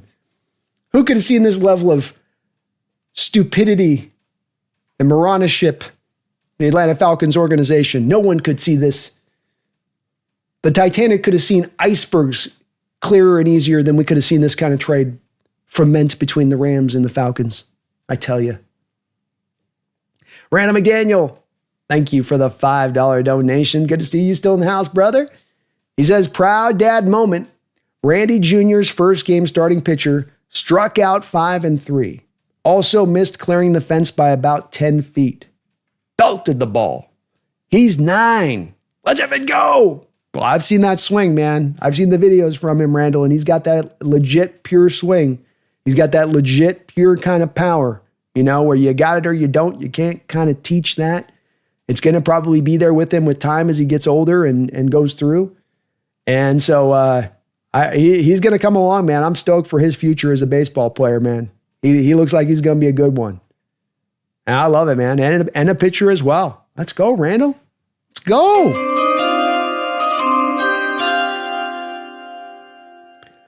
With the 29th pick in the 2025 NFL Draft, the Washington Commanders continue to reinforce their offensive line and protect their young Jaden Daniels with Josh Connerly going there. This is an interesting move as this is a team that just traded for Laramie Tunsil to be their left tackle. So maybe in Connerly, a guy that they look to potentially kick out to tackle or maybe even kick into guard as an outlook there with him. So it makes a lot of sense. And boy, you love this. This is something that I harp on a ton, right? You got the young quarterback. You got the young quarterback that's the guy, that's the man, that's good enough. That's not about like what you maybe are going to have if he can develop, but he's developed and he's ready to go. Get him the line in place and protect that guy. Keep him clean. So Washington doing smart things here with Josh Connerly, a guy that's brilliant in pass protection. Team that's going to want to throw the ball a lot. Cliff Kingsbury's still there, I believe. So a good pick there with Connerly. I like that selection for them. Very, very good. And we're down to our last couple of picks here into this round. We got the Buffalo Bills, the Kansas City Chiefs, and the Philadelphia Eagles left here on the clock with 3 picks left to go. Randall, thank you again for that $5, man. And tell Randy Jr. to keep getting it, man. Stay after it, brother. It's going to be fun watching him develop through the years and seeing how that swing comes along. But I bet that power stays. I don't think he gets to like 13 and it's like, oh, it just left me all of a sudden. Where'd it go? It's only going to probably carry through. If you got it, you got it. Silas McDonald, thank you for the $2 donation. He says, the Eagles really about to be spoon-fed Will Johnson. Well, every year they find a way, don't they? Every single freaking year they find a way. And it's a little bit like the Baltimore Ravens. You go like, how do they do it? They can't keep getting, I feel like, I got to be William Shatner. They can't keep letting them get away with it. How did they let this happen? Kind of feel like that, Stop letting them get these plans. It's a little bit like that. They're not doing anything extravagant. They're not like making moves here, making moves there. This ain't Sunny from draft day. I'll take the picks here. I'll move back there. I'll grab the picks there. This is just them kind of standing pat and trusting the value of their board and taking the highest valued guy they got on their board. Pure and bloody simple. And it just pays off to a major, major degree for them. We'll see if Johnson is. I'll tell you, those medicals, Silas, it must be very bad. And the other addition to this too is that you have the medicals and then Will Johnson didn't run. You don't know how fast he is. And NFL teams do not like picking corners when they don't know how fast they are, especially if there might be some questions when it comes to speed. I could see the Bills being very much in play on this kind of pick. I could definitely see them looking at him here.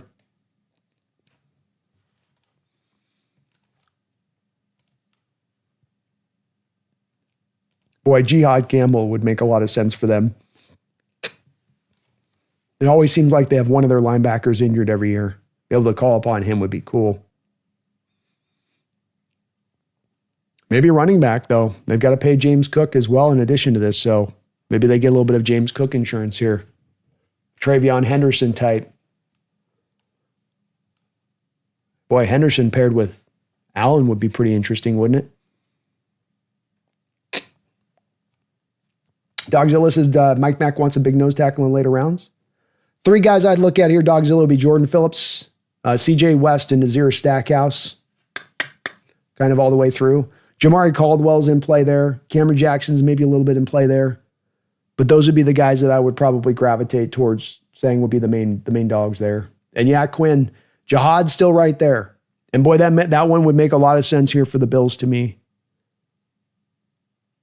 That one guy they've got, I can't never remember his name, but he's been injured a couple of times there. Bills have got to feel really good about the value they have on the board, though. Will Johnson, Jihad Campbell, I bet they didn't think either of those two guys would be the potential picks that they're facing.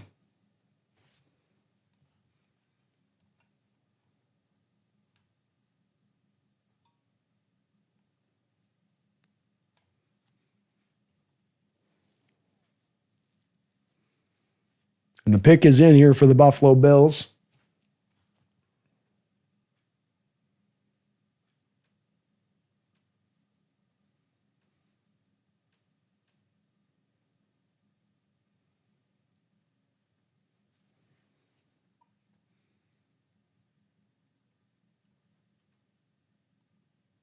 Chuck Gage says Johnson, Jihad, and Simmons have poor medicals. It would appear they do. Yeah. And that's what we were hearing from all those guys. And them following here a little bit in this draft does nothing but put kind of some fire to that smoke, doesn't it, Chuck? Very much agreed. All right, the pick is in here for the Bills. Goodell announcing it right now.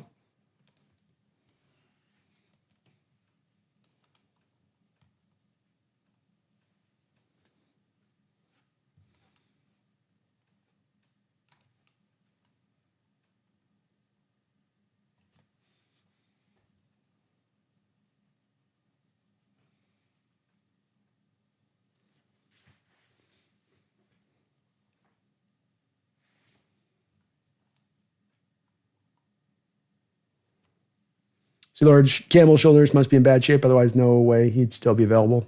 Yeah, it's probably. I mean, like Brian Myers said, it is supposed to be just a labrum, which you can get fixed. It shouldn't be impossible to get that corrected, but there might be a little bit of worry that he's not ready to go even at the first part of his rookie year. Ugh. Okay. So with the 30th selection in the 2025 NFL Draft, Maxwell Hairston, the corner out of Kentucky, who tested phenomenally with a 4.28 40, kind of blew up the combine from the cornerback position. But the tape doesn't really match up to as well with him on the field. A guy that I put as a second-round graded player. We absolutely, without a doubt, can say that with Will Johnson, that knee is dodgy. I think with Benjamin Morrison, that's another guy that's a really highly talented corner that's dropping in this draft, who also is a guy that you go, okay, there must be something weird there. I'm a little bit even shocked that Trey Amos didn't go ahead of this guy. I actually had a third-round grade on him. I think this is definitely a case study of a guy that you're grabbing, that you're caught up with the testing times and not really caught up as much with the pure tape. The tape's got some good moments with it. There is some inconsistency there. You're hoping you can touch on the flashes and make it more consistent, which is at the heart of scouting and evaluating these guys. So I've got to give them a little bit of fairness to that side of it, right? Like where you go, look, you do see the flashes with him. You do feel the speed on tape. He's got the makeup speed. That's where you feel that 40, where he can be beat by a yard or two because he's gotten aggressive early on the route. And then he's able to just catch up and get on top of things, get back up on it on a deep ball. So from that standpoint, it makes some sense there. But boy, he's really elevated up the boards, I feel like. Really elevated. Yeah, the missed tackle rate is real with him. He can cover. He's got ball skills flagged, but you're going to find some missed tackles with him on tape. And there's a lot of times where the reason you have to have that makeup speed, they're showing a shot here with him and Isaiah Bond, where Bond beats him on the route initially and he has the makeup speed to get there, but he can be beat early on routes too. So if you get the quarterback who can be an anticipatory thrower, I think you're going to find him a little bit less effective at times out there. Maybe he can clean it up. Maybe he can tap into making it more consistent down the line, but I would be very hesitant to believe he's going to be able to pull that off to be anything but maybe slightly above average. Chiefs flip back with the Philadelphia Eagles 1 pick here. I don't know what they gave up on that, but that's interesting. Mid 20% missed tackle rate. Yeah, that fits to the tape too with Hairston flag. Definitely fits to the tape with Hairston too.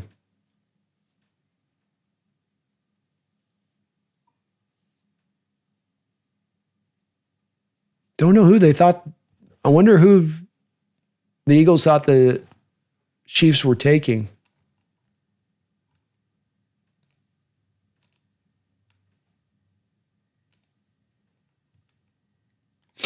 Might be Campbell. Mike Green could make some sense here too.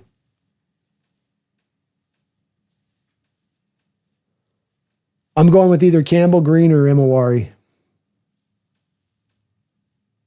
But they do have, I think it was what, Nakobe Dean, I think had the torn ACL. So now you get Campbell, you get a little bit of help for that maybe. Probably more is going to be either Green or Emawari though. That'd be my guess. AB7, thank you for the $5 donation. Says, if you ever come to Liverpool, I would be glad to host and show you a great time. Hell yeah, AB. It's a bucket list thing I want to do, especially when we have so many fans out there, and I think it'd be a cool trip to go through certain parts of these countries and be like, hey, Hawks Nest people, let's meet up in these areas. Let's come down here into this spot and let's all collect up. And I think it'd be just awesome. It's just so cool. One of the awesome parts about doing this channel and having local fans or whatever, but also to have this kind of worldwide audience with things and people watching you from all around in that way. So just kind of unique. And I always kind of geek out about that. And I love that football is kind of taken over in that way across the world, that the appreciation's there for it in that way. And you could bet, AB, I'll be letting you know a big time heads up if I make my way out there when I do, for sure. I'll have to vlog it and do all that kind of stuff, too. That's going to have to be a must. But wouldn't it be cool? Like meet up at a bar, in a British bar, a bunch of English folks out there chopping it up, talking Hawks, having a few drinks. I think it's great. But bet, man, bet. It's going to happen at some point. Y2K, thank you for the $2 donation. Odds of Cam Ward's success.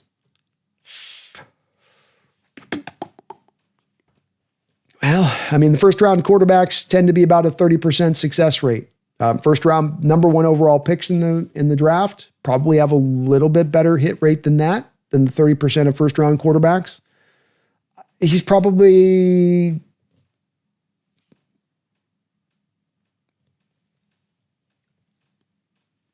I don't want to go 50-50 because it does kind of put me on the fence here, but I think he's in a real 50-50 stage of things. The Tennessee Titans have not been a great run organization recently. I don't really know if that head coach is really going to be an answer there long term as the guy that is the one to make it run. It did kind of feel like they just kind of grabbed a guy there for the head coach role. I don't know if they've really got themselves re-solidified as far as their offensive line. I don't like their skill position players. I don't know what they're really trying to do defensively there. And so you haven't done any better job in developing Will Levis there than Mike Vrabel did. Doesn't speak for an offensive-minded head coach like they're supposed to have. That doesn't speak to his ability in that way, that he falls kind of short in that manner in the same way a guy like Vrabel's a defensive-minded coach did. So, it's not really, these aren't really going to be based as much on Cam Ward's ability and what he can do. Look, Cam Ward's got ability. He's got ability to be successful in this league. He's got ability to be a good quarterback in this league, to be a top 10 quarterback in this league. But so much of this is about landing spot and about what you have around you and how they develop you. And I'd have some big concerns when it comes to the Tennessee Titans with their track record there and with the team that they've set up. This is a little bit of a pick to me that plays out like their last pick did, Y2K, where they took Will Levis, not necessarily because they were so sold on Will Levis, but you're taking Will Levis because you're saying,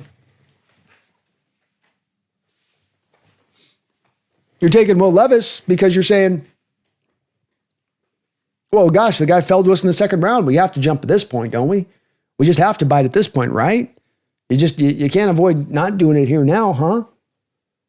And that's not the same thing of having absolute conviction about a quarterback. That's not the same thing of setting the stage up ahead of the quarterback in order to set the stage right for the quarterback to actually have success.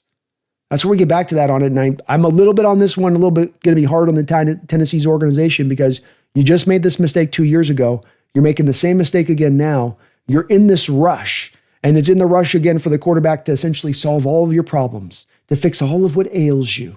Oh, we don't draft well. Oh, we don't develop well. Or coaching shaky. Quarterback, fix it all. Fix it all. Be that superhero for us. And occasionally that superhero guy comes along like a Jaden Daniels. Occasionally he does. But it's not a good methodology of an approach for NFL teams to try to lean into that way of and expect it's going to be successful. A lot more failures than successes trying to take that approach to finding your next quarterback. So now that I talk this out, now that I'm kind of like spitballing this, Y2K, I'm going to go 40%. It's less than 50% to me. Because I don't trust that organization right now with the Titans. I don't. Thrill House, thank you for the $2 donation. I really appreciate you for that. It says, Christmas, we got a raincoat and no Nintendo. Good. Yeah. We didn't get the next generation systems, that's for sure. We didn't get that. We didn't get the laptop. It's a little bit of like, oh, boxers. I need boxers. I do indeed need those. Oh, a wallet. Yeah, well, at least it's something we can use. I will say that. Oh, here we go.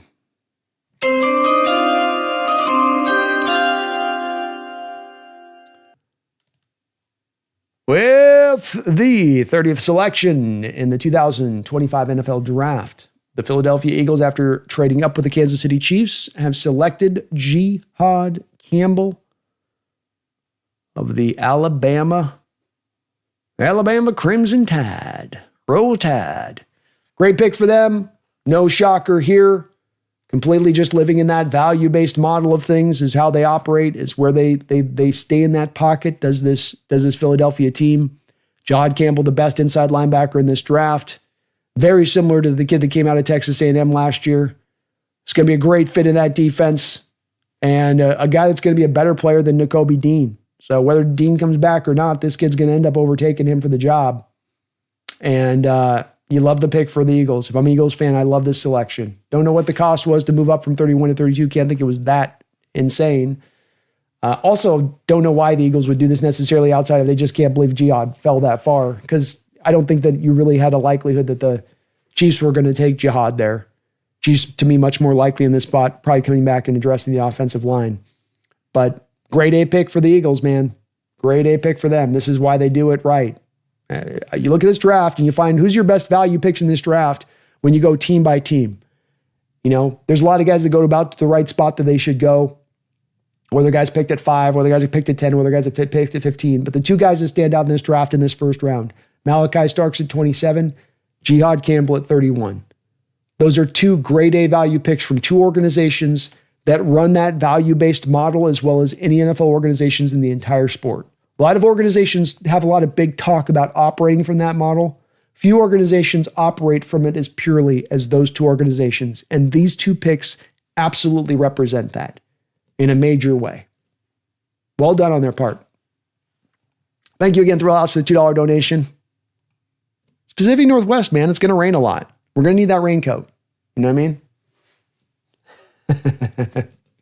Jordan, thank you for the $5 donation, Jordan. Will Johnson following this much is concerning. Sanders rumors must be true about his interviews. Second part first, the Sanders rumors absolutely are probably true here at this point. Yeah. He's a guy that isn't necessarily got any grade A skill that he brings to the table that you're just going, whoa, this is going to blow you away with this arm strength or this mobility or this level of processing. He's got a lot of B+ level skills, but I think that this is going to start to happen to quarterbacks as I think we're going to run into a territory of what I call a course correction. We've just left the age of the diva quarterbacks. Tom Brady made every quarterback think that they were the king in the Game of Thrones, right? Like that they were somehow elevated above their team in so many ways. And it kind of messed up, I think, a lot of the quarterback position for a lot of these QBs. And really what it is it separated those quarterbacks from their teams. And it drove kind of a wedge in many ways. And I think when teams look at Sanders, they look at a guy that has much more of a potential of driving that same kind of wedge of I'm separate from the team. I'm above the team. How does accountability work with you, kid? Do you understand what it takes to be a leader? Do you sometimes understand you got to fall on a sword even when it's not your fault to be that better leader? And he seems to show no sign that that's the way that he's wired. And that should scare teams off. I believe it's an inherent part that you must bring to the quarterback position. I'm tired of these guys that walk in the quarterback position talking about their brand. I don't want that at my quarterback position. In fact, I would run from a guy if he started talking about his brand at the quarterback position. I wouldn't at the running back, I wouldn't at receiver, I wouldn't anywhere else, but QB is different. It's got to be different. You're a leader. You're an extension of the coaching staff. You have to operate like that. And I don't get that vibe from Sanders. So I get where the people's concerns come from on this, where the coaches come from on this. Will Johnson, a lot of rumors about the knee being not just problematic, but maybe chronic. And that's why you do these tests medically wise, is that you can look and find these things. These medical tests are better than ever at about identifying these kind of situations and problems. The kid's talent is too good to fall this far. And so the rumors are absolutely, his knees got to be problematic. The guy didn't run as well. So you have two problems with Will Johnson here. You have the medical, which is in itself a problem, a huge issue. But then you have the fact that he also hasn't run. So now, am I getting a 4-6 guy with a bad knee? That's how you get a guy like this to drop out of a first round. And it makes sense. I wouldn't want to take that risk as an NFL team in the first round either. Completely adds up.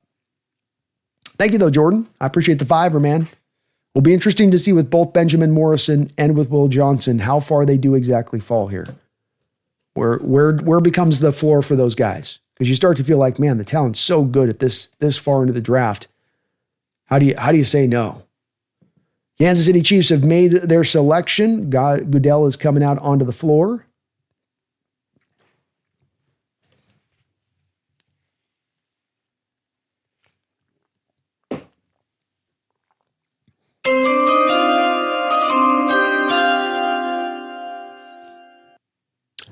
Great pick here. Great pick here by Kansas City. With the 32nd selection in the 2025 NFL Draft and the final pick of the first round, the Kansas City Chiefs take Josh Simmons, tackle, Ohio State, left tackle, Ohio State, and this is a grade A pick for them.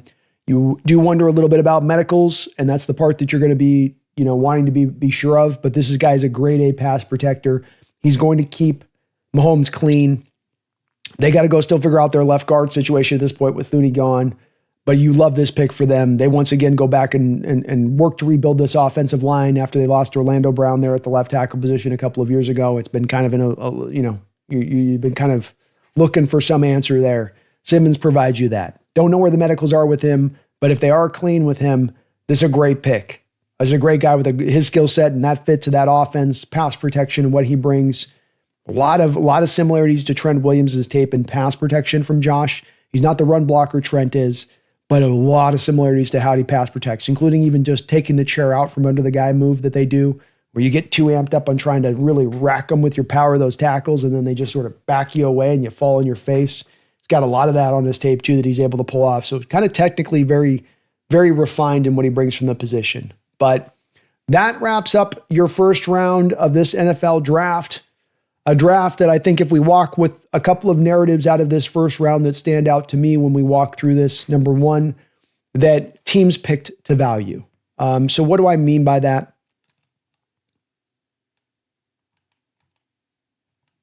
I'm glad you asked. If I can find my thing here. Okay.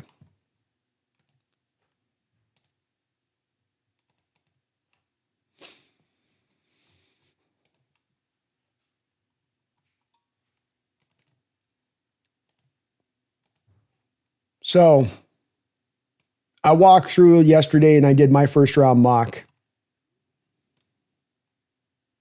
And less than it being about, I think, the guys that, were picked in the spots, this guy got in that spot or that guy got a pick there. And what I think stands out to me when you look at this mock draft that I did yesterday is we have Trey Amos, we have Milroe, Will Johnson, Nick Emawari, Ezeraku, and Mike Green.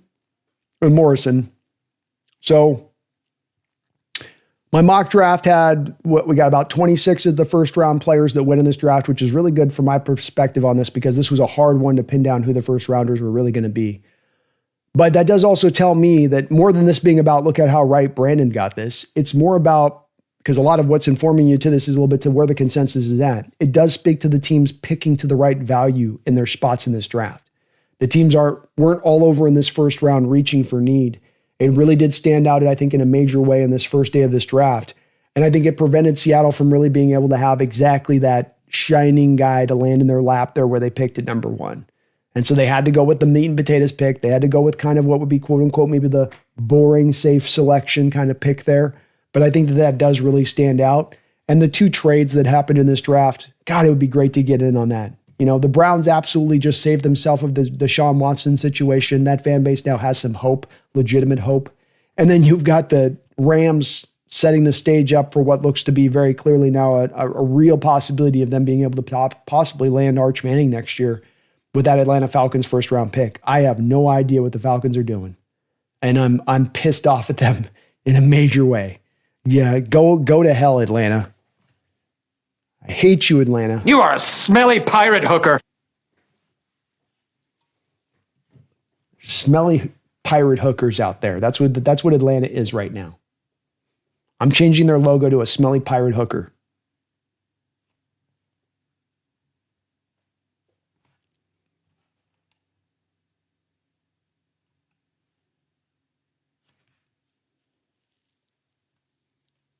Boo says, hey, Hawksnest, how do you feel about UCLA edge Aladeo in the 3rd round? And what pick do you start thinking about Ohio State center Seth McLaughlin?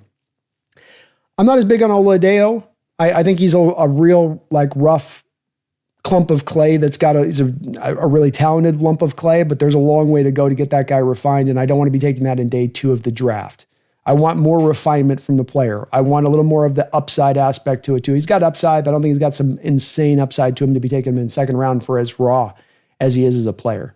So I'd probably not be as much in favor of that. McLaughlin, to me, 4th round would be the earliest I'd want to be taking him. He's coming off of a major injury, and I love him a lot. I think his talent is true. He's the 2nd most talented center in this entire draft. But you are taking a guy coming off major injury, and you don't know how ready he's really going to be able to go come the start of the season. Or does he need kind of an extra year to get through that injury? That's kind of the worry there, I think, a little bit with him. But I like him a lot as a player. Very good player, and he would be a scheme fit here. God's Gang, thank you for the $5 donation. He says, I thought I've seen a lot of holding from Zable on his film that might not get called in college, but it will be in the NFL. Were you seeing the same? A little bit. I mean, he's a guy that plays real aggressively in his approach. So he's a very physical, get after it kind of guy. And those kind of guys are going to have a tendency to give you that little bit of the extra business, as it were. He's playing. Make sure I got this right here. I'm just double checking a couple of things on my deal here.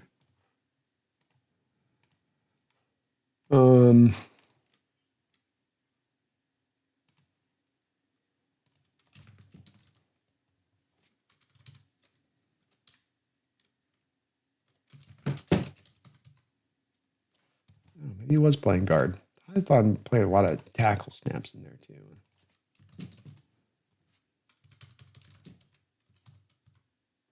Yeah. So I think he's played a lot of tackle. And so what you're also seeing a little bit of he projects to kick inside at the next level with that God's Gang. So there's going to be a little bit of also, he's got 32-inch long arms operating off the edge. And so that's going to also be a little bit of a reason that you move these guys inside, is that you can kind of somewhat get away with that in college. But at the end of the day, you're also even getting in college a little bit held back by, by your arm length, just a little bit there. So I would probably a little bit point to that, where it's been just more of the, trying to bring up some of the tape here and see what we have from him as far as like maybe even some quantifiable stats on his penalty situation here.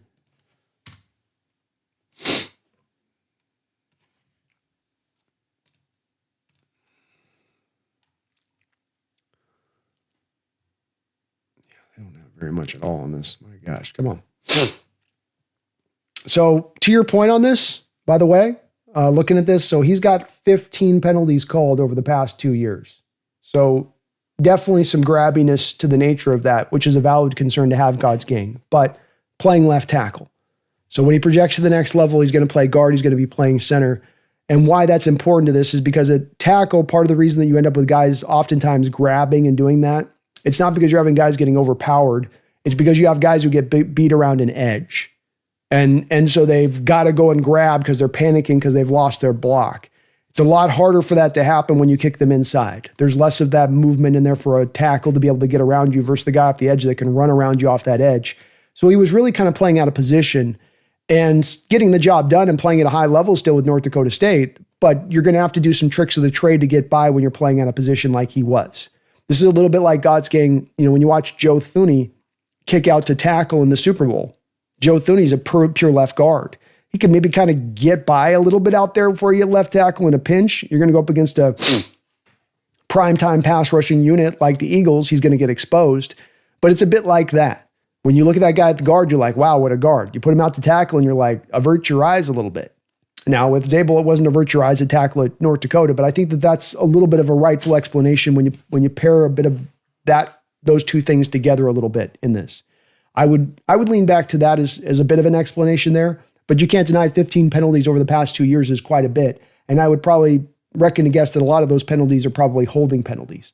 So something to get cleaned up, something that you would hope with this coaching staff, this grade A coaching staff, that they've been singing their praises throughout this offseason about how good these guys are at developing this talent.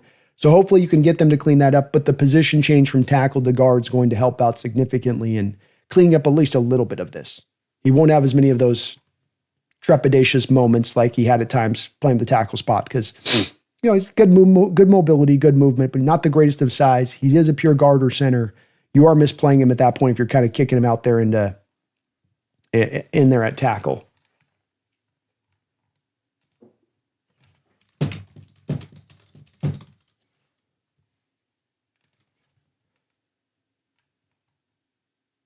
So I was just checking too on this God's gang, by the way. I was just to look for reference on this, I look back to the guy that I've been comparing Gray Zable to throughout this draft process, which is Graham Barton, last year's first round pick by the Buccaneers. And Graham Barton, in his final 2 years of college at Duke, playing also at left tackle when that was a guy that should have been a guard or a center, had 13 penalties in his final 2 years. So kind of equivalent a little bit to what Zable had going on as well, where you're playing out of position, you got the shorter arms, sometimes it gets exposed, you kind of panic hold around that. It's a little bit of an explanation for why it plays out that way, I would say. But an interesting point there. Interesting point. Give me 1 second here, folks.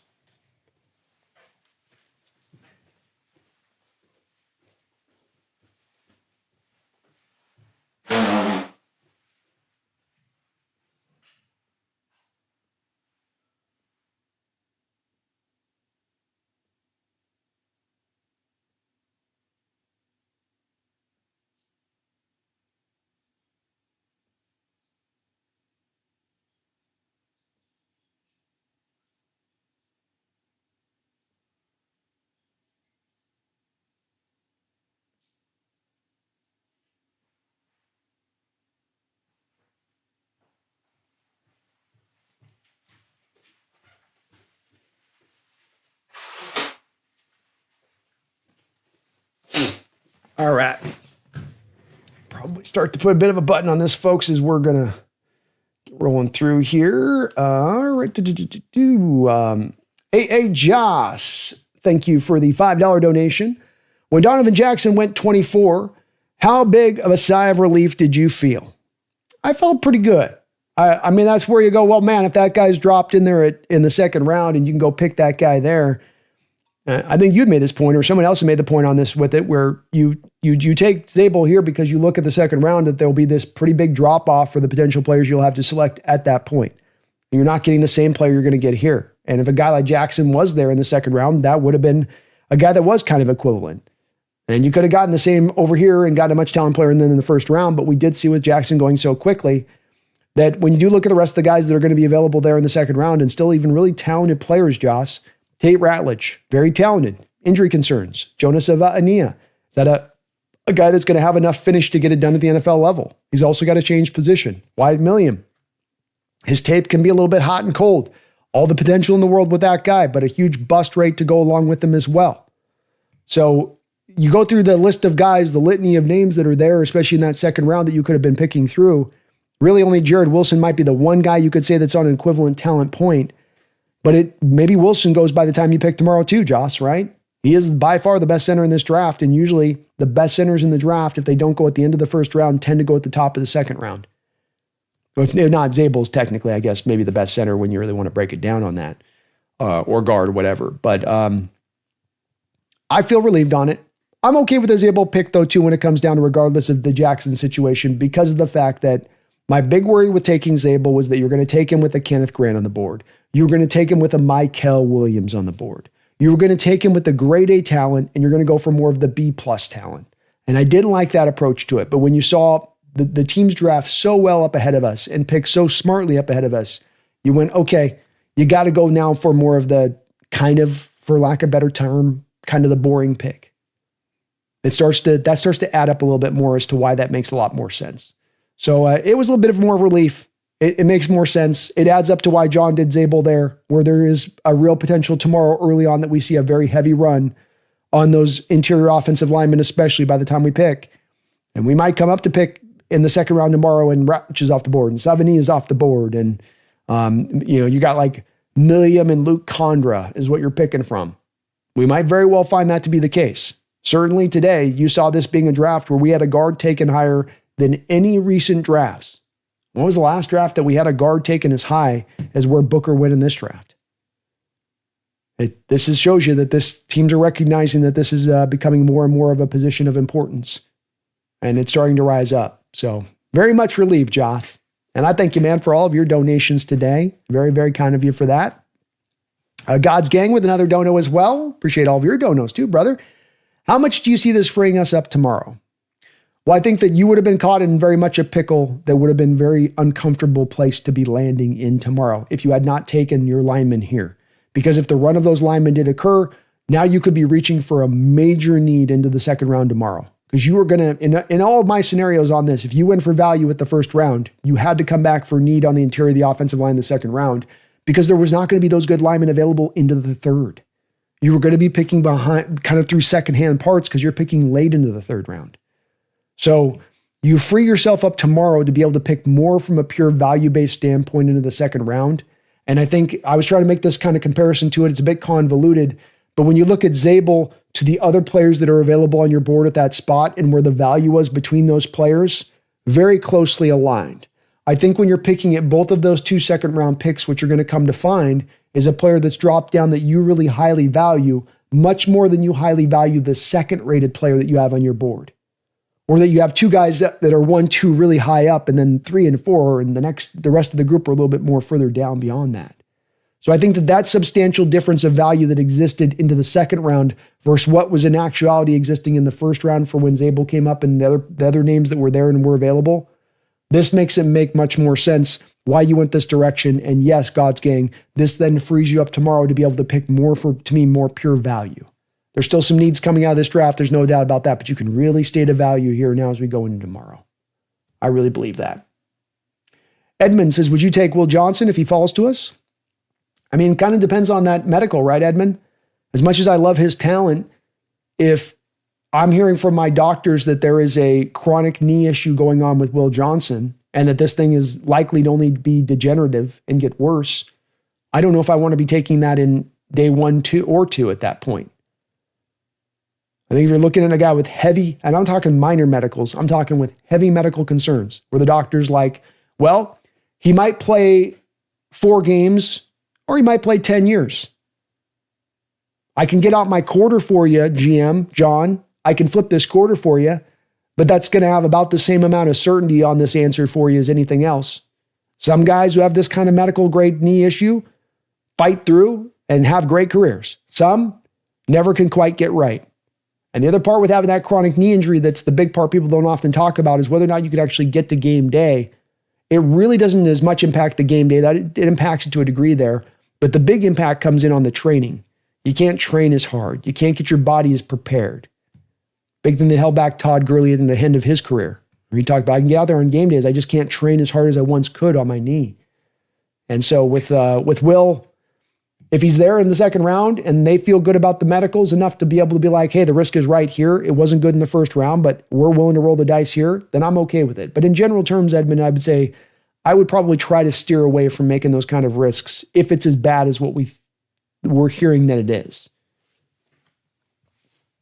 Joe DBZ, Emawari does report that he does have some major character concerns. We've heard it from a couple of different places. It doesn't seem like it's off the field with him.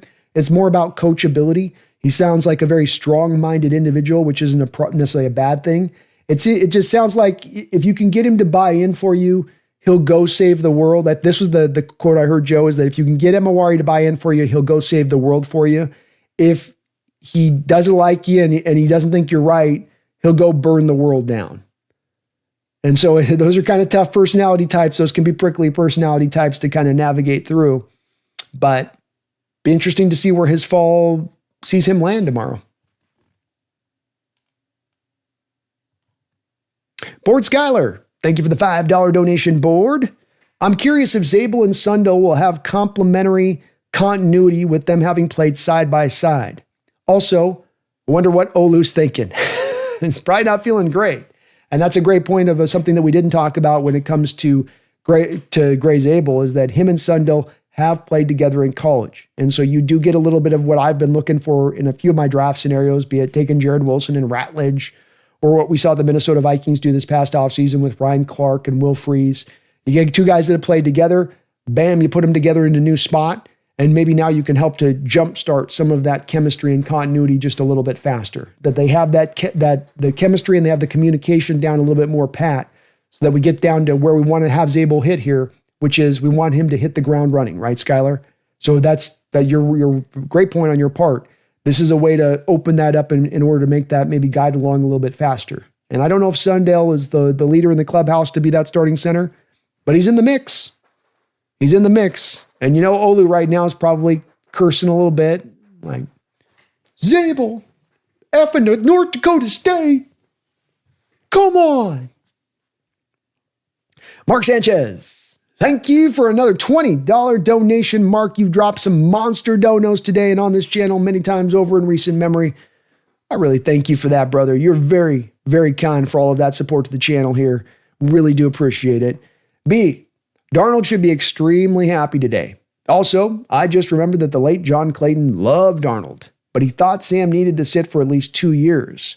But he should have been a top 5 pick because of his upside. John cut from a little bit of the old school cloth there. And sometimes they say, Mark, the old ways are the right ways. There's always that turn to get things better and improve things and to make it better, make it more efficient, make it faster, quicker, faster, more efficient, faster, quicker, better, more fashion. But sometimes, you put something on the stove and you cook it up, Mark, and you can sometimes, I want to get this done fast. You flip the heat as hot as you can get it. You throw like eggs in the pan, you put them in there, and you cook your eggs and they come out all plasticky, right? You can't cut them up. You put them in your mouth, it's like you're kind of chewing sort of a plastic thing because you cook them too fast. But then so there's the food that when you cook it right and properly and slow cook it right, that it comes out correctly. Tastes great. And in Darnold's case, yeah, I think that is very much the truth. That's a guy that was a late linebacker convert to the quarterback position. And that's a guy in itself that if that's coming out of college, you're going to want him to sit. A guy that needed to have some time to develop his game and refine his abilities. And that was going to take some time. And teams don't want to give these quarterbacks 2 years. They just hate doing it. I think it's silly. I think it's short-sighted. I know some of these GMs are really not in a position to be able to trust that their job's going to last long enough to reach that upside of that player. But that doesn't mean then, because you don't trust that your job's going to last long enough for you to get there, it doesn't mean that you're right in your process by trying to jumpstart that faster than it's properly going to take. And so just because you don't have that certainty of your job shouldn't affect the other one. But it does. And it usually does with quarterbacks and forcing them to go out there and play faster than they should. That you're not giving him that year. I mean, if whoever takes Jalen Milroe tomorrow in the second round, is that a team that's going to have Jalen Milroe sitting for the 2 years he needs to get to where he needs to get right to be ready to actually play? Or do we probably think that he's going to be out there by about mid-season? And I'm not talking as a fullback and I'm not talking as a tight end. I'm talking starting at the quarterback position. And I come back to thinking that's exactly how it'll play out. So John was right on that. One of the reasons he was such a smart guy in his outlook of the sport is he had a good calibration on it. He'd certainly talked to a lot of smart people through the years who knew a lot about ball. And it's a place that I very inherently agree with John on, and that there needs to be, to me, more of a drive back to this old school manner of things in allowing these quarterbacks to develop on the bench. Maybe you don't give them the 2 years, but you don't hold them to the standard of saying that if they don't have success in the first 2 years, that they're a failure then. You bake within that process of understanding this is going to take a little bit of time, especially if you put them in an environment like with Darnold, which is a failing environment with the New York Jets, where literally any quarterback that goes into that environment fails. No one's having success there. So it makes it even all that much more the reason to make sure you sit him right, to make sure you're putting him in the proper conditions to actually go out there and find success. But you're right, he's got to be happy today. You shored up your left guard spot. You've got still more ammunition to even develop more of this offensive line as we go into the future of this season or in the future of this draft. And so Donald's got to be having a big smile on his face. And it's going to help him, no doubt about that. So we might come to find this one of John's final pearls, Mark. One of the final pearls, where if he's proven right on Darnold and he's finally given that time to develop and you got the right team and there's a supporting cast and he's got the right offensive scheme in place, we get the best version of Darnold. We get that version of Darnold that all of the Italian evaluators were drooling as they were watching coming him out of that draft. We heard so many people that really loved his talent so much. Makes a lot of sense, Mark. A lot of sense. And thank you, man, for all of your big donations today. I really thank you for all of that support. You've been awesome, man. Just awesome. Nick Craig, thank you for 23 months as a Hawks Nest member. Am I the only crazy person who wants to hear Mason Taylor's name for one of the second rounders? No. You're not. I'm in the same boat as you on that. I've had more than a few of my mock drafts I've run, Nick, where I've looked to take him into the second round. And that's great value if you can have him drop to you at that spot. He does become the next most valuable tight end on the board with these two guys off the board, depending on where teams kind of land on maybe on a Rojo or even Harold Fannin. But I do think that he's probably the next guy off. I don't know if he's going to last all the way to where we pick in the second round, but he's got really good talent. There's nothing he can't do as a pass catcher or as a route runner. There's maybe a little bit of questions with him as a blocker. I think it'll come along. He's got pretty good technique. And even in one of my last mock drafts we did on the NFC West roundtable, I had him. He was dipping out of the second round, and I moved up in the third round at that point, gave up a fourth rounder to move back up to the top of the third rounder to go and take Mason Taylor if he dropped down there. But you could just take him natively in the second round. It would make a ton of sense. Also, remember, Nick, they have met with Mason. Very important part of this puzzle. They've actually met with this guy. So I think that there's some true blue interest there too.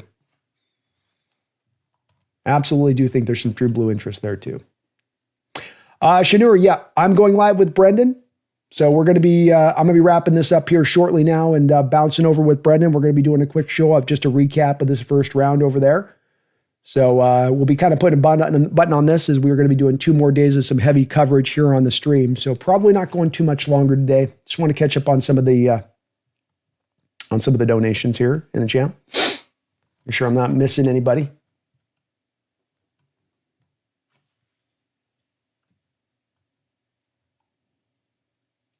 Filters his question, would you think that there's a possibility to trade up for a player like Emawari?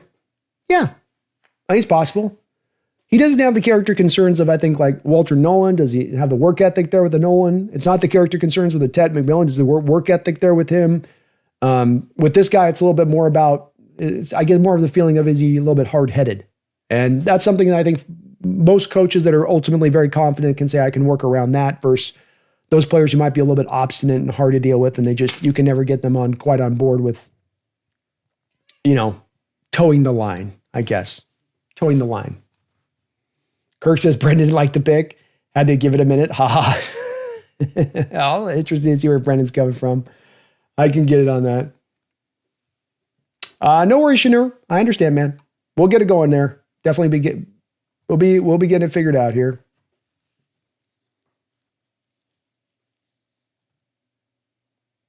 King says, I think if value falls on day 3, I'd jump on it, but I wouldn't be ecstatic about going after a wide receiver in round 2 or even the 3rd. Yeah, kind of depends on who falls for me too there, King. Steelers says, I expect we'll see what's left on the board at pick 50 in terms of guards. will make us feel even better about the Zable pick. Well said, Bravos. Well said, and I agree.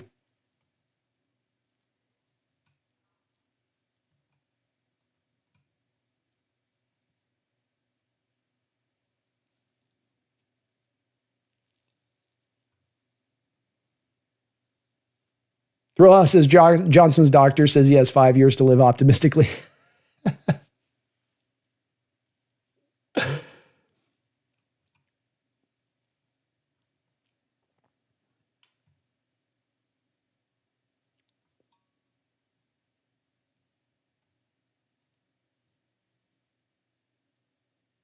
Bomber says, I wouldn't be surprised if Ratledge, Savania, and Wilson are gone tomorrow before our pick. Agreed. I think Wilson's probably likely to be gone because it's just so hard-lined historically wise, where the best center in the draft or second best center in the draft, whatever you want to call it on that, or pure center, is going to go at the top of the second round. That tends to be the absolute bare minimum floor for where you can expect them to go, if not even into maybe more of the like 20s range of the first round. So I think you could very well see him go that spot. And those two guys, if they were off the board by that point, either wouldn't shock me. And that, you're right, that's going to make us feel a lot better about the Zable pick at that point if those guys are all gone. Charter says the way it fell, I think we would have been limited at our choices. Kind of following up a little bit of on what King Bomber's saying here a little bit. And I agree. Micah says, yeah, honestly, BP at this point, none of the positions are desperately needing players other than interior offensive line that will get coached up plus Zable. Yep. Now you can roll value, Micah. Exactly right. Now you can stick a little bit more in that value pocket. And that's a good place to be within. It really is. Paul Smith, thank you for subscribing up to the channel, Paul. I really appreciate you doing that. Folks, if you are watching the channel and you haven't subbed up, please do. If you can hit that like button, we're going to be doing 3 days of coverage here on this draft. So you hit that like button is not only going to push this video out, but it's going to push those other videos out onto the algorithm to help me show up in the searches. So for those Seahawks fans out there that are looking for good draft coverage, you can kind of point them in my direction here by hitting that like button. As well, please do join up with Paul and getting subbed up. We're trying to get to 20,000 subscribers. When we get to 19.5, I'm going to be doing a 24-hour stream for charity, and we're this close away. I'd really want to get this done this off season. So if you get subbed up, I would really appreciate it. In addition to that, is it helps out mightily in that way. But thank you, Paul. You're the man for subbing on up. Jerome C., thoughts on Andrew Makuba from Texas? Seems very smart. I've got a high second-round grade on him, Jerome C. He's a baller. He plays the safety position the right way. The guy flies around. He's going to lay licks on the field. He's got ball skills, a very complete player. With Andrew Makuba, it's a little bit like he's a better version of a Malachi Moore, but the questions are both similar with both those two players. Do they have the size to be able to operate at the NFL level? It works at college, but you are in theory a little bit like 10 to 15 pounds lighter than we'd like you to be for what we need you to bring to the position. But his tape is great. And he was a guy that I actually had elevated a lot higher than some of the other people did in this draft, where I had Malachi Starks as number 1, and then I had Andrew Makuba as my number 2 safety. Nick Mawari was actually behind Andrew Makuba because the tape's better. And Mawari's got more upside. But Makuba's got some nice upside too. It's not like he's a high floor guy with no upside. He's got some upside. It's just that Mawari's upside's literally to the moon. But Makuba is really fun, Jerome. Really fun player, complete player, and he goes out there and he plays the sport the right way. Watching him and Jada Barron just fly around that Texas defense was just great. Good players.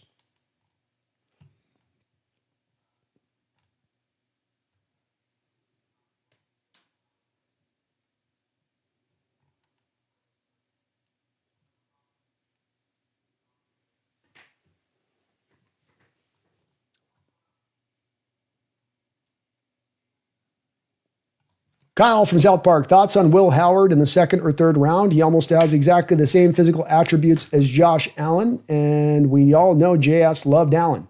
Would love to take Howard when he went on Gruden's class. Well, Howard's one of my favorite quarterbacks in this class. That's to be undoubted from my standpoint of things. I do feel like a little bit with taking the Drew Lock signing that you've kind of taken yourself out of the quarterback puzzle here through the early part of this draft, and I'd be more in favor of doing that. If you didn't have Lock here, maybe I'd feel differently. I don't think Will Howard is Josh Allen. I think that when we make those kind of comps, we want to be very, very careful. And we want to be very, very sure. Because Josh Allen was a little bit of a unicorn as far as his physical ability goes, Will Howard is not a unicorn as far as his physical ability. This would be more of like he's a poor man's version of Josh Allen, which still can be a very good quarterback in this sport. But quite frankly, just at this point, I would much rather just kind of ride with the direction that you've chosen to go as a team, where you have Locke, you have Darnold, you roll with that, you come back around to next year's draft, and that's the draft. That's the draft. You look to go take the really good, talented quarterback. This one's not the right draft, in my opinion, to do that with. But it's possible they go that direction. I'm not going to be angry about it. I'm not mad about it if they do that. It just, in general terms, I'd be hesitant to roll that way with it.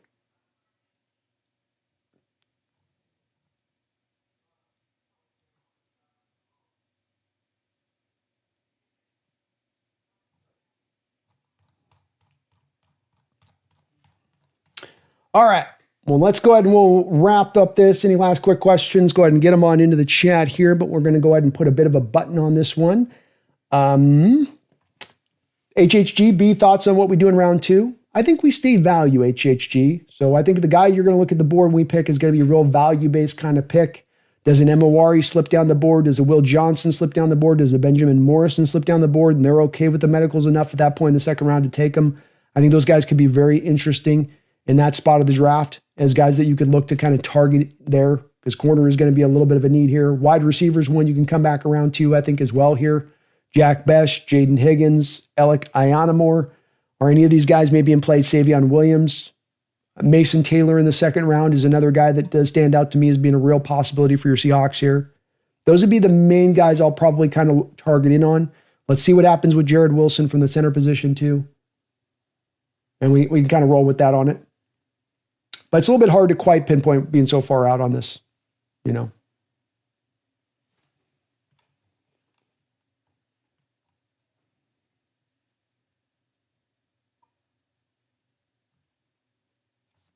Jamarcus White, do we need more O-line? Not necessarily, but you look at the best teams in the NFL, and they are super strong at that position, and we are far from that. Regardless, I agree we shouldn't reach for O-line. Yep, don't reach for it, but don't feel like you're set either, Jamarcus, to your point. And the thing I've come back to time and time again on this is don't take it up to the line.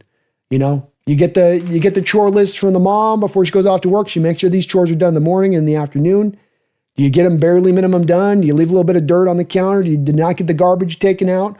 Or do you go far beyond? You not only make mom come in and go, hey, you got it done, or you go, oh, wow, you did more than I asked. Did more than I needed. And that's where I'd like to see it too, Jamarcus. I don't want to see reaching for need, but if the right value comes to them from an offensive line standpoint when they pick tomorrow, I got no problem going back at it again. Especially a guy like Jared Wilson falls into the late depths of the second round. I'm okay with that. He's an upgrade over what we got in-house right now, in my opinion.